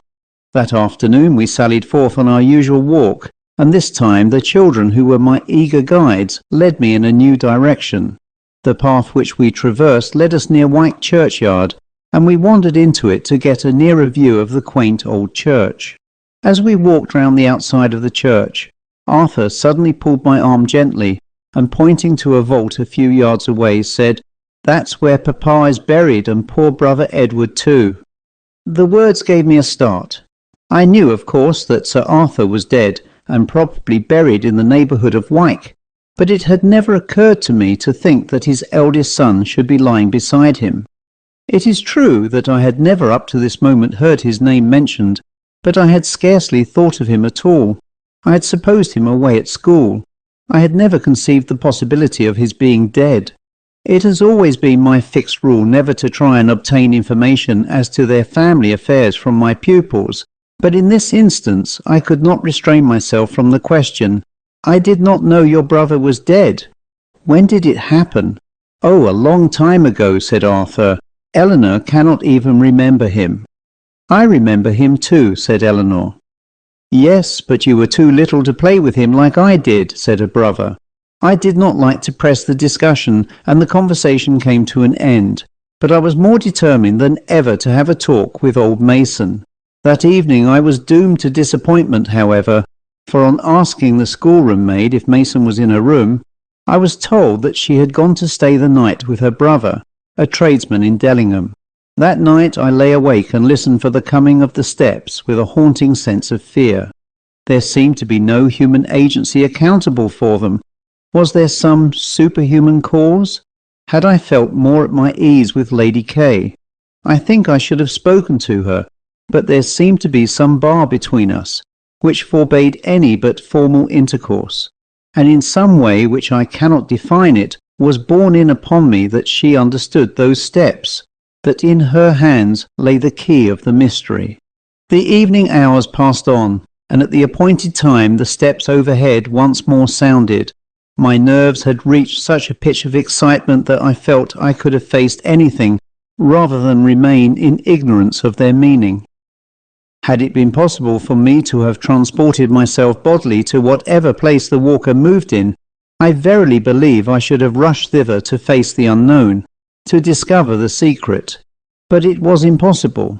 I felt that night too terrified to leave my bed for the quiet of the schoolroom, and paradoxical as it seems, though I would have faced a ghost or an evil spirit in the unseen, unknown room above me, I could not face the well-known, quiet passage outside my door.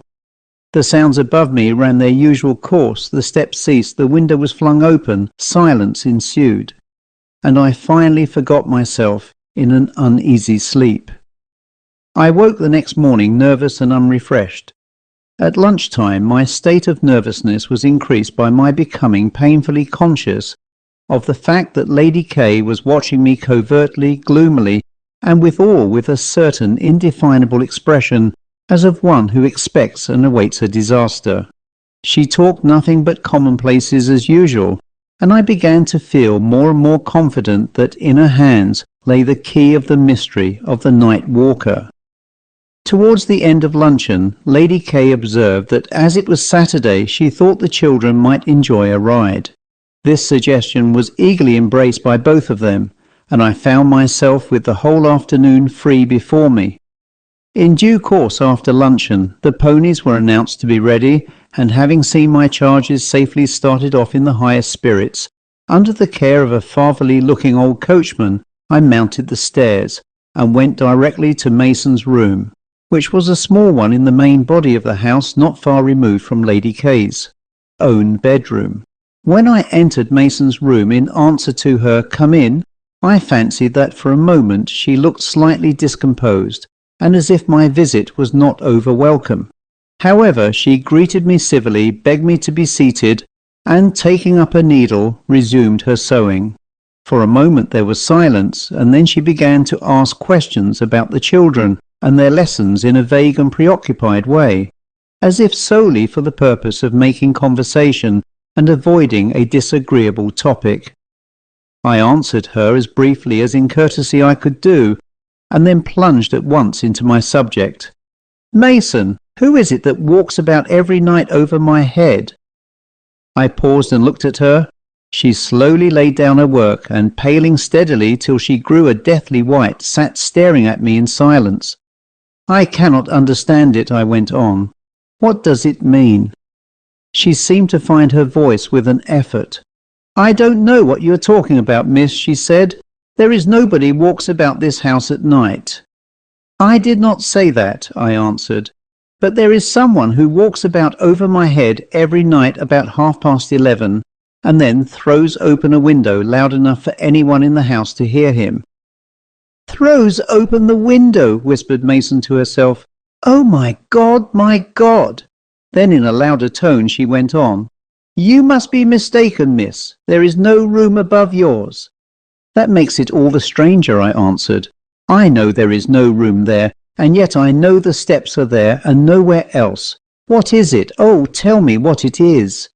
The strangeness of the episode, the old woman's obvious fear were telling on me. I felt I was losing my self-control, was giving way to panic. By a great effort I regained my composure, and looking steadily at her said, "Mason, there is a story.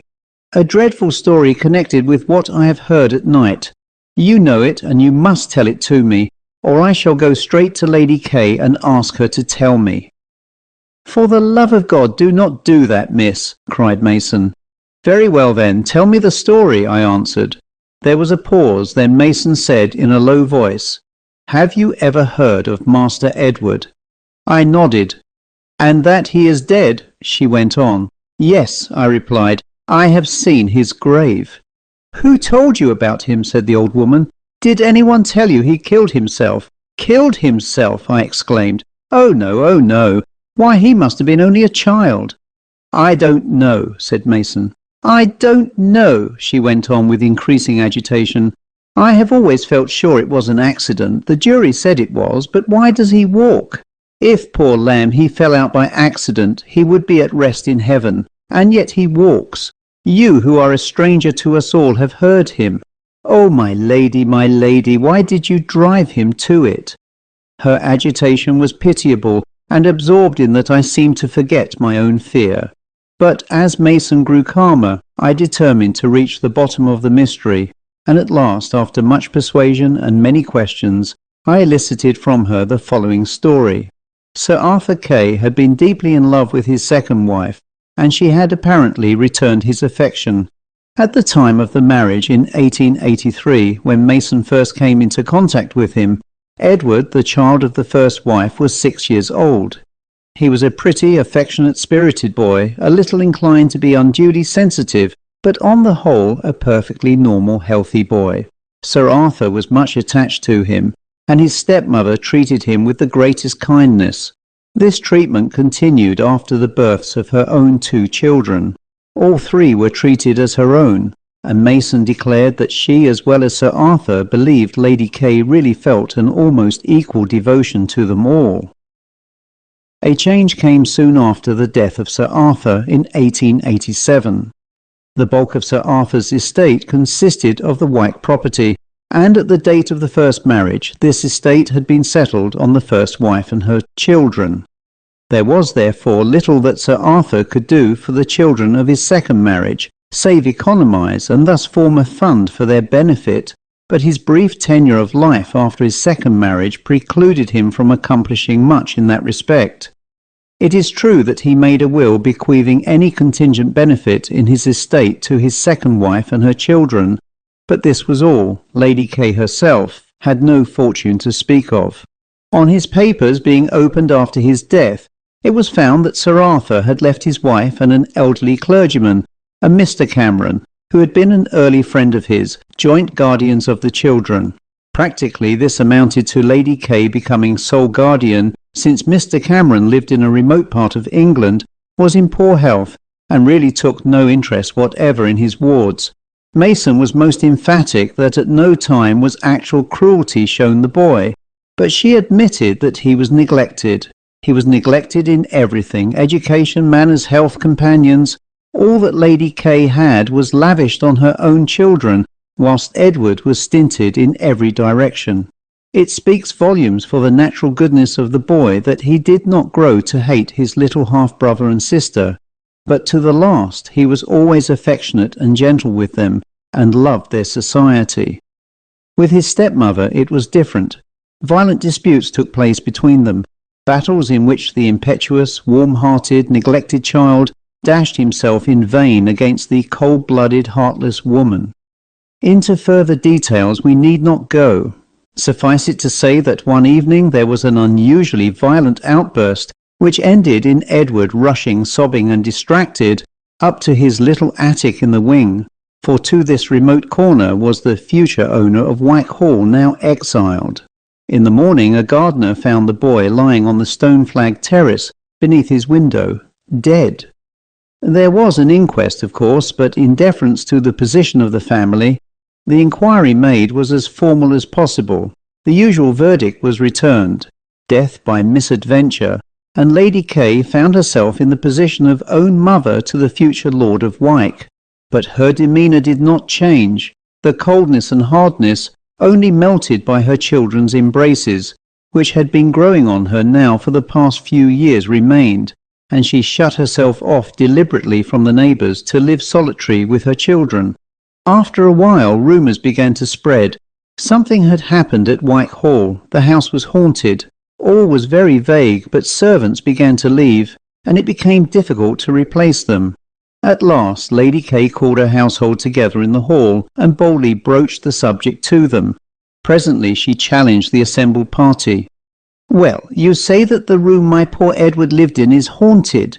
Will you admit that you are wrong if I pass tonight alone and in peace and quiet there?" There was a murmur of assent. Lady K was as good as her word. She passed that night alone in the attic. She left it next morning as calm and composed as ever, but, as the servants noticed, a deathly white.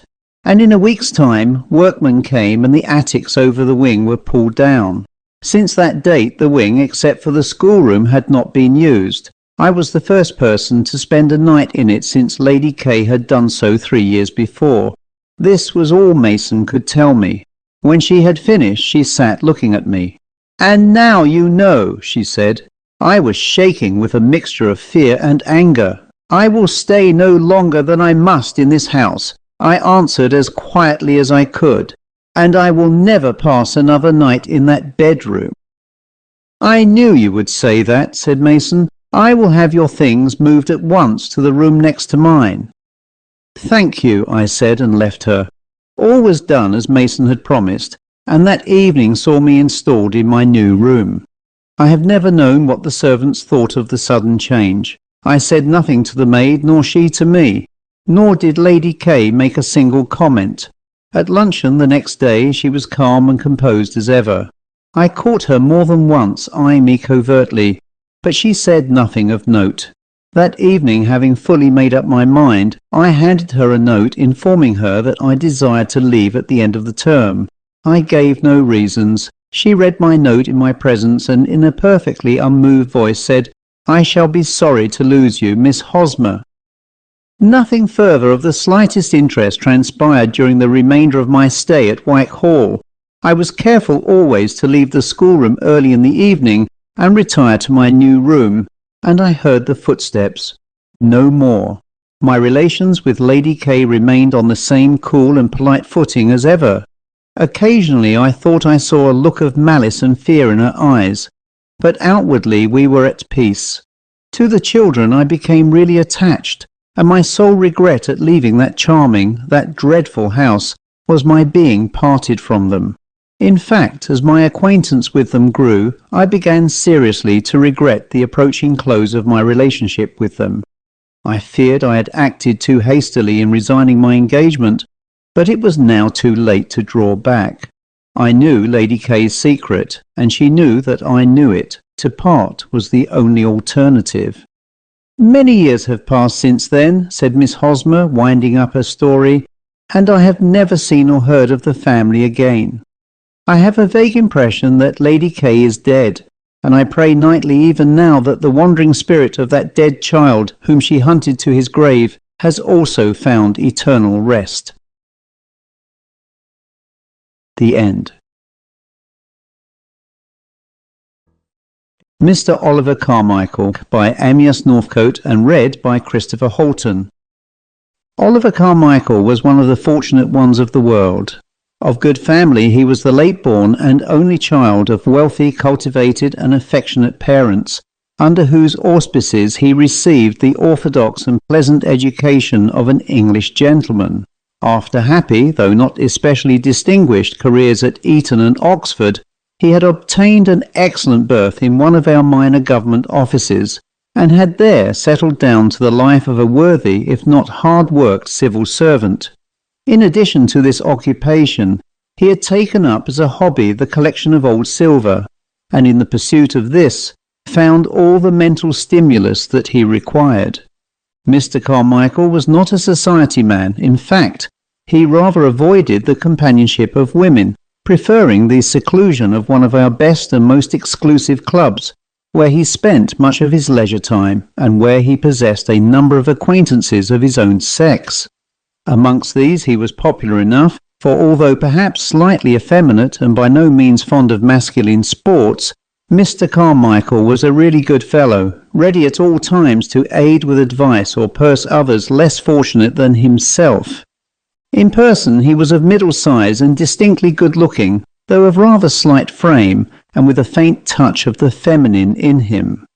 He was, when his peculiar experiences began, about 37 years of age. In due course of time his parents died, sincerely mourned by Oliver, who presently parted with their old London house and moved into smaller quarters, where he settled himself down to lead an easy bachelor life, waited on by a staff of old family servants, some of whom he had known all his life. This is but a brief and imperfect sketch of Oliver Carmichael, but it is intended to portray him as he was, an easy-going, high-minded good fellow who had never been confronted with any serious problem in life, and whose aim was to lead a quiet and honourable existence in charity with all men.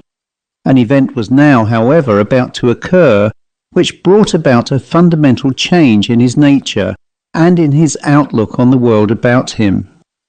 One night Mr. Carmichael had a succession of unpleasant dreams.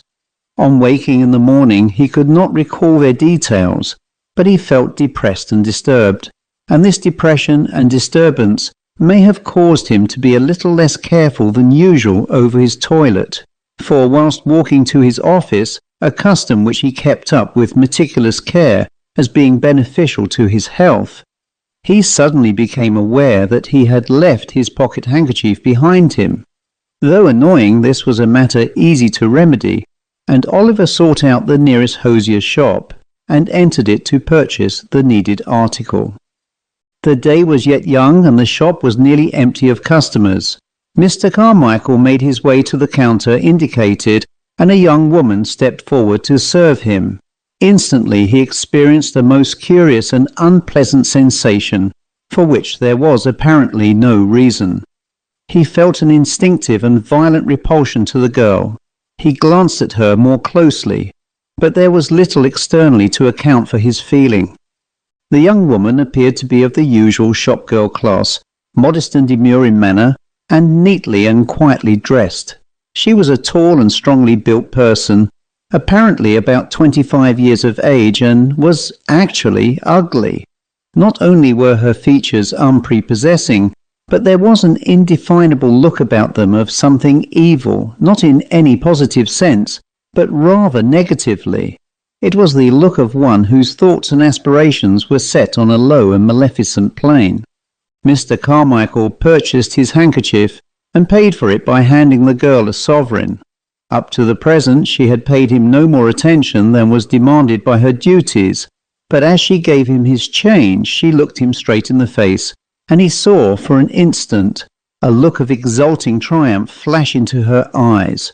She instantly averted them. Oliver turned to leave the shop, feeling a faint sensation of fear, an indefinite fear of something that he could not understand. As he reached the door, he turned and looked back. The girl was watching him steadily. He proceeded on his way to the office, revolving the little adventure in his mind. At first he treated it but lightly and endeavoured to analyse the cause of his sudden aversion to a perfectly respectable and civil shop-girl. But gradually he found the affair taking on a more serious aspect. The personality of the girl began to oppress him. Her image kept rising before him, and it was an image presaging ill and wretchedness to himself. All day the affair haunted him, and even in the evening at his club, and during his usual quiet game of bridge after dinner, that baleful look of evil triumphant in the girl's eyes continued to obtrude itself. When at last he went to bed and finally fell asleep, he dreamed again, and this time the recollection of his vision remained with him the next day. He dreamed that he was alone on an apparently desert plain, enveloped in a luminous grey mist, which whirled around him in sweeping masses ever driven by the wind. Across this plain he was journeying exactly whither he knew not, but filled with a set purpose to reach his unknown destination. Suddenly out of the mist a figure loomed up which he instantly recognized as that of the shop girl. She came towards him, her eyes gleaming with an evil joy. In a wild panic he turned and fled, forgetting his destination, careless of his fate, seeking only to escape from the swift-moving figure which pursued him. The grey luminosity around him grew darker, his confusion increased, and the threatening pursuer gained upon him. He woke with a cry. Daylight was stealing into the room. He rose that morning from his bed unrefreshed and still agitated over his dream. He endeavoured in the light of a new day to look at the whole episode more calmly, and gradually forced himself to believe that he had succeeded in stilling the nervous agitation that had possessed him the day before. He found himself presently walking to his office, but it was by a pleasanter route as he fondly imagined. He laughed bitterly to himself as he gradually realized that he had selected this new route to avoid passing the hosier's shop. All that day the thought of the girl haunted him, and at last, after much reflection, he decided on a new means of obliterating her memory. His annual leave was soon due, affairs at the office were quiet. He would ask his chief to permit him to forestall his holiday, and would go away at once. No sooner decided upon than done. His chief readily gave the required permission, and Mr. Carmichael astonished his household by announcing on his return that evening that he was going to Brighton the following day, to remain there for a week before he proceeded on the round of quiet country house visits which he had arranged for his regular holiday. To Brighton Oliver Carmichael went accordingly, but a change of scene did not serve to distract him from his prevailing obsession. He thought very often of the girl, of whom he now had an unutterable loathing, and he also found himself pursued by other thoughts. Hitherto his life's habits had induced in him a train of pleasant and amiable ideas, not perhaps marked by any special eminence in the way of ability, but the thoughts of a clean-minded, honourable man. Now he found himself imperceptibly drifting into other trains of thought. Evil notions passed through his mind, views of humanity taken from a hostile and wicked standpoint. Impressions of the worst side of human nature obtruded themselves. He fought desperately against these new ideas, but he felt it was a losing fight. He began to lose all confidence in himself, his integrity and his honour. He began to despair. He no longer dreamed of nights, but lay buried in profound slumber in which it may well be that the thing we call the soul may leave its earthly shell and wander to realms and seek affinities utterly unknown to our waking personalities. Mr. Carmichael, deep though his sleep might be, was now in the habit of waking unrefreshed and troubled, and though he exerted himself both inwardly for the sake of his own peace of mind and outwardly for the sake of the conventions of life, to preserve his usual demeanour, it was noticed later on by his friends that he seemed distraught, and to have lost his former happy and placid content and generous instincts. His holiday over, Mr. Carmichael returned to town filled with a new resolve. He would go again and see this ill-omened girl. He persuaded himself that her haunting personality would be dissipated by another sight of her in the flesh. He had made, he said to himself, a mountain out of a molehill. Because he had taken a dislike to a girl's face, there was no reason that she should drive him into madness from thinking of her. A second inspection would no doubt show her to be just an ordinary plain-faced girl, full of her own affairs, who had never given another thought to the casual buyer of a handkerchief some weeks before. He resolved therefore once more to visit the shop on the pretext of making a small purchase, and this decision being taken, he felt easier in his mind. The next morning he made the trial, and it was, it must be confessed, with a nervous, although more hopeful heart, that Mr. Carmichael pushed open the shop doors and entered. His first glance around did not disclose the girl, but when he had approached the well-remembered counter, she stepped forward, quietly to meet him. As before, she moved modestly and demurely. She glanced casually at him. Her manner was that of an absolute and totally indifferent stranger. Carmichael felt reassured. He was right. He had made a fool of himself. The girl had never thought of him, and did not now even remember him. She asked him his needs. Mr. Carmichael hesitated, and then blundered out the first thing he could think of. Gloves. She produced them and asked him his size. Mr. Carmichael had forgotten. His valet usually bought such articles for him. Then she must measure his hand. He held it out, and she stooped to a slight task. As she stretched the glove across his hand, she touched it with her own, momentarily, perhaps accidentally. The touch sent a shock as of electricity through him. All his self-possession vanished, all his belief in the unreality of the past few weeks. For one blinding instant he saw into deeps hitherto unsuspected, and sensed a horror hitherto undreamt of. Scarcely knowing what he did, he took the gloves, paid for them, and stood for a moment looking at the girl. So far her manner had been that of the shop assistant, doing her work carefully and politely, but somewhat mechanically. She had shown no trace of recognition or of any sense of understanding.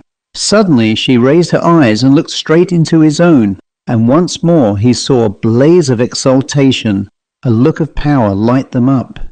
She knew herself a mistress of the situation. She knew and understood the secret links that bound him to her, links that he felt dimly controlled him, but the nature of which he could not comprehend. All this passed in a moment. The girl averted her eyes and turned carelessly from him. Mr. Carmichael left the shop almost unmanned. He reached his office, but was utterly incapable of concentrating his mind upon his work, and presently his chief, seeing him to be unwell, advised him to go home. Mr. Carmichael leapt at the idea. He would go back to the shop. He felt he must go back to the shop. He would see her again. He felt he must see her again. Perhaps she would explain things. Perhaps he would see his way clearer. He put on his hat and left the office, but on arrival at the shop he was doomed to disappointment. It was early closing day, and all the assistants had gone home. He walked on towards his own house, in a state of mingled disappointment and relief. He felt he must see her, and yet he dreaded the interview. He knew it would be a decisive one, but how he would emerge from it he felt to be uncertain. He found himself drawing near home and passing through one of our quiet London squares. As he turned a corner of it, he met his enemy, for so he felt the girl to be, face to face. She was walking quietly towards him, neatly and modestly dressed, demure as ever in her expression, but with perhaps a shade of anxiety in it also. As they approached each other, she raised her eyes. There was no blaze of triumph in them now. They were deep and watchful as they rested on his face. Almost unconsciously he raised his hat. She acknowledged the salute, and the next moment found him walking on beside her. For a few minutes silence reigned. Then Mr. Carmichael, collecting himself, began. "I am glad to have met you. I was anxious to see you. I went by Messrs. and found the shop shut." He paused. "Yes," said the other interrogatively. "I do not understand things," went on Oliver. "Ever since that day, nearly 5 weeks ago, when I came into the shop to buy a handkerchief, I have been haunted by you. I have thought of you waking. I know it now, been possessed by you in sleep." Again he paused. "Are you trying to make love to me?" said the girl with a short laugh. This notion so astounded Mr. Carmichael that for an instant he was struck dumb. Then he ejaculated, "Love! Make love to you! Oh, heaven forbid!" "You are not very polite," said his companion. "Well, if you are not moved by love, perhaps you are moved by its opposite, and you hate me." She looked keenly at him. and Mr. Carmichael hesitated for a reply. She went on. "You need not trouble to mince matters. I know your feelings, know them far better than you do yourself." By this time their wanderings had led them into the park, and the girl, motioning towards 2 vacant chairs, said, "Let us sit down. There may be much to speak of." He complied without answering her, and looked long and fixedly at her. As always, she looked calm, demure, and mistress of herself. Only in her eyes there burned a sombre light, powerful, mysterious. She turned away. "What has happened to me?" he said. "Who are you? What do you want of me? I am at sea." She answered slowly, "You have asked several questions, the full answers to which you are not yet fit to understand, but I will tell you something. Who am I? Well, you will find out some day who and what I really am, but you may now call me by the name my parents gave me, Phyllis Rourke. I was not always, even here, what I now am, a shop girl. My father was a man of wisdom, a gentleman who taught me how to learn." She hesitated. "Many things, truths, facts, which are obscure to you and all your like. What do I want of you? Well, much and much that you will dread to part with, but I hold you." She detached a blossom from her dress and held it in her hand. "Like I hold this flower, and I can crush you as I do it." She suited her actions to her words and sat silently gazing at the ruined flower. Mr. Carmichael struggled between fear and anger. Who was this boastful girl, he thought? Was he not a gentleman, a man of position? What had he really to fear from the threats of an unknown girl from a second-class shop? Summoning up his courage, he answered, "These are fine words, Miss Rourke, but you do not consider what I may do in the meantime. You indulge in threats to persecute me. Have you considered our relative social positions? Do you know I am Mr. Carmichael and a man of influence and reputation? In the last place, have you considered the police? Persons who annoy others are apt to find themselves in trouble." He spoke more bravely than he felt. As the words passed his lips, he felt his courage evaporating. She listened unmoved, smiling, with something of the air of a cat watching a mouse. When he had finished, she waited a few moments, and then, in a low, intensely concentrated voice, answered, "Oh, you poor fool, how little you understand. Since that night 5 weeks ago when first I found you, before you saw my living face, have you learned nothing? You talk of your position, of your social influence. You prate of the police." Her eyes, dark and gloomy, seemed to devour him as she went on. "What can you do? I hold you and shall always hold you. I may never see you again in this body. I want nothing of your material life. I want something more. I want you yourself. I want your soul." He shrank back in horror. "Are you the devil?" he said. She burst into a fit of terrible silent laughter. "The devil," she said.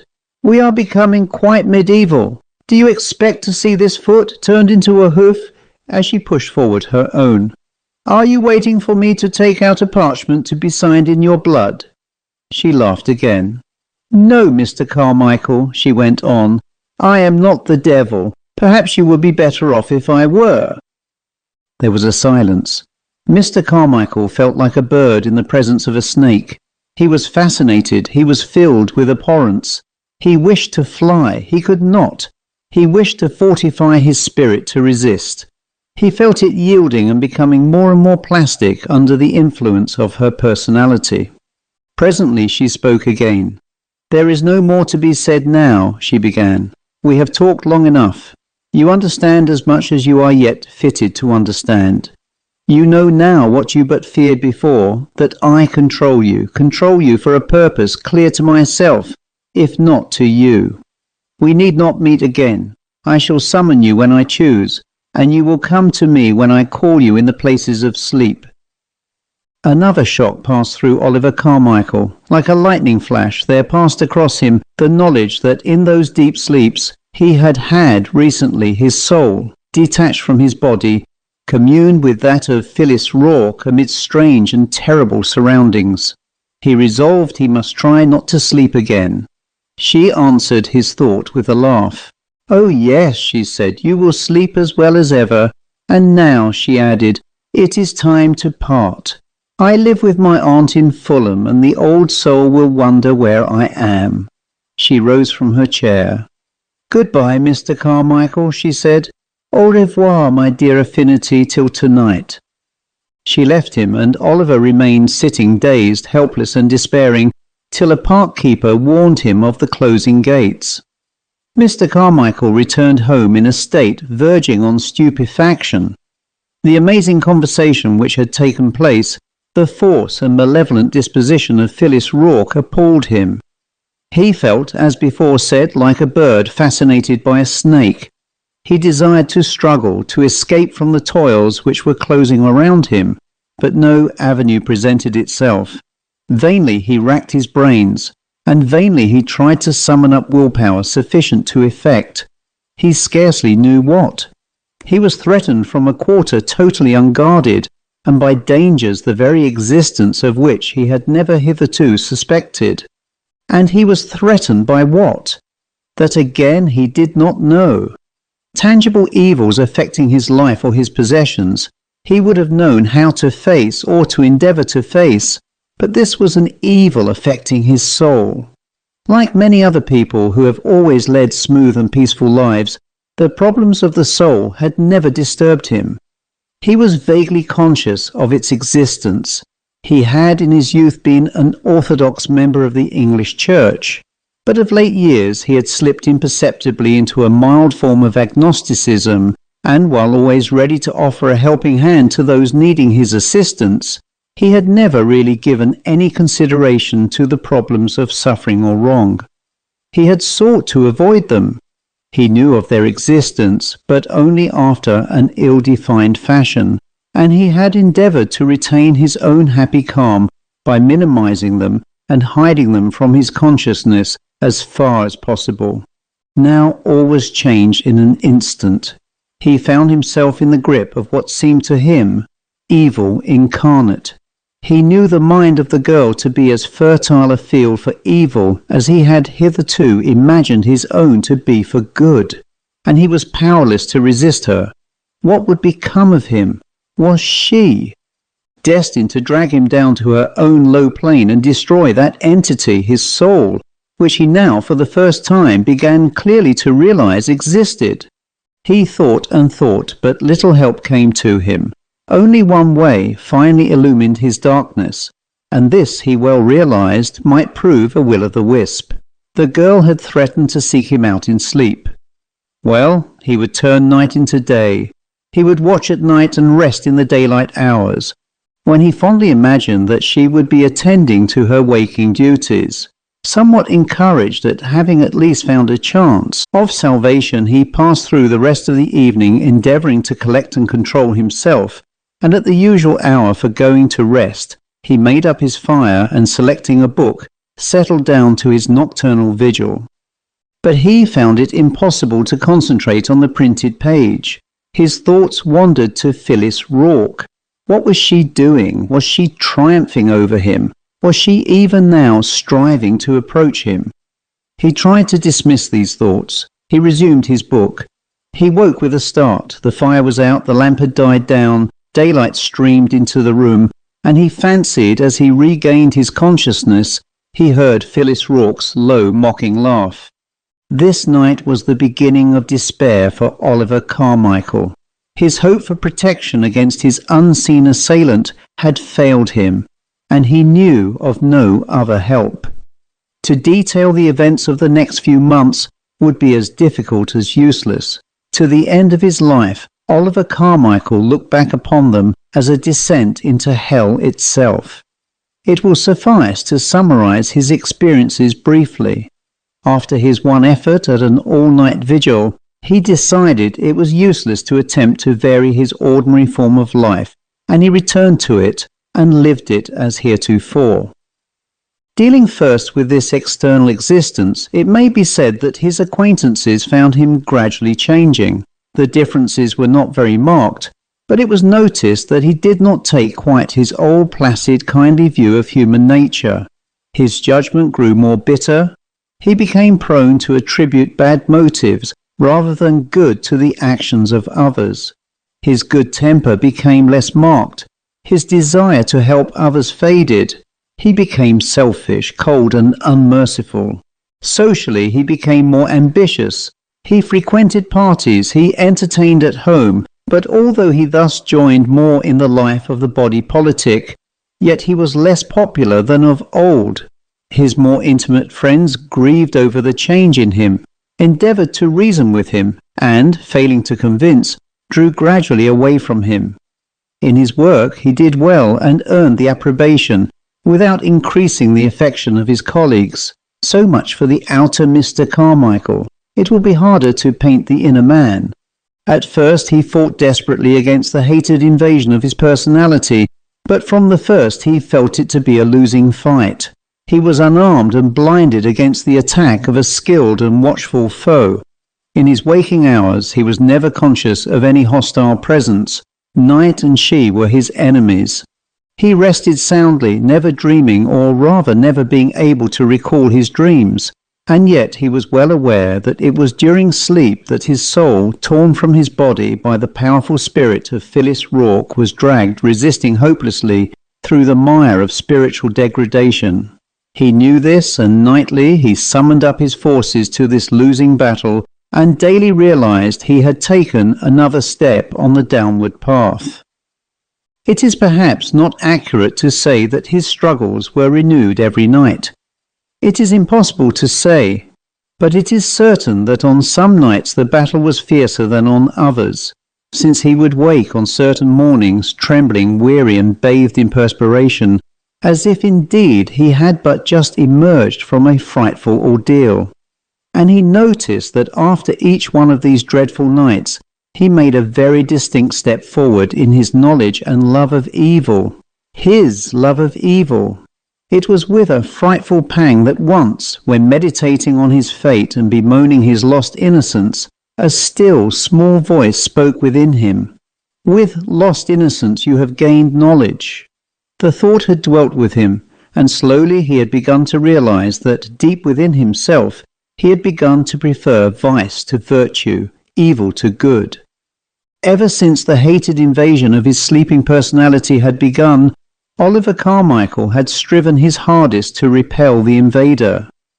He was, as we know, a man of high principles, if not of strong will, and his waking consciousness, aware of the hostile influences acting on his soul, had set itself to resist these influences as resolutely as possible, and at first during his daylight hours with no little success.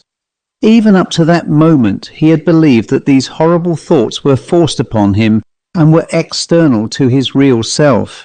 He now perceived that, on the contrary, they formed part of himself and were knit into him inextricably. Phyllis Rourke had done her work well. She had not only captured his pure soul with her evil one, but she had even intermingled her wicked personality with his, so that her thoughts and his own had become one. And it was impossible for him to decide whether the impulses and reasons which guided him were his own or hers. He had lost his identity together with his principles. This last blow seemed likely to crush him.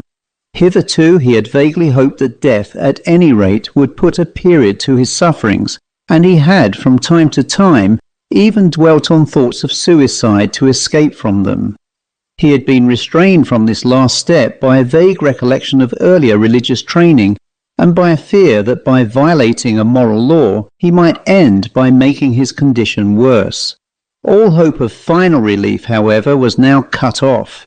He had lost himself. He was one forever with his evil genius. 6 months of mental and spiritual anguish elapsed, and during this time Oliver Carmichael never felt the faintest desire again to see his tormentor, nor did her presence force itself upon him during his waking hours. It was only subconsciously that he was aware of her approach to him during sleep, though he never doubted that she was the cause and formed the larger part of his misery. But he would pass the shop of Messrs. Blank, where he presumed her still to be employed, without concern and without ever desiring to ascertain whether Phyllis Rourke was still to be found there. Nor had he made any inquiries about her. Her relation to him had no connection with the things of this world, but lay, as he well knew now, entirely on another plane. This was the position when, about 6 months after the first meeting between Mr. Carmichael and Miss Rourke, the former awoke one morning with the well-known signs of his nocturnal battle upon him. He was tired, trembling, bathed in perspiration, but somewhere deep within him he felt a new sensation, a sense of exhilaration. In that awful battle of the souls, he had for once proved victorious. He knew it, though he knew nothing else, for throughout his long period of suffering, it must be carefully remembered, he never knew the details of those nightly happenings. He knew the results, not the causes. Strangely gladdened, he rose from his bed and dressed himself, meditating as he did so on what had happened, and even now vaguely beginning to hope that his trials might yet come to an end, and that he would, through the aid of some unknown power, be able to tear Phyllis Rourke from his personality. The day passed more happily than any had done since his first visit to the shop, and on his homeward way he felt an impulse towards entering it and seeking out his enemy. He did not do so, however. That night he dreamed, and on this occasion the dream remained with him at waking. He dreamed that he was himself again and walking in a fair country. Overhead the sun shone brightly, its rays tempered by a gentle breeze. Birds sang in the trees and hedgerows, rabbits played on the short turf, and myriads of wildflowers blossomed and scented the air. In front of him a pair of lovers were strolling, arms interlocked, evidently out for a happy day. All was peaceful and serene, and he walked onwards, cheery, good-tempered, and feeling in charity with all men. Suddenly he heard a cry. The singing of the birds was hushed. A hawk had swooped and borne off a hapless little creature in its clutches. The sight was unpleasant and marred the peaceful scene. He turned away his eyes. He was not to blame. It was nature. At that moment there was a shrill scream. A stoat had sprung upon one of the rabbits. It clung to its neck, viciously biting under the ear of the little beast, which struggled vainly to shake off its deadly rider. Mr. Carmichael shuddered. Scenes of blood and violence were repulsive to him. He hurried on. But the wind had dropped, the heat had become oppressive, and the wildflowers, withering under the glare of the sun, drooped their heads. The beauty of the landscape faded. Its outlines were still there, but they were obscured and blurred by a mist, like those which, rising from the sea, instantaneously blot out the distant sunlit shipping. He turned a corner of the road. Again he saw the lovers, but they had quarrelled. High words were passing between them. On seeing Mr. Carmichael's approach they hurried on, but their angry voices came back to his ears. Now the clouds had gathered, the sun was obscured, the heat was stifling. Suddenly the storm burst, the thunder rolled, the lightning flashed, and rain fell in torrents. Mr. Carmichael sheltered himself, and the fury of the storm quickly passing over, he resumed his way. Refreshed by the rain, the wildflowers again raised their heads and perfumed the air. The birds sang, and before him the lovers, reconciled, pursued their happy way. Trouble had come and had passed. He woke. That morning among his letters he found one in a handwriting strange to him, but of whose authorship he had no doubts. It was from Phyllis Rourke. He hesitated for a few moments, then, opening it, he read as follows. Dear Mr. Carmichael, I greatly wish to see you again if it be possible. Tomorrow I leave Messrs. early and shall walk in the park near where I met you before. I shall be there by 4 p.m. and will wait. Yours sincerely, Phyllis Rourke. P.S. Do come. Mr. Carmichael felt no surprise at this letter. He knew now that he had expected it to come, but he was doubtful as to what course to follow.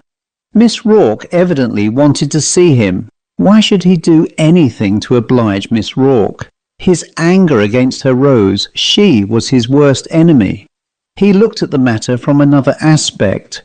He glanced at himself in the glass, and saw himself a handsome, well-groomed gentleman. It might be well to go and show Miss Phyllis that at any rate her evil deeds had not harmed his body. Undecided, he went to his office, and he was still undecided when he set out on his walk home after lunch. Almost unconsciously, he found himself in the park and near the well-remembered spot where he had talked with Miss Rourke 6 months before.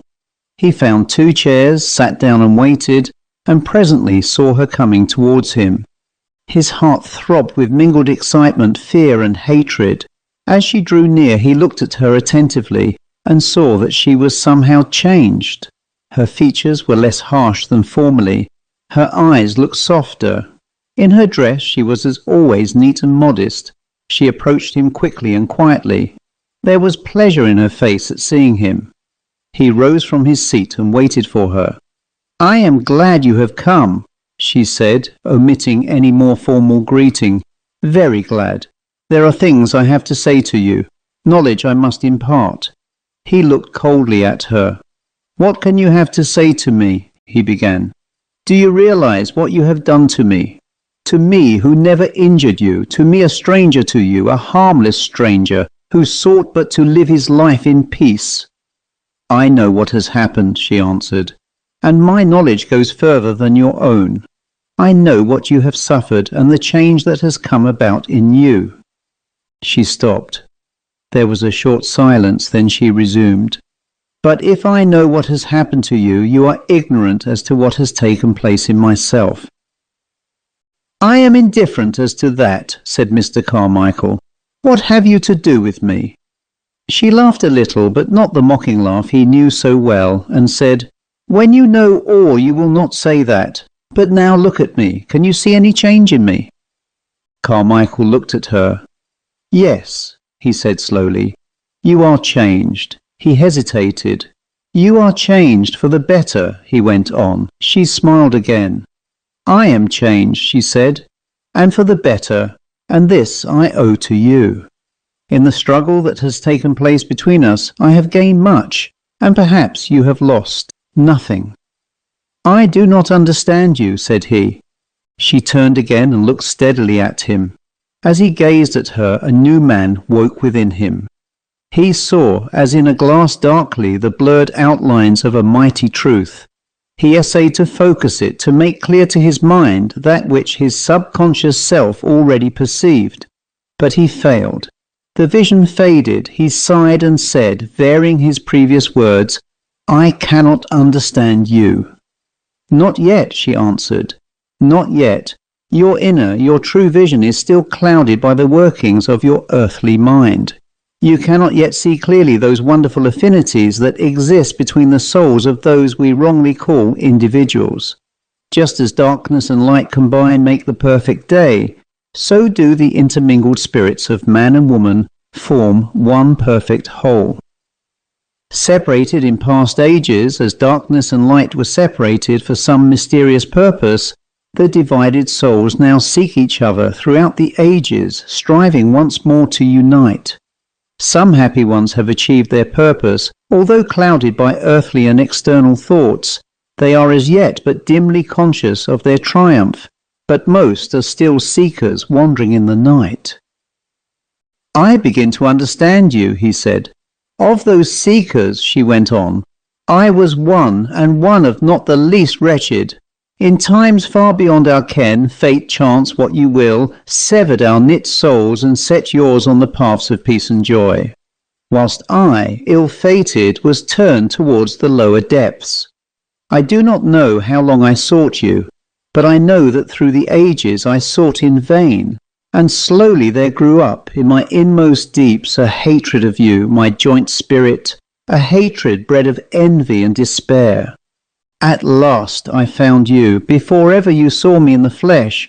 I found you in the spirit, and when you came that first day to the shop, my soul rejoiced, for I knew that I had succeeded and that you were mine.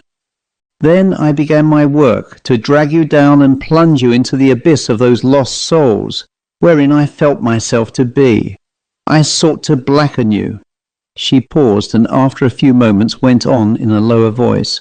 "But I forgot that black mingled with white forms grey. and that grey may at last bleach in the sunlight to purest white. There was a long silence. Slowly the truth possessed him. The knowledge already buried in him arose and, passing through his consciousness, filled him with content. "I think I understand you," he said. Phyllis went on, "And now the fight was joined, and triumphantly I watched your struggles, your slow fall. Joy possessed me, the joy of evil victorious, but gradually with that joy ill-ease mingled. Gradually, imperceptibly to myself even, my onslaughts slackened, and your resistance increased. Of those dreadful silent battles of the night, your earthly sense knows nothing. But even before that recent morning when you awoke victorious, I knew that I had failed, and failing I rejoiced. As you sank I rose, and rising helped you to rise again." Again she stopped, and again went on. "Now you know all, and now you know that separated once we are once more knit together for ever. In this existence we shall meet no more, it will be better so. But do you go back and take up your daily life, your work, resume your friends, rejoin your family, if you have one. As for me, a small legacy has come to me, and I have persuaded my aunt to leave London and live with me in the country, where I can pass this life in quiet and thought. We have both a battle still before us, you to regain, I to attain merit. But let us both strive after that knowledge which brings peace, which is God." Again there was silence. Then she rose and held out her hand. "Goodbye, Mr. Carmichael," she said. "Goodbye." He rose also and held her hand an instant. "Au revoir," he said, "till we meet again in sleep." They parted and went upon their separate ways. The end.